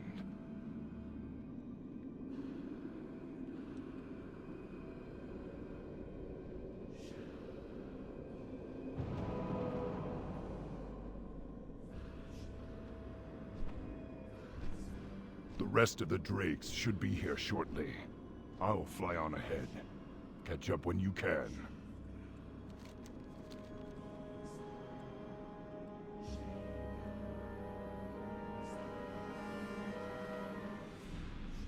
Hello? Oh, there you are. That's just... Thank you. So we get a quick aerial shot of what's going on here. This is essentially just the raid at this point. So there's another forgotten one over there. We actually literally see the raid boss up ahead there. So there's 2 raid bosses right over there.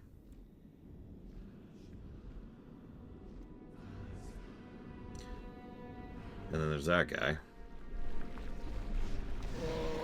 And we're dead. Then there's this gauntlet we have to go through. Now this irritates me because if you're paying attention, you recognize all of these.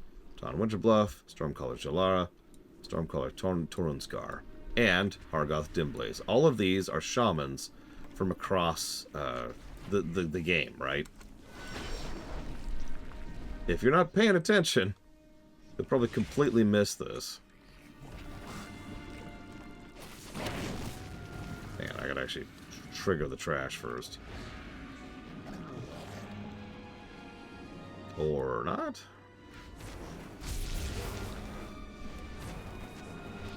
Yes, Yura. Let's talk to Thrall. Maybe he'll do it. There we go. Okay, now we're going.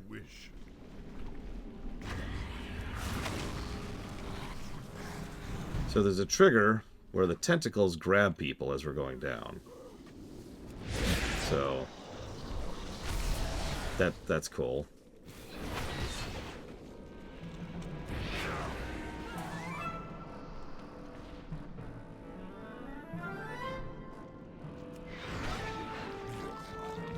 He's dead.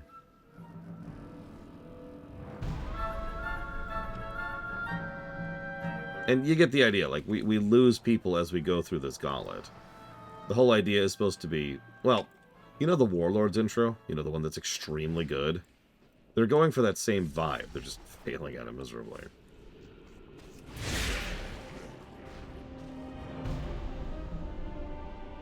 It's like, okay, we gotta make this last desperate charge to safety. For some reason we're going down instead of up. Ignore how little sense that makes. It's fine, it's fine.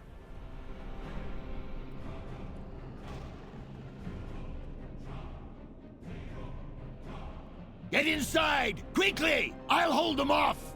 Oh, thank God, it's Archbishop Benedictus. Everyone in chat, who? So this guy's been in the game since vanilla. He's the guy in the Cathedral of Light over in Stormwind.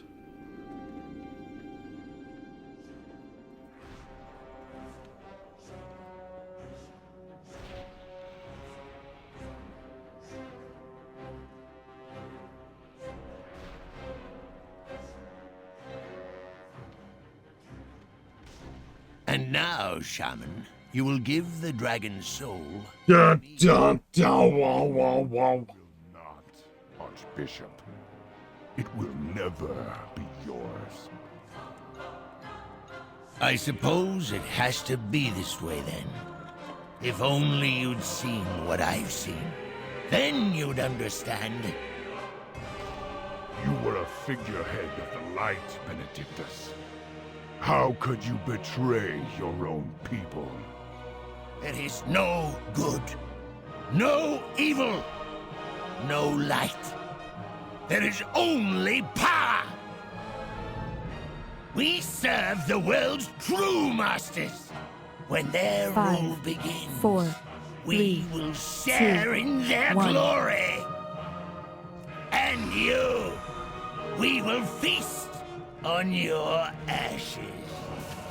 Now, die!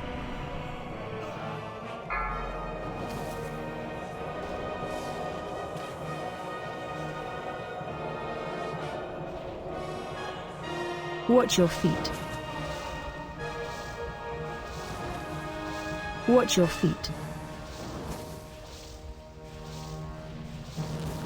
The light Watch your will feet. consume you! Watch your feet.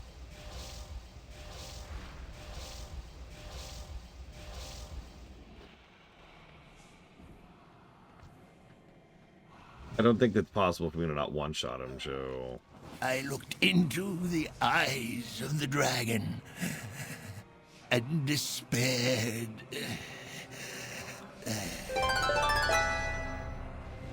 Now, for all the crap I give this, and I just gave this like 4 negatives, I have to mention that I like that line a lot. That line develops so much more than the entire rest of the dungeon. The implication there is that when Deathwing attacked Stormwind, you know, it was the final step. It was the snap. And some people, like Benedictus here, just could not deal with that. So they didn't. We've seen a lot of people who've joined the Twilight's Hammer, not really, like, fully believing in the cause, just joining because they believed they had no better choice. And this is just another good example of that. Loktar, friend. What is it you wish? Loktar, friend. It truly is as we foresaw. Benedictus was the Twilight Father, and now he is no more. We've dealt a mighty blow to the Twilight's Hammer today. Let's hope it was a death blow. Yep, let's go ahead and do it then.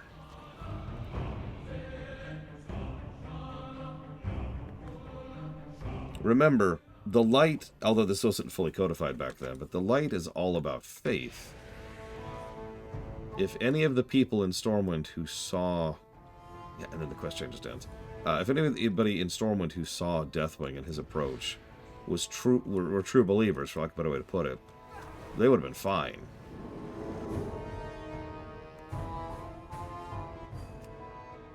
Instead, they fell to void.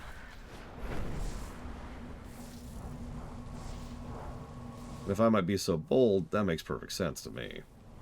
As I mentioned before, there's a lot of reason to give in to the Twilight's Hammer. A lot of reasons, excuse me.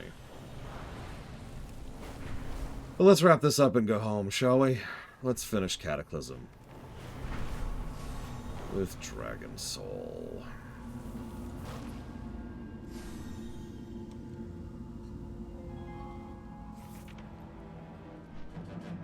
So as we walk in, a bunch of soldiers come in with us. No, I don't know why we show up here, even though canonically we were just underneath Wormrest.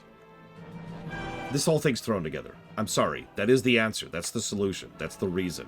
We just enter from a portal on the other end of the snowy plains, even though we were just underneath Wormrest, because this whole patch was thrown together. This is Morchok. He splits. He's got some cool mechanics, kind of. Not really. He's whatever. At absolute most, Morchok would be a plus to gameplay. 1. You see, you thought to fight me alone. The earth splits. I don't even know why this guy's here. I have no explanation for this guy. He's just here. Just go with it. Just go with it. Oh yeah, also a whole lot of reused assets rather than new ones. Hammer is retreating. The temple is ours. Fortify your positions within. Many deals for a friend of the Grummels. Hang on, I need to empty my inventory a little bit. Yeah, a little full. Left to right. Left to right, left to right, left to right. No, no, no. No, no! I have many, many wares. God damn it.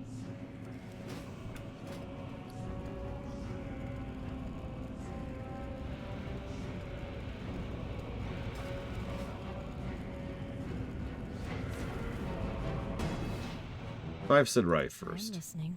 Right it shall be. Right after I finish emptying my inventory. Ah,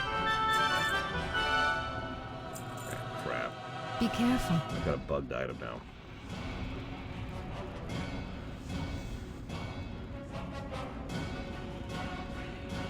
Yeah, a lot of asset reuse, which is not the kind of thing. Thank you, sisters. The old gods have shown themselves. A tide of darkness sweeps from their gaping maws towards the temple. We must buy the aspects more time. The faceless generals, Zon-Oz and Yorsaj, command the enemy legions from within the monstrosities you see on the horizon. You must strike them down if we are to survive long enough to end this. Take flight on the wings of my sisters. They will transport you as close as they dare.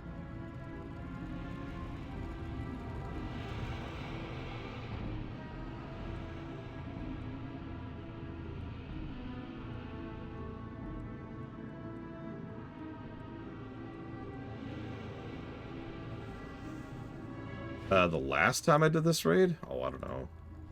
Probably a couple years ago at this point. I used to do Dragon Soul all the time because I was trying to get that stupid mount, which is not going to drop today either. This one, the Blazing Drake.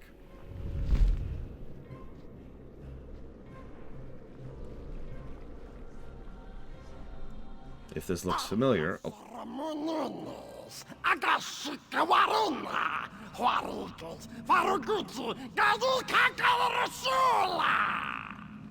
I will give the voice actor credit for turning all of that into something voiceable. Hi, Canada Banks. Thank you for the sub, as always. And if you want to put that towards up to 3 upcoming streams, please let me know. Yeah, we fight 2 of these things. In fact, if you pay attention, there's no nice way to put this. Hi, Lizar. Most of these bosses don't even have unique models. Yeah, this room is an asset reuse, and that boss is an asset reuse. Like, you see the problem here? This is the end dungeon. This is the final dungeon, final raid, and final story bit of Cataclysm. And it's so much asset reuse. Like, imagine you get to the end of Final Fantasy IV, and it's like, and now you must fight Bagan again. And he's just like doing this, you know. In Baron. In the Castle Baron. And you're like, what? And yeah, there's hardly any story here. You notice I haven't jotted down any story positives at all.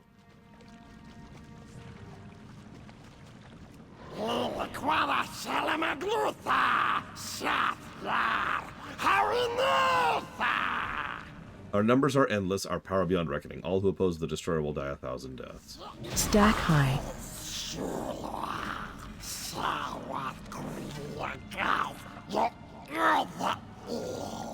Oh, Deathwing, your faithful servant has failed you. Do undead feel pain? Yeah, of course they do. A single general remains. You must make haste. Why are you showing off your tummy? In, like, the weirdest and least logical way possible. Like, your belly button isn't even showing. What are you wearing?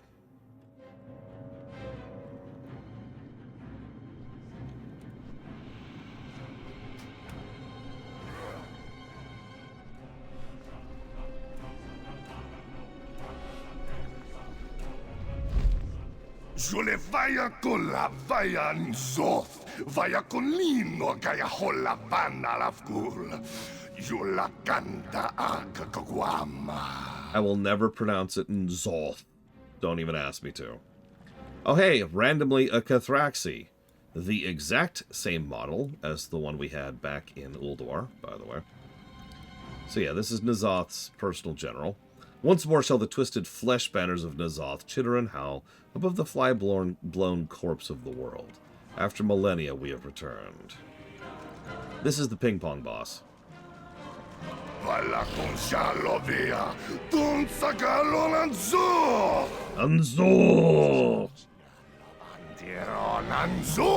Anzo! So the goal is to not let them hit the wall or him. So you got a ping-pong between players. It was actually probably the only fight in here that had... Let me walk that back. Is the first fight in here that had something approaching actual interesting mechanics. That's as good as we've gotten so far. The flow of darkness abates. It seems you truly are the heroes of legend. The aspects have already gathered and await your arrival. Go now.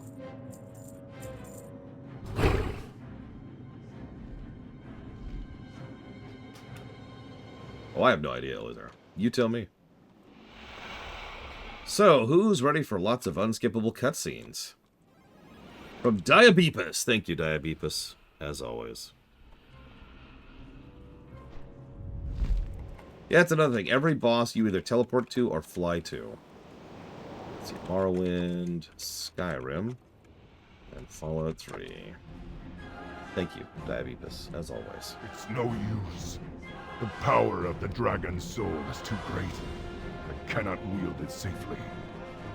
Raging forces within it may be the doom of us all. Then truly, we are lost. Not necessarily. I believe, yes, it just might work.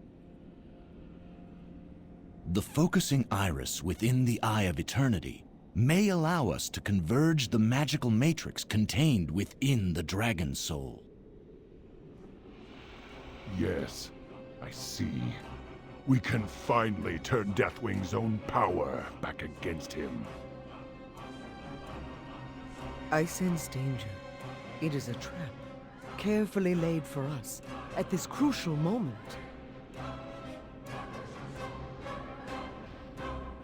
We have no choice. We must have faith in our allies. Then I will open the way into the Eye of Eternity.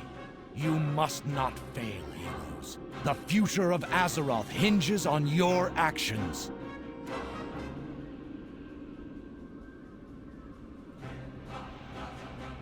Yeah, what? Sorry, I was sleeping.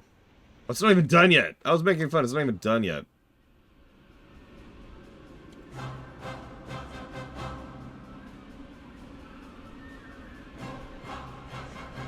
And I gotta fix a bot thing really quick.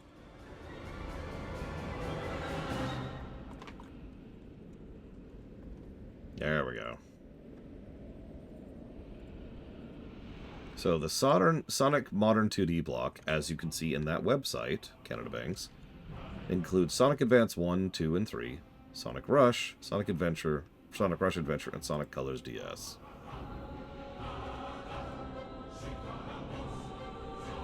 Okay, so, unskippable cutscene. And now we go here. To the Eye of Eternity. Copy-pasted. Ignore the fact that this platform was destroyed the last time we were there.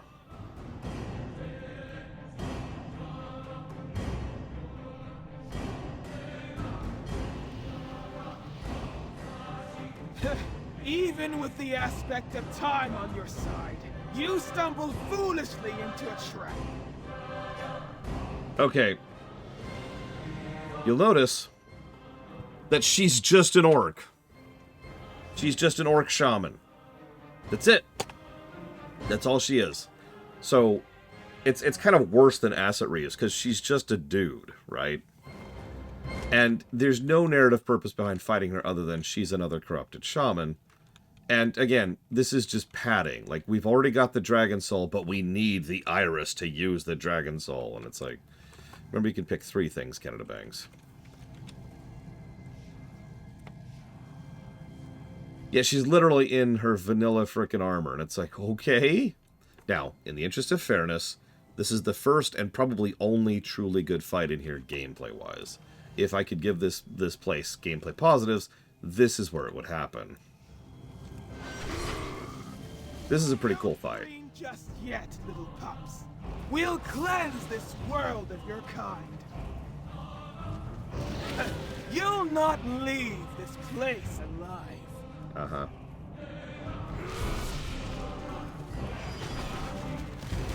Not swagger all you like. You pups don't stand a chance. Flee now while you can.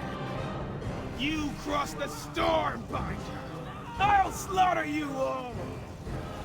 So she had some cool mechanics. I just kind of want to show off at least a couple of these. See what becomes of those who stand before me. So she's got the little ice beam things. I forget if you could interrupt it. I'm pretty sure you can interrupt those. And yeah, those slow you a lot. Oh, I have no idea how these are. 2, 1. AOE incoming. Then she does this.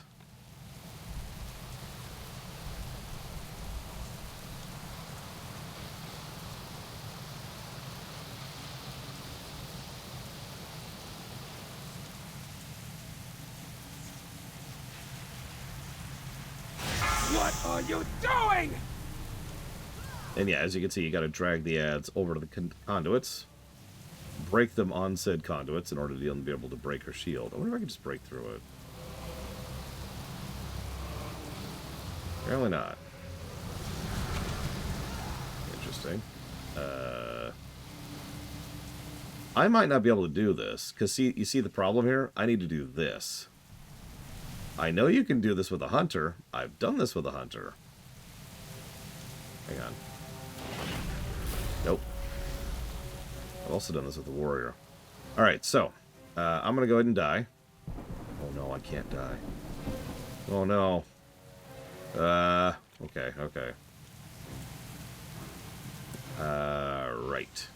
So I shouldn't have let her show off the mechanics properly.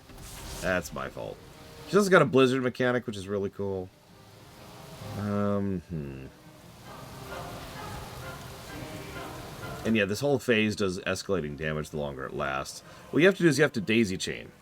You have to get a player to get the lightning, and then another player to get the lightning, then another player to get the lightning, and then chain it to here, and then the other one, and then the farm one way over there. It's actually a really cool coordination check and a fun mechanic. A little irritating to do solo. Oh,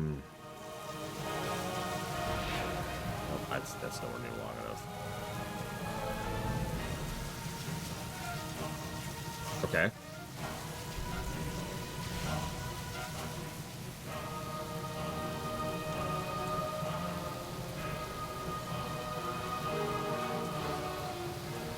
Yeah, exactly, Ren 36. It was probably one of the better dance mechanics we've seen. I can't jump off to my death. Okay. Can I, like, scooch to this? No.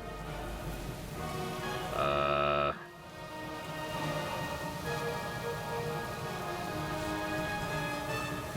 don't know what either of those are, Yura.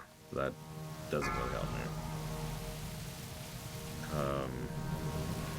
Well, she goes berserk in 5 minutes. That's nice.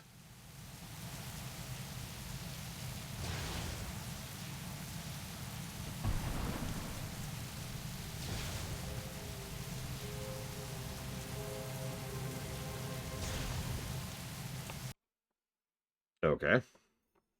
I gotta wait a minute. So how's your day going?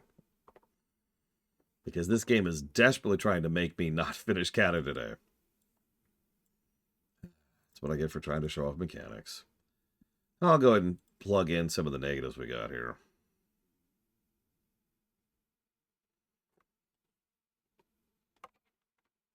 What do you mean by how the blocks work, Creamy? Yeah, there's the Hyperion, because StarCraft 2 is awesome. And no one will ever change my mind on that.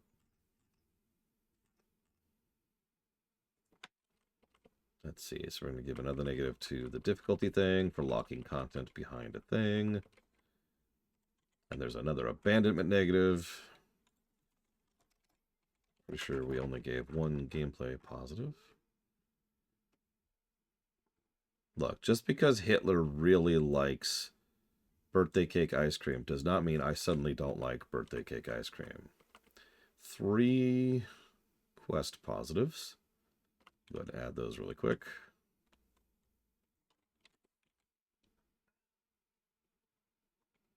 One flow, 1 secondary.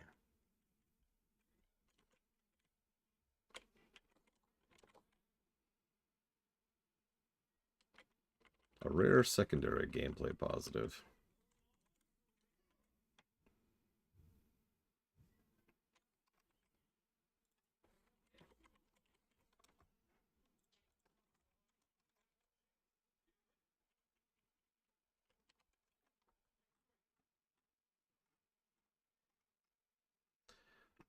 Let's see, any story positives? Oh, a lot of story positives. Oh, that's right, because we did all of Hyjal.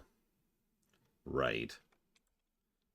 Let's go ahead and alphabetize these so I can just keep track of this a little bit easier.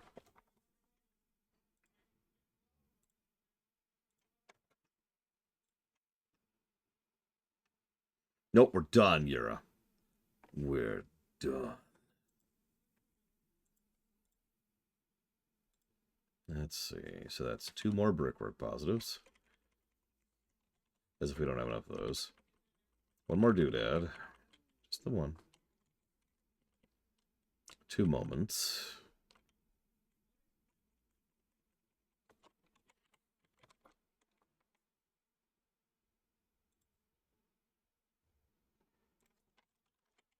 And then there's all the Hyjal stuff. That's 8 positives there.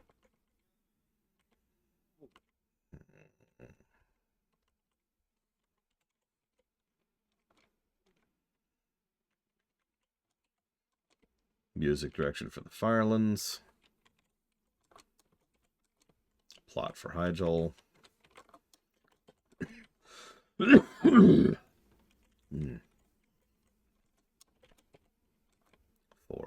these.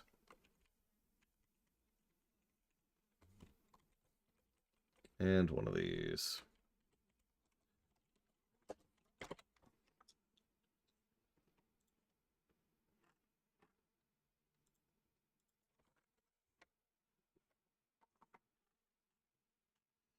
And then there's the negatives. Let's see. Negatives. We gave a bunch of negatives. Hang on. So, 3 cutscene incompetences. Our first cutscene incompetences for the entire game, actually.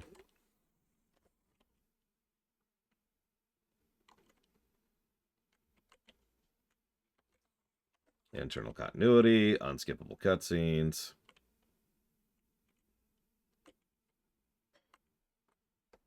Is a gameplay negative, not a story one.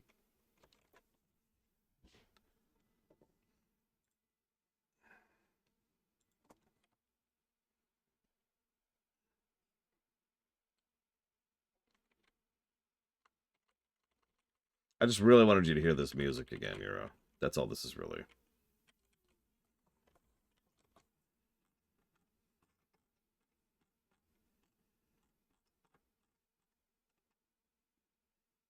And then 1, 2, 3, 4, 5. 5 story negatives. Like you do.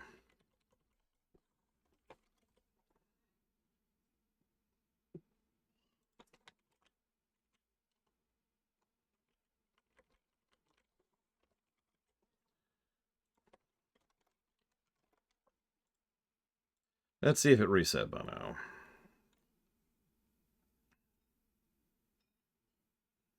Do I think it would be possible to tell WoW's story from Vanilla Wrath in RTS campaign format? I mean, there's no story in Vanilla. Oh my god, really?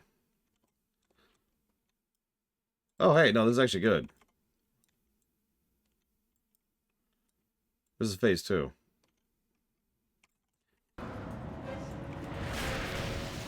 Enough! This is the cool phase. Pay for that! Roaming waves of death. Lots of area denial going on.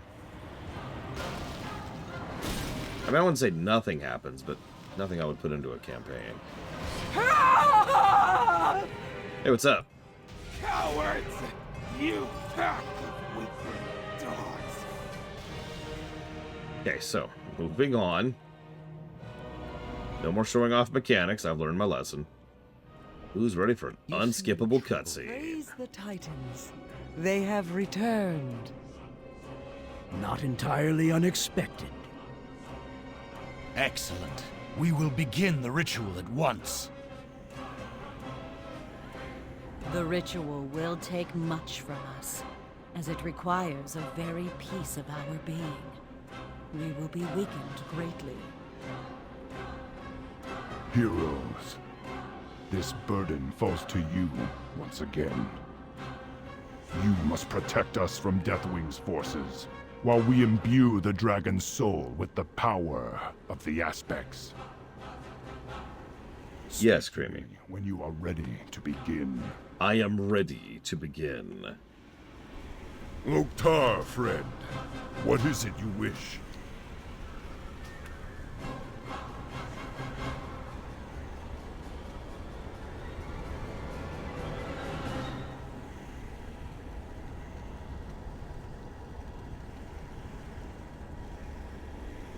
It is good to see you again, Alexstrasza. I have been busy in my absence. Twisting your pitiful whelps into mindless abominations, bent only to my will. It was a very painful process. They are my clutch no longer. Bring them down.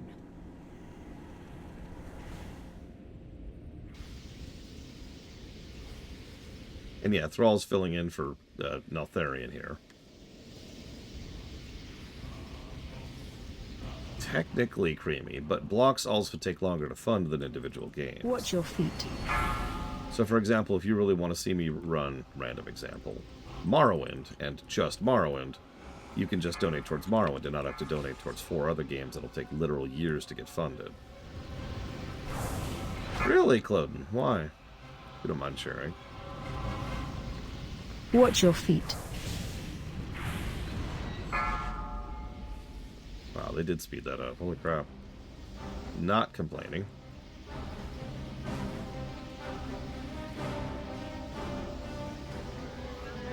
Game. Thank God. Mere whelps, experiments, a means to a greater end. You will see what the research of my clutch has yielded. Nefarian, Onyxia, Sinestra, they were nothing. Now you face my ultimate creation. The hour of twilight is nigh. The sun sets on your pitiful, mortal existence. I sense a great disturbance in the balance approaching. The chaos of it burns my mind. I am the beginning of the end. The shadow which blots out the sun. The bell which tolls your doom. For this moment alone was I made. Look upon your death, mortals, and despair. This is also a good fight. But unfortunately, once again, asset reuse. It's just another Twilight Dragon. We've been fighting these since Wrath. Now is the hour of twilight.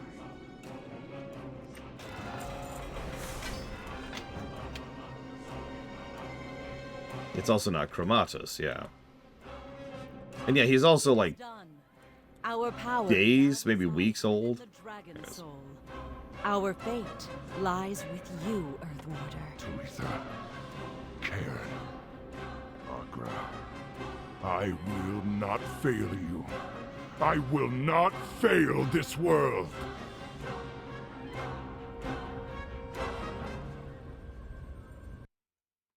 Alright, Thrall, don't miss, okay? Whatever you do, don't miss. This is your one shot.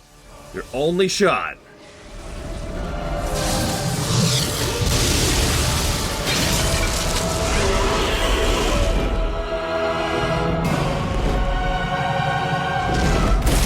Oh, okay, there goes that gunship.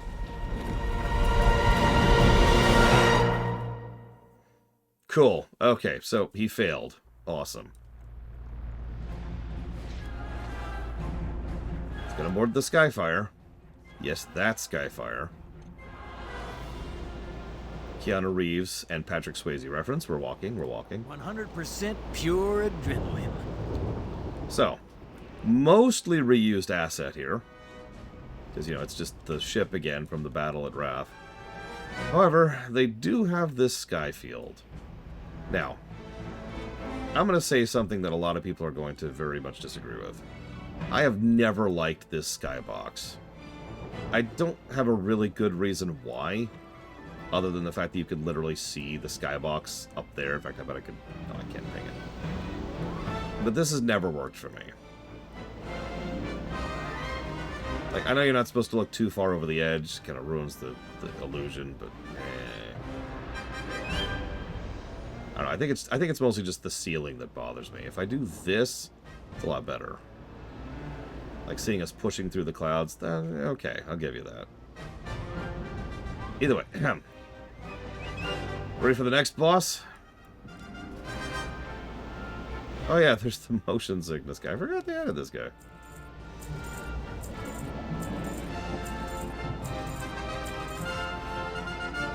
Okay, so. Fear causes hesitation. This is the third to last fight in here. Everything depends on our speed. We can't let the destroyer get away. So our next fight is the Tauren. 5, 4, 3, A Tauren Death Knight looking guy in old raid armor. Dragon Riders, attack! Riding a PvP mount. All hands to battle stations. those monsters away from the ship! So I rag on the spine a lot, and I stand by that for the reference. But this fight sucks, to be really honest with you. And I've already mentioned why. It's a feedback issue. 3, 2, 1. Like, I put real thought into this. Give them hell! See this attack? If I don't soak in this, it'll do damage to the vehicle, which I cannot help but notice does not even have a health bar up right now. It's also mostly just to stand here and wait for the boss to come down and fight. 2, 1. And yeah, for some reason there's Wrath Reichel here? Working for the Twilight? And there's all kinds of ads, and they all do damage to the ship, and that's it. That's the fight. 1. Help Oriana, give them! Concentrate everything on the armored Drake. And just to make this guy even harder, they give him 2 health bars. As in, you have to defeat his health bar and her health bar's worth of damage to kill him. But literally, he's just wearing the old raid armor. That's all he's doing. Down. He's draining health from the Drake there. Watch your feet.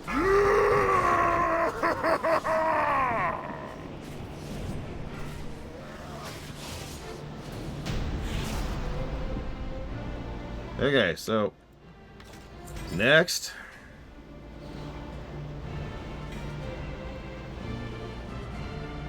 It's not tragic to die doing what you love. The infamous one.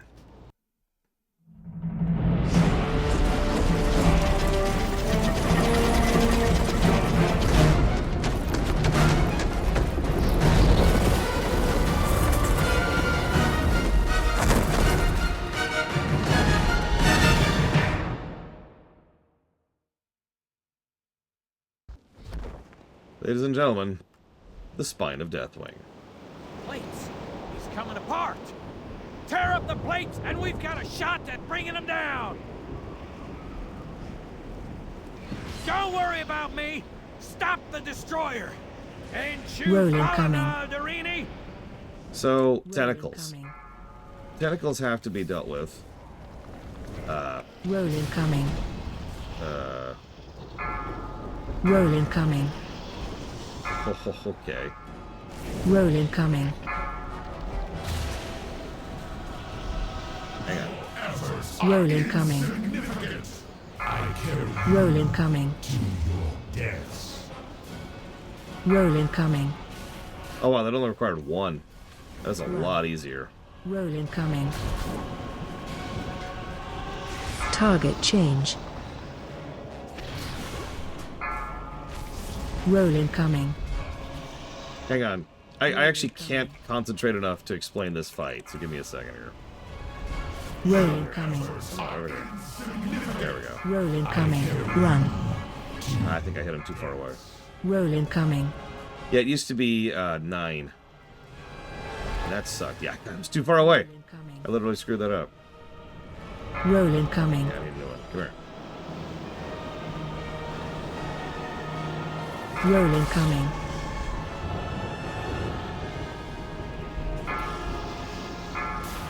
Roll incoming. Run.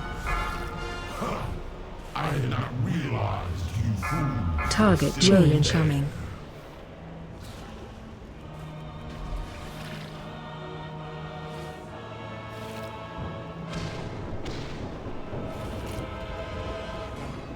Roll incoming. Hang on. Roll incoming. I'm sorry. I know there's a lot going on. Just bear with me, please. Get rid of that. Get rid of that. No! Roll incoming. God damn it. Roll incoming. Get a new one. Claim what you can, heroes. Roll incoming. And your world. Come on. He's not even aggro to me. There he comes. There he comes. Roll incoming. No, come on over here. Come on. Pick up the blood. Pick up the blood. There you go. Come on over here. Run.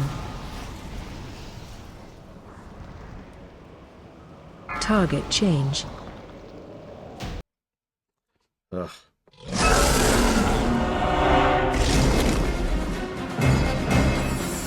Don't miss this time.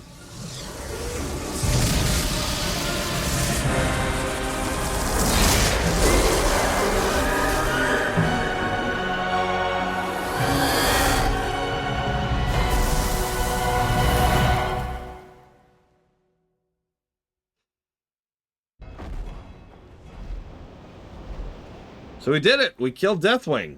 Oh, that was easy. So, let me try to explain a little bit of what was going on in that stupid fight. He's got tentacles. Once you break a tentacle, it becomes a spawn point for the globs of his blood. It also, once, spawns a big ad.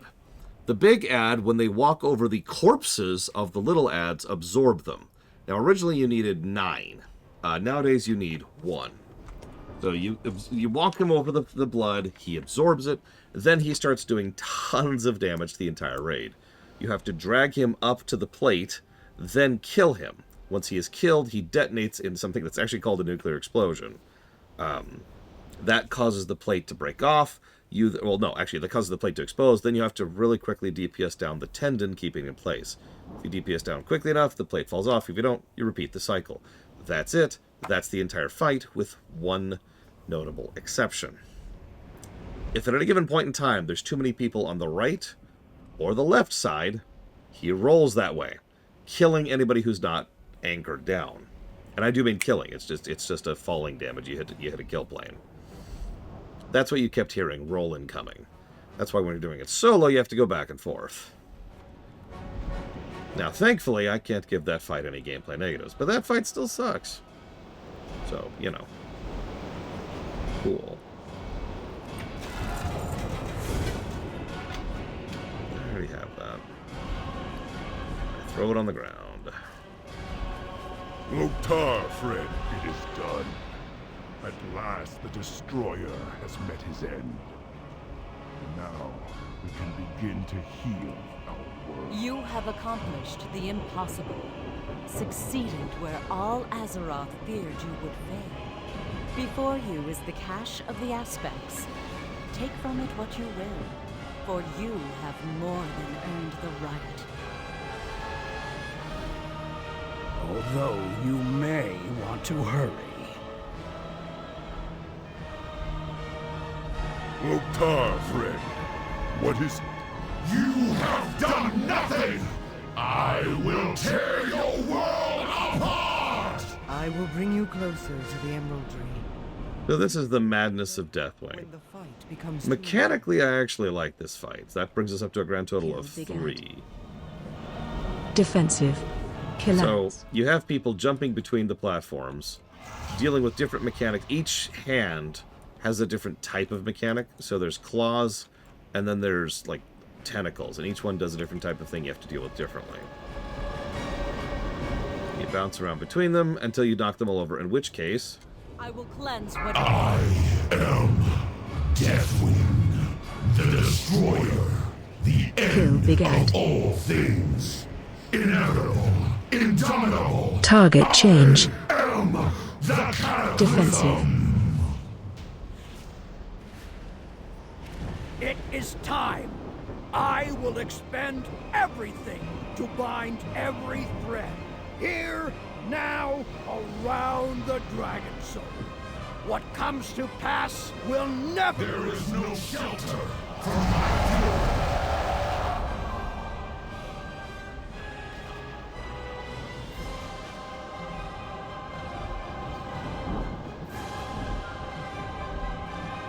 The animation didn't play. The elemental and boy... Oh my god.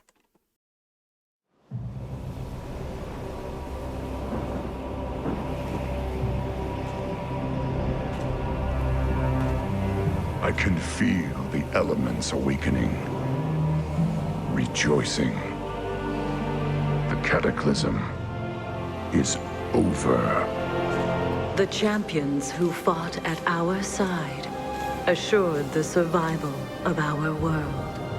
But now, we must see it with mortal eyes.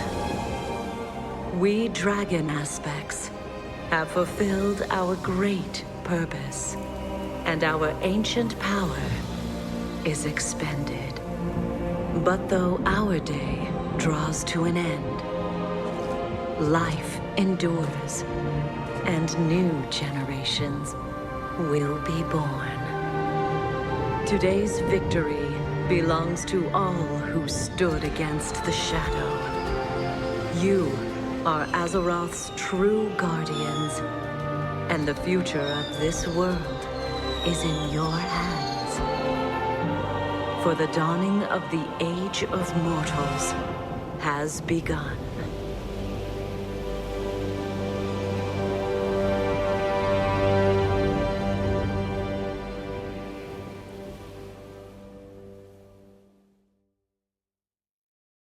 She's pretty cool, huh? Here, I'll show you her closer up.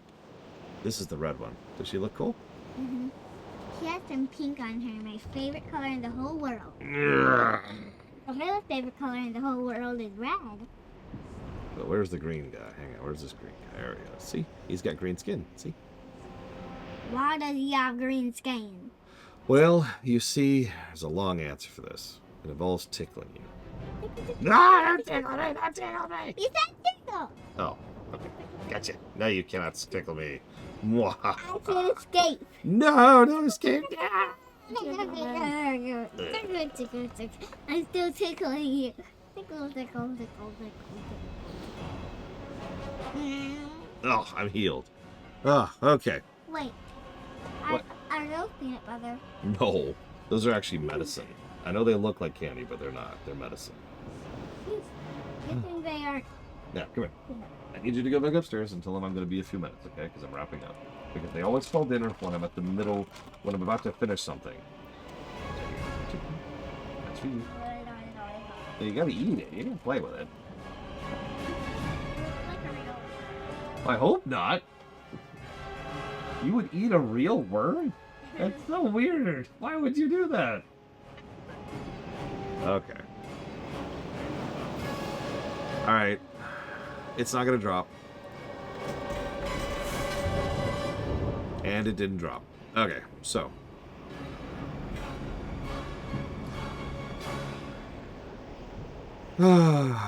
Okay. The mount, the only one I'm missing. Which I can't even pull up properly.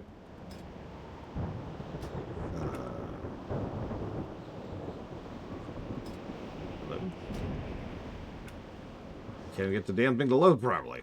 Whatever. It's the. I think it's the Blazing Drake. That sucked.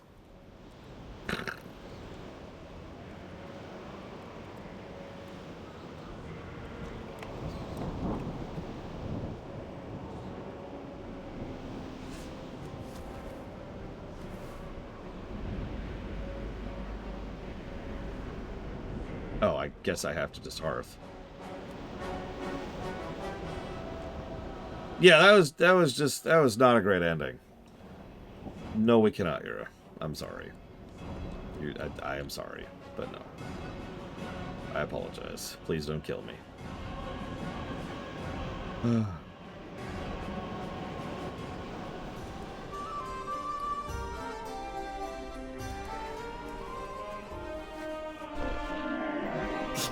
I have many Let's grab really quick.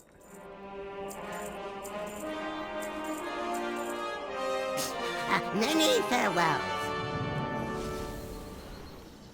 I don't have time to breathe in. I'm already late for dinner now. But I'm not delaying. We're finishing this up. Because I actually still have more stuff to do, would you believe it? So okay. Let's talk about that ending. Expending that much titanic power in order to kill Deathwing actually makes perfect sense to me. Of all the many problems I have with that ending, that's not actually one of them.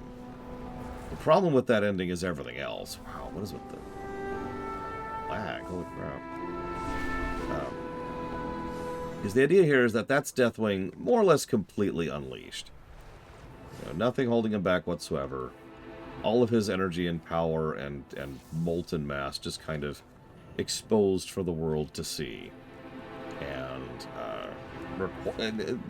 he's empowered by 3 or 4 separate things, including his own titanic power, which he still has. So they combine their power and they just beat him down and permanently eradicate him in a way that actually erases him. The most important thing about that moment is actually what Nosdormu did, if you were even paying attention. He mentions how he creates a time lock on the moment, which is something that... What? Is something that... I don't know how to put it into words. It's basically never been done before and never been done since. And unlike Doctor Who, it's never been undone. There's no just magically, oh no, we can totally undo a time lock. No. That's locked in. Deathwing is gone. The end.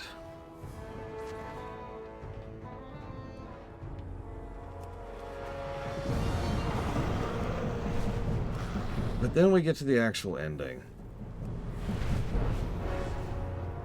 So I was a little distracted by my adorable nieces, so... 1 second. It is Lord. Let's just watch that again, just really quick.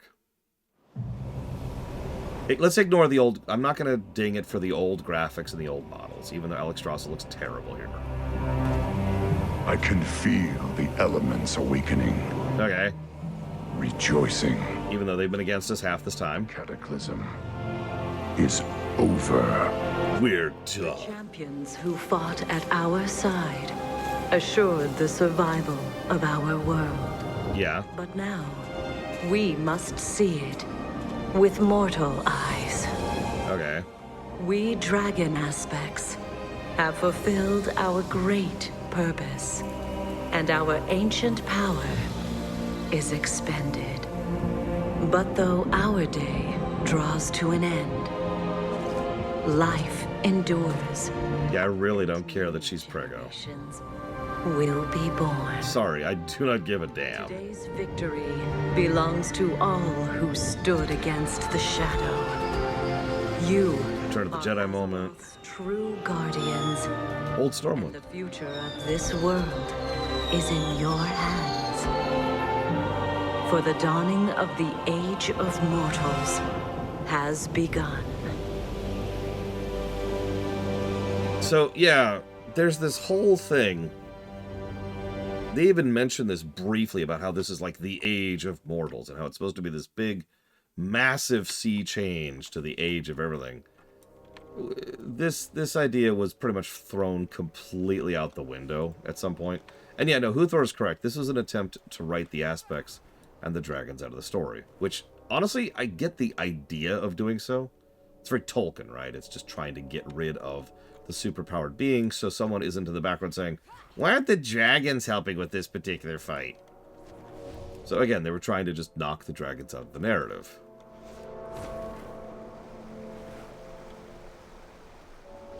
So that ending sucked.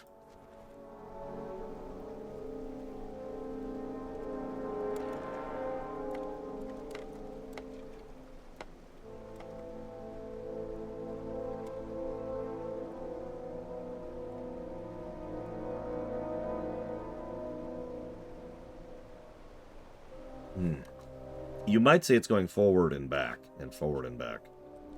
Why are you using past tense, Elizar? Thrall is a daddy.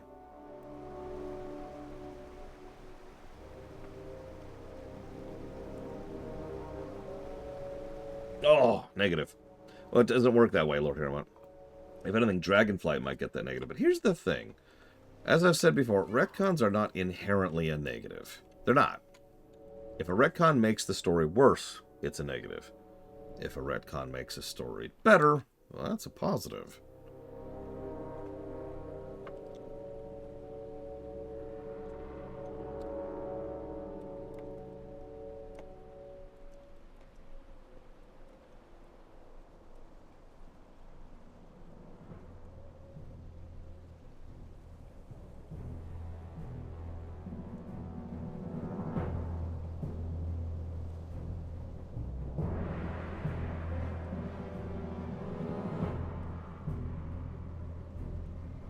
Can you think of an example of one, Blyteval?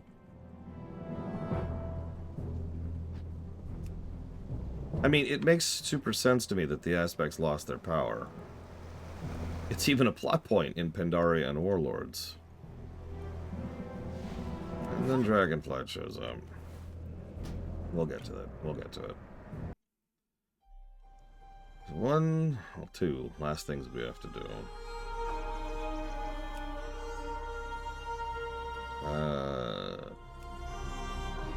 You'll do, I suppose.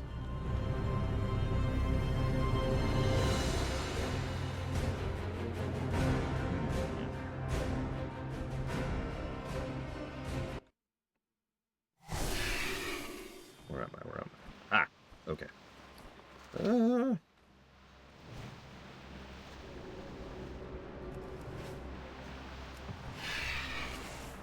It's probably faster to just fly. So something that retcons something that people liked in the past into something they don't, but works well in that story. I don't know how to measure that. I need a specific example. Let me think. So a retcon that ruined a previous... Oh, you know what? I've actually got one. Mass Effect 2. We gave that a positive there. We might have given it a negative as well. I'm not actually 100% on that, but we definitely gave it a positive. Fleshing out Cerberus and making it something other than the horrifically evil Wayland Yutani wannabes.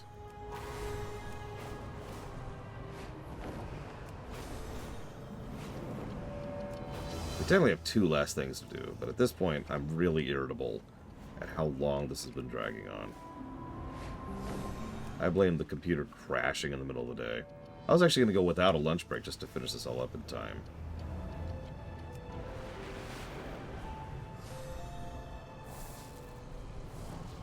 So, Ironforge. Gameplay layout is not great, being honest. So that's not really a positive or a negative there. Like, if I'm remembering correctly, the best hearth is... it's somewhere around here. I forget where exactly. And then you go out and here's a lot of the vendors you actually need. But, Brickwork is fine, but too vanilla to really be truly good, and it hasn't been touched up. Yeah, it was the capital for vanilla players. But the thing is, I do kind of like the vibe of the place, even if the actual brickwork isn't all that good.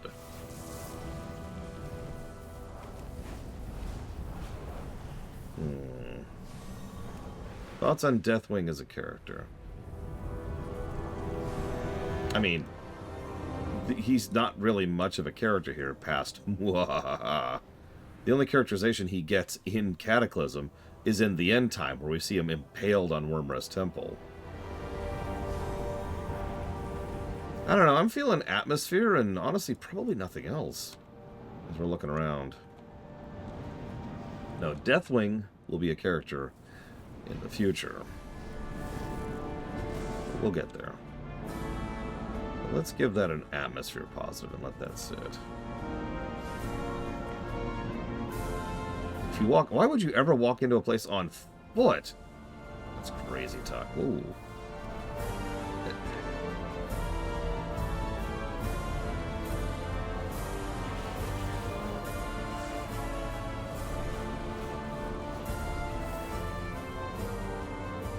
I mean, it is a nice shot. Actually, I'm too close here. Let's pop back here.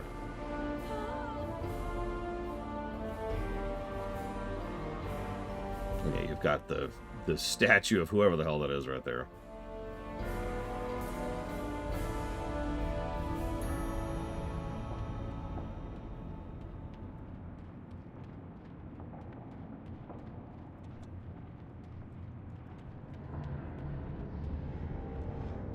That would make sense. The last king, if I'm remembering correctly. I know that sounds strange, but he was the last dwarven king. As in, king of all the dwarves.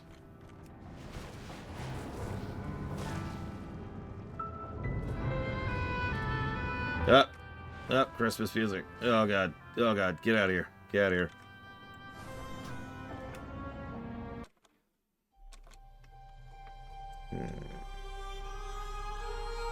Let's do it this way. Now I need to get on you.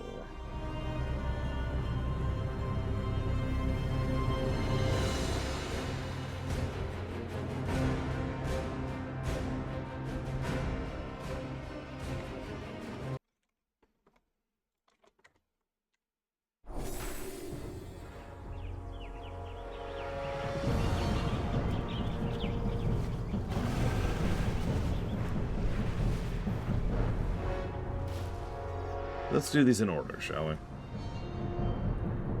Oh, they super aren't Blade 12. There's a reason we haven't had a Dwarven King since. It's like having a human king. I know what you're going to say, and yes, we do have a human king right now, but that's still stupid. The last human king was the King of Arathor. That was a while ago.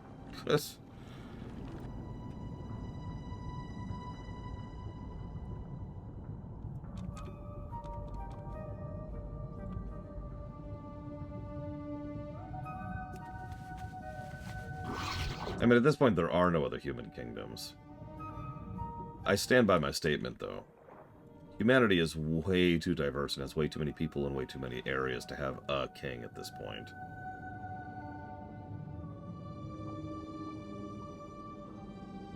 Like the jellyfish.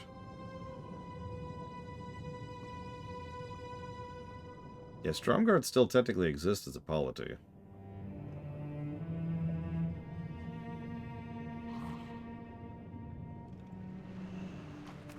Oh, the humans had a singular king back in the day.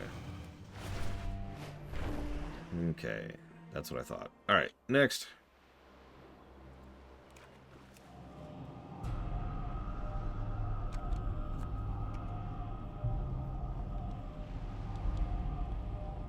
Yeah, he's the steward of Gondor. That's pretty much exactly right.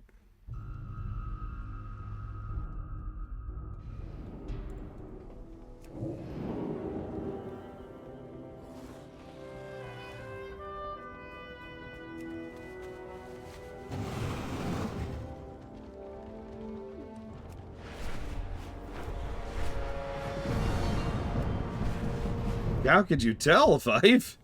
He's only doing like 80% of the damage by himself. Oldham.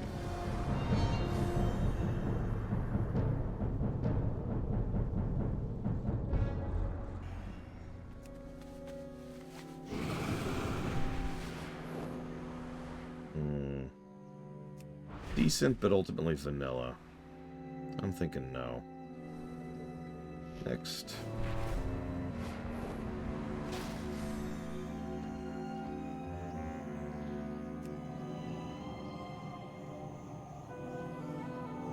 It is better than vanilla, 100%.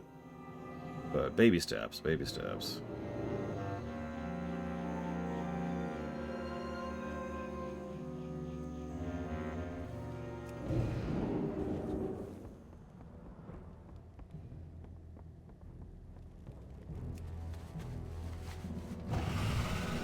I mean, the sand waves are nice, but I'm only looking at the skybox right now, because I'm kind of in a hurry.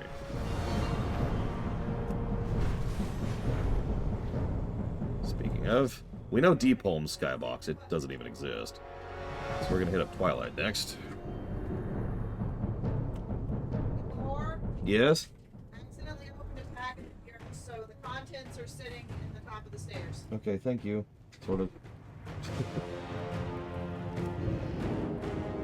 Honestly, agree. Rain 36. Now, I remember this one decently, because there's a cool thing they do here. Check it out. So we've got like this circle of kind of gloomy looking clouds. And there's bits of purple in the clouds too. Do you notice that? And when we get near any area that's actually been hit with twilight,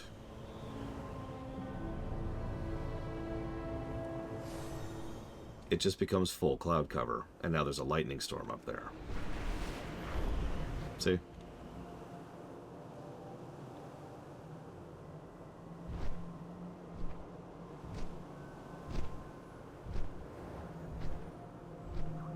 Icecrown actually pulled this trick too, all the way back in Wrath.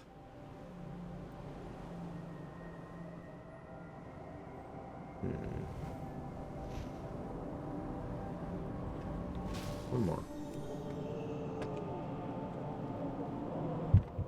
I promised Yura I'd check all the skyboxes, and I never forgot that.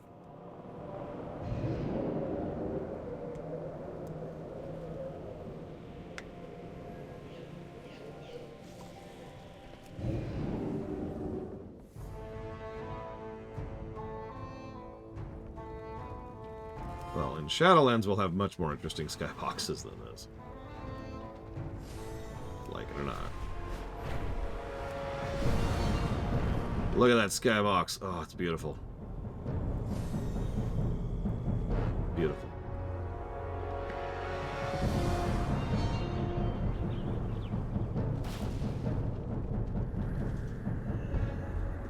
I think I counted 3 whole pixels up there.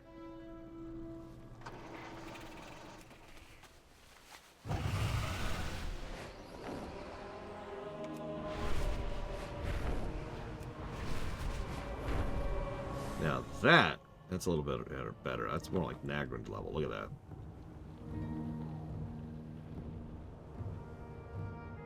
Still a little low texture-y, for lack of a better way to put it. But good color usage, good movement too. Yeah, the color's doing most of the work there. Because it's a great framing of the green, excuse me, and the mountainside. Still a little flat, though. I think I'm going to go and give a brickwork positive to all of the skyboxes from the endgame zones. And just call that flat. And we'll kind of gauge that as we go forward.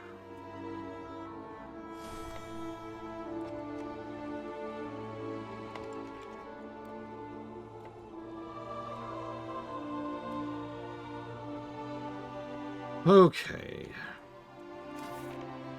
Catagear.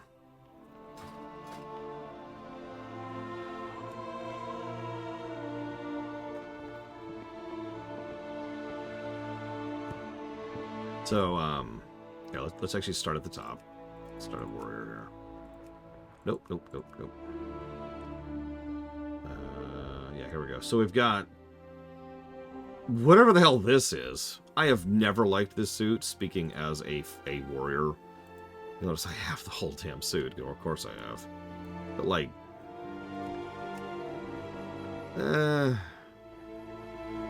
I've never liked this suit. Especially that belt just looks weird and awkward. Now, I actually rather unironically like this suit. If you pay attention, I've used pieces of it for several other transmogs. Belt is still a little weird. And the faces and the shoulders don't quite gel for me, but yeah, okay, it's getting there. And then Dragon Soul. This is the same damn thing that Torin was wearing earlier. I have none of the Raid Finder gear. That's actually funny.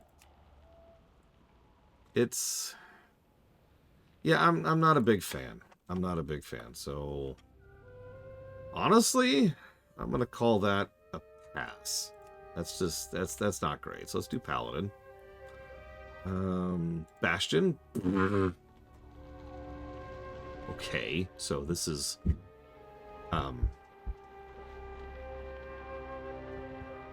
I don't even know what to say about this. Oh, it gets even worse. It gets even worse. Oh my god. Okay, next. Okay. I want to like this suit more than I do. Because it's a solid concept. I think the biggest problem is the robe just doesn't quite work. But like the shoulders and the helmet, yeah, I'm with it. It is pretty much cloth gear, but... And then we go up to Dragon Soul. Oh my god. Why? Why? Okay, I don't know what I dislike most. The fact that it looks like I'm wearing leather, the fact that I'm exposing most of my stomach, or the fact that I'm wearing half of a full eagle on my face. Why? Why am I wearing this eagle here? Please explain this to me. As usual, I don't have any of the Raid Finder gear.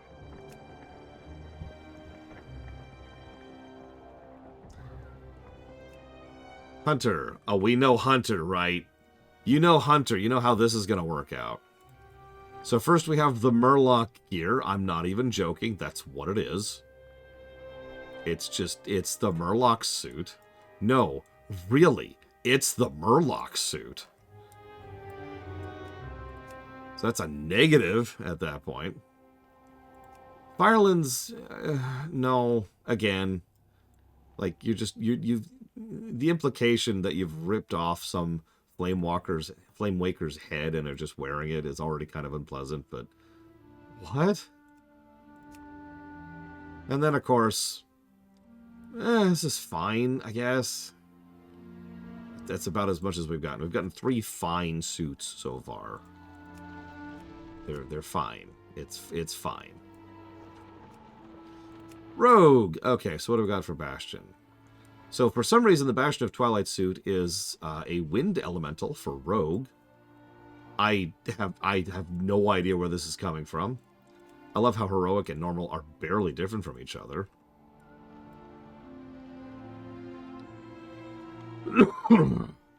Fire lenses.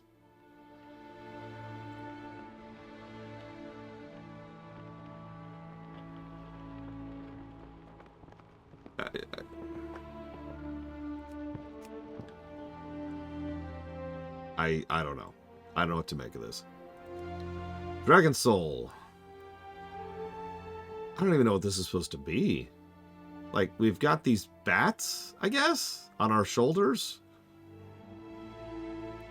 And, like, something on our head? I don't know what I'm looking at. Let's move on. Priest. Okay, so I want to like this suit. It's too much. It's too much. Like, these shoulders are insane. I do like the dripping water coming off the shoulders. I'll give you that. I like the dripping water. And I kind of like the helmet, which also has dripping water. But that's about as far as that goes. And once again, giant belt. They really love their giant belts in Cata. Firelands. I mean, it has fire on it.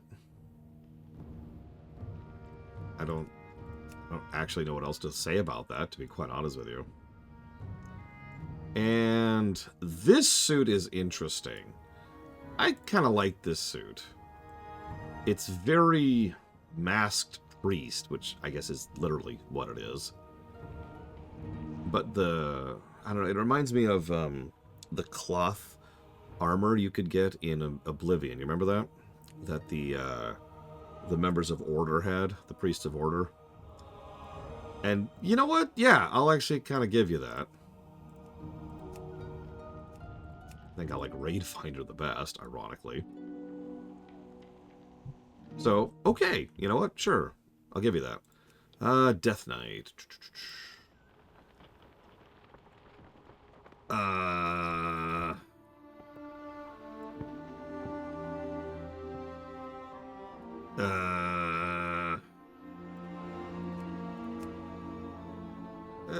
Okay, moving on.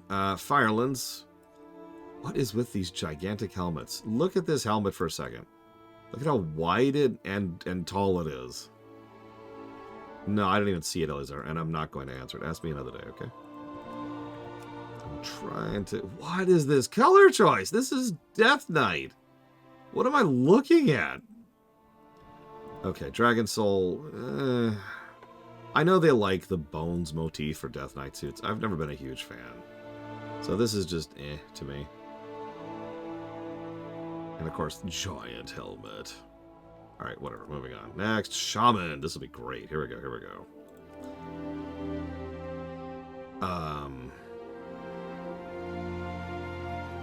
This doesn't even have a theme, near as I can tell. It's just, yep, it's a chunk of bark? No, scales? With spikes coming? I don't know what I'm looking at. Firelands gear. What? Like, I don't understand what I'm looking at this point. Like, I'm just wearing male gear, which is on fire. It's on fire. Okay. I don't hate this. It's all right, I guess. I have nothing really against this suit, so... okay, sure. I'll give you that one. Mage. Oh my god, mage. Okay, so first of all, there's... Oh, wrong. So, a lot of people like this one. And I can see why. They even skip the belt problem. You can have your frost skeleton or your flame skeleton. I'll give you that one. No arguments. Firelands looks really dumb, in my opinion. Like, I get they were going for the Phoenix look, but they were going for it a little bit too hard. It's ironically, normal looks a little bit better, in my opinion.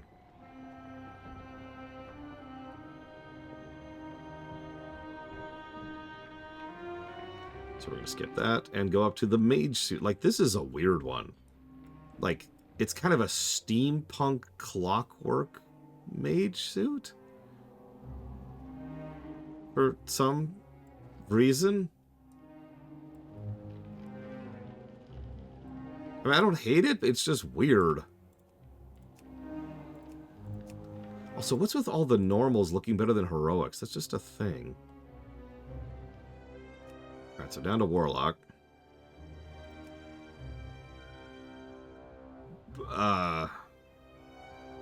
I like how we literally have just off-center Elementium shards coming out of our helmet.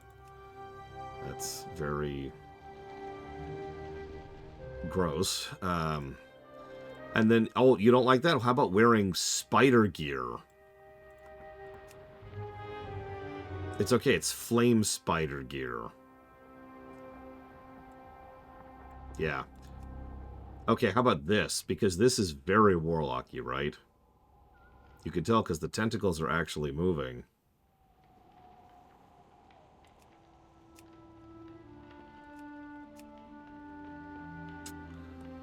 Nope. Next. Oh, monk didn't exist yet. So druid is the last one. Okay. I like this one. I like it so much, I've actually used it in my transmog several times. The helmet's a little iffy, but I love the shoulders. The lightning sells it, and the feathers falling. I've actually used these shoulders, you know, as part of several other transmog suits, because there's a lot of that kind of cobalt blue looking armor, so you can usually find a match for it. So, thumbs up on that one. I don't even know what I'm looking at here. Chunks of bark thrown crudely together, I think? With occasional fire coming out of the tree?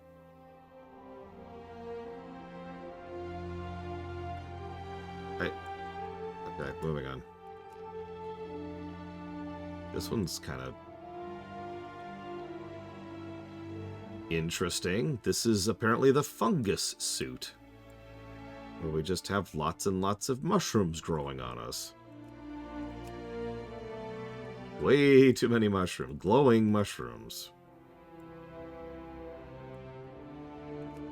Just break yourself upon my body. Honestly, not really impressed with Kata in terms of suits. So we'll do this.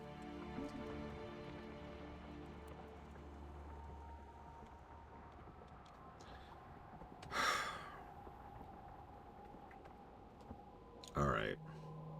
I've already done the audit. You know what time it is. And I'm extremely late for everything. That's okay. It's okay, we're finishing Kata. We're finishing Kata. I want to hear it.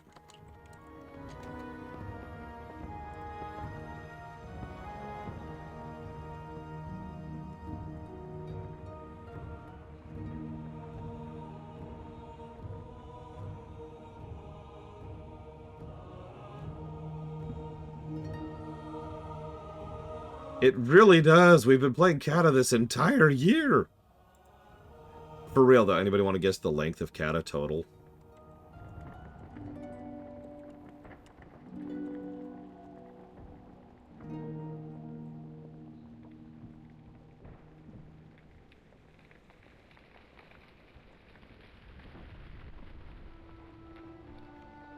So for a bit of perspective, BC was 68 hours. Wrath was 67. Cata was 158.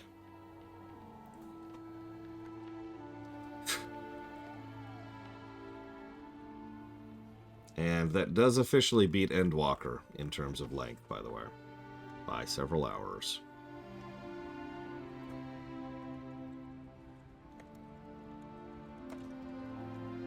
Ooh, okay. Whoop, whoop, whoop. So let's see here.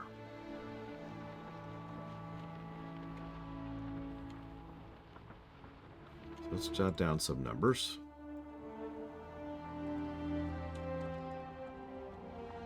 Terrible story positives.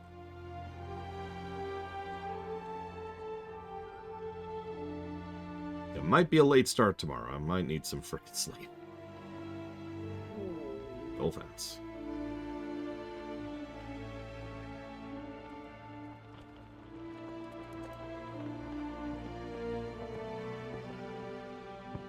Yes, tomorrow we're starting the Jade Forest. Now, there's something I'm looking forward to.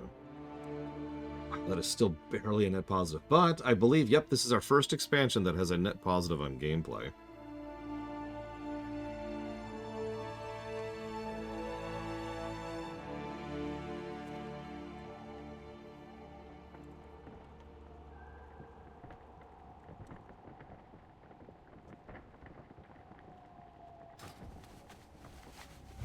Oh, you're right. We have to do the Wandering Isle first. God, I forgot that even existed.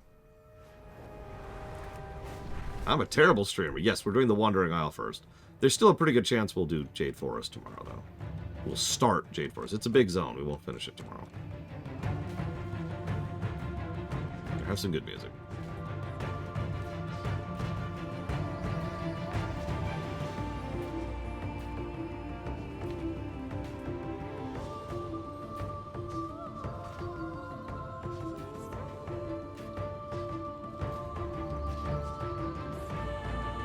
I mean, honestly, Cata scored better than I thought it would. And while I'm well and truly ready to be moving on with it, I did like Cata overall, and the score seems to bear that out. Normally I'd give you a breakdown of the zones right now, but honestly, let's save that for tomorrow. Let's just get our golden number. I need to do more paperwork to break down the zones anyways.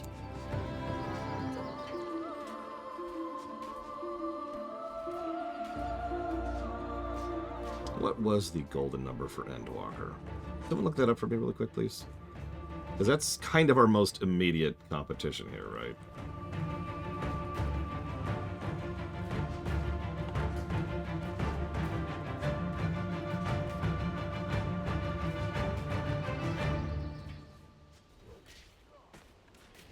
Yeah, this isn't going to beat that. There's no way.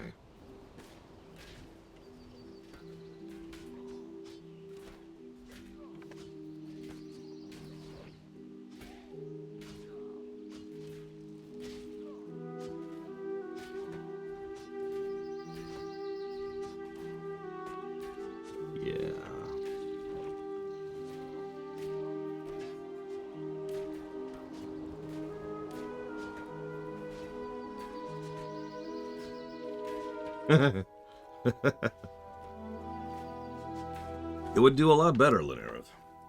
But that's not what the reality we have is. Ladies and gentlemen, net plus 230 to story.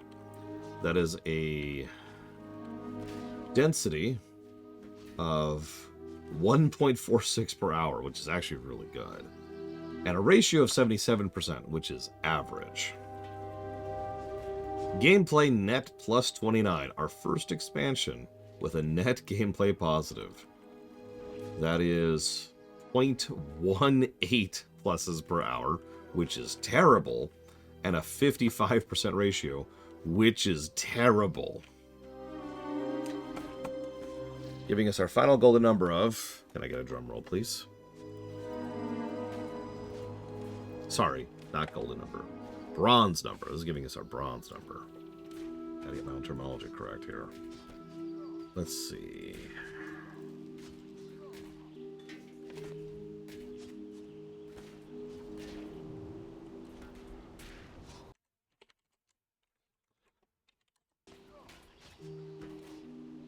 Oh, that's funny.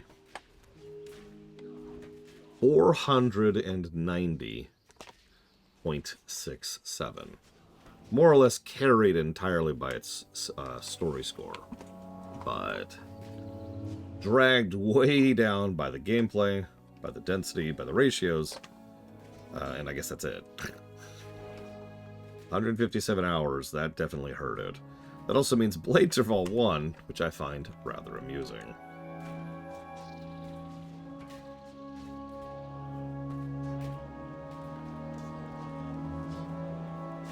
So you're putting that towards, let's see, Star Ocean 2R, Dragon Age 4, and Pokemon Violet.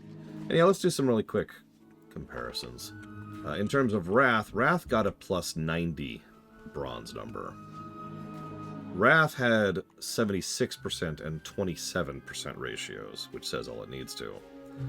BC got a negative 296 with a 64% and a 3% ratio, respectively. So yeah, Cata beats the pants out of both previous expansions, and that's exactly what I expected.